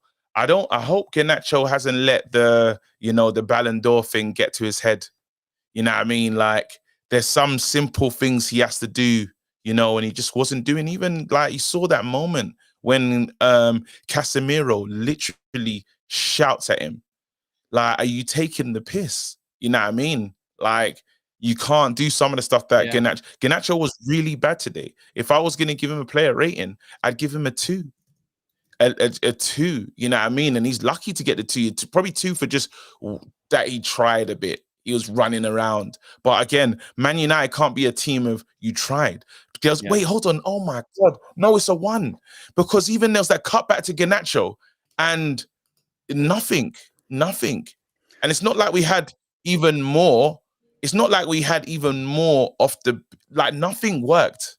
And that's why I felt sorry for Casemiro, because I'm glad you brought up that bit, because obviously I know people, you know, take the mick out of Casemiro not being able to run and blah blah blah blah blah. But you know, that is where, like, he's right to have a go at him at that one, going, you've got the ball, I've got to go bail you out there. I mean, you know my limitations here. I'm sprinting, I'm getting a booking because of you. Because again, because you're not you're indecisive, or your decision making is not great, and he's right to. And I think at the end of the game, he had his arm around him and to say, you know, it is what it is. But he's right. During the game, you play for Man United, you play in the Premier League too.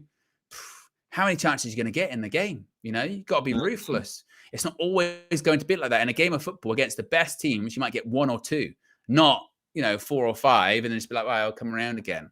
You know, it doesn't really work like that. We still call Palmer today, though. Like, so while we do have the negatives, the positives is Mazraoui is a hell of a find. Yeah, he is a hell of a find for the price and the fact that we played him on the left, played him on the right. Mazraoui has been brilliant.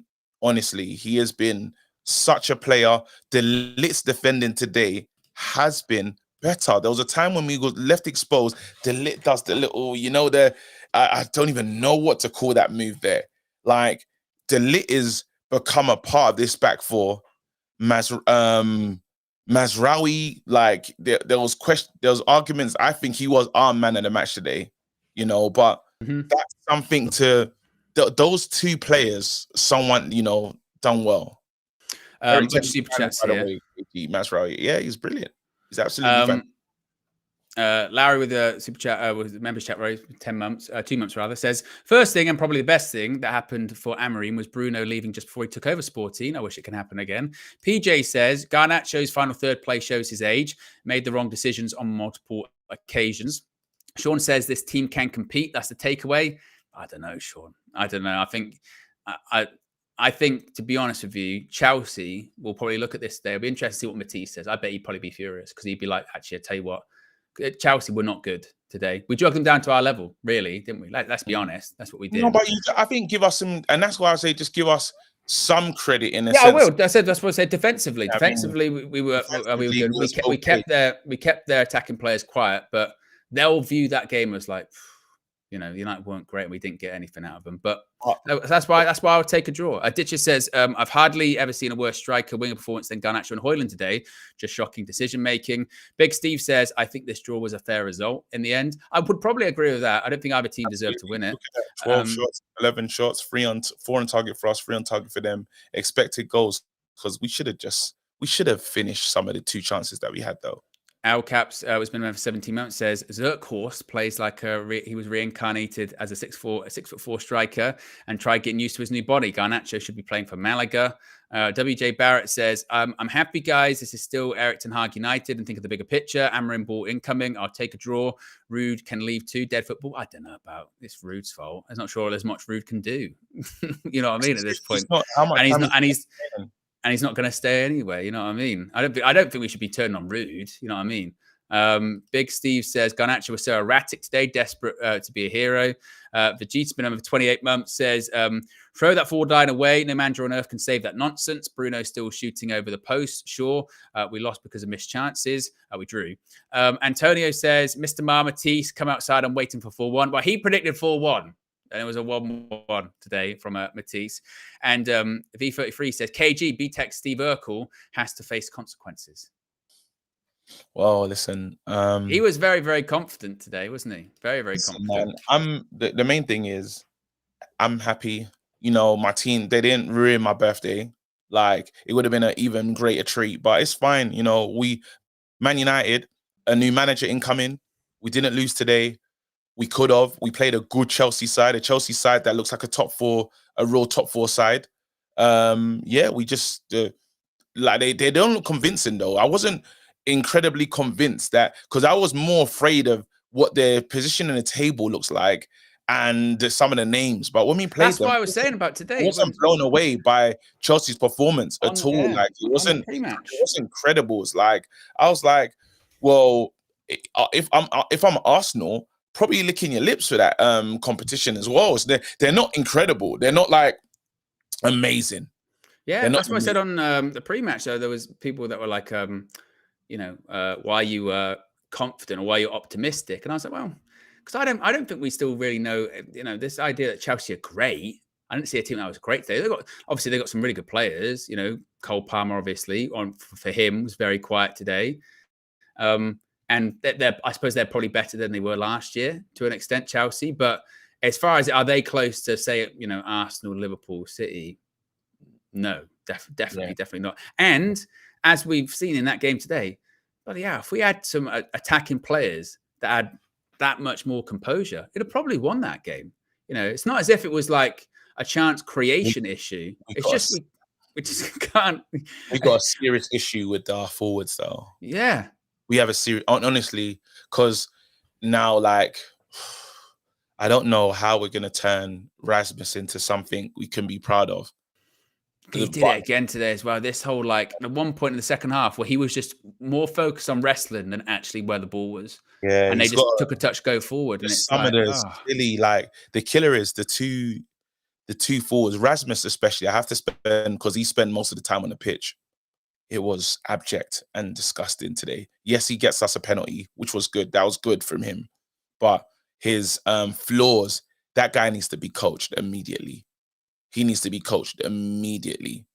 And then the pace of what's his name of Xerxes is gonna be an issue for him. Like, that breakaway that he has, you can imagine Mount. Who else could you think of? Just anyone else, but it to fall to him. And he's gonna get those. Like, he will never be able to run in behind. And I don't know if he gets to play as that attacking midfielder. If he play in the formation, the formation that Amarin's gonna do, I don't know. I don't know how he's gonna thrive.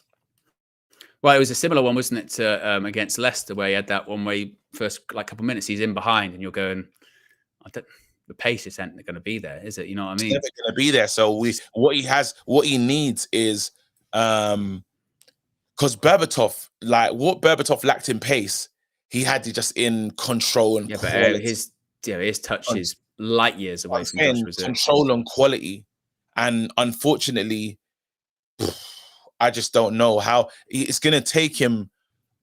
I don't know. I honestly don't know if we can salvage, because now we're talking about, can you even salvage that? That's how I honestly feel. And then you've got, like I said, you've got Rasmus, who at the moment still would rather be wrestling. You got Garnacho, who's missing chances or bad decisions. You got Xerxes when he comes on, that we're still not sure like what he is at this point. You got Rashford, who still does rashy stuff. He's better than he was last season, but last season he was really, really bad, and it's still not amazing. And then you've got Bruno, who, let's be honest, like, I know he scored today, but it's typical Bruno. He scores the pen, right? And I think he did for the Xerxes chance was when he did a little flick around the player. I'm trying to think of what else he did, but then there was a period of time in the second half, right on, he gave the ball away four times in a row. And it's like, Ahmad didn't do anything as well. I'll be fair with you. Like, literally, the front six today should just maybe give their pay packet back to the club, because they didn't go to work. They wasn't at work. There's probably a bit of running, but when it comes to actual, your job, putting the ball in the back of the net, you can see why we scored the least amount of goals. And that's why I feel bad for, say, like Casper and Ugarte. And they're both of them, you can tell clearly they're not great on the ball, and they will have bad passes or poor passes. But it must be exhausting for them, because the amount of turnovers in front of them from those guys giving the ball away or short passes, it must be infuriating. Or when they win the ball back in a good area, and I go, right, there you go, and it comes straight back a minute later, they must be like, oh my God. You will get the best out of those. Remember the ball turnover from Ugarte wins the ball. It goes into Rasmus Højlund, and Garnacho's ahead of him, and Rasmus loses it. Yeah, well, and they must like, they look at the yellow cards they both got. Ugarte and Casemiro both on yellow today because they had to do cynical fouls, because either they give the ball away, or one of the other players gave the ball away, or indecision. Casemiro had to run after Garnacho. Ugarte, when Cole Palmer just goes past Rashford, and I think it was Casemiro, like, not there. And like, they've got to do that, and that's why I felt a bit bad. No wonder they're sucking wind, because they're like trying to chase ghosts all the time, and when they think they've got a reprieve, they don't. You know, and then, like I said, we know on the ball they're not that great anyway. It's like, is it wrong of me? Because I see me and Mike saying, what the F did I want Ahmad to do in 10 minutes? Something. I don't know. You're a sub. Impact. Something. Is that, am I wrong for that? We bought in a sub. I just want something. I didn't say you got a saver. I just want something. That's all. Like, nothing. I got nothing from the subs when they came on. I got nothing from the players that played the 80. I'm saying I wanted something. I think that's lucky. Like I said, I kind of feel like, again, I feel like you just have to almost divide that team in half, don't you? You go like attacking players, like I said, subs included, just non-existent, not good. Players that were defensive, you would give them credit, and you go, well, I feel like you gave us everything you could today. And people like Mazraoui, people like De Ligt, you know, put in performances. Honestly, I'm not gonna. Are we all seeing different things? Are we not allowed to expect anything from subs, even if they get 10 minutes? How many minutes did Ahmad get? Let's have a look. No, I'm just saying in general. Are we not allowed to? What's happening there? What? These two players. But they were looking at each other. Yeah. That's funny. That's how you know this team is. This team is desperate. You got these two having to look at each other with everything. Is that Casemiro as well? The one that's won everything. It was 17 minutes. He got Amad Diallo. 17 minutes. Bro, I have to go and get ready. My wife takes. Well, we'll wrap it up anyway. Big up to everyone. Be sure to click the like button. Actually, let me double check I'm all good with super chats. Here, Mr. Darkseid says put Bruno at 9. He thinks he's a striker anyway. Ivor Clip says Bruno was garbage, always giving the ball away, and his set pieces is atrocious. Dallo is a scam as well. He always seems to get rolled at every time he has to stop an attack. So there you go, guys. Big up. Be sure to click the like button on the way up. Be sure to subscribe button around corner. Yeah. Happy birthday, KG. Thank you. Comedian. Unfortunately, John's right. It's going to be our final stream. He says shit stream, close the channel. So we're going to live up to John's advice. Cool. It's been a lovely time here at United View. It's been wicked, man. Thank you. It's been nice. Great here. You lot, all the best with your future endeavors. We wish you well. And that's it. Shut down the channel. Yeah, exactly. It was a good end. You know, we hoped it was going to be a more exciting game for it to be the last one. I'm so sad that John didn't give us more time. No, I thought, you know, it's unfortunate, isn't it? It's unfortunate. Anyway, I will be live. It's a joke. I will be live for the full-time view straight after this. You won't have to go anywhere. You'll be redirected. Many happy returns, Mr. The Comedian, and we'll be back with fan views and stuff like that outside Old Trafford. We're out of here. Oh, actually, before we are out of here, reminder, scan the QR code, fail forward, United View FF, use the code. Flex will be live with Matisse on Amelie as well. You can scan the QR code for that. Now we're out of here. How many things are coming? See you later. Peace.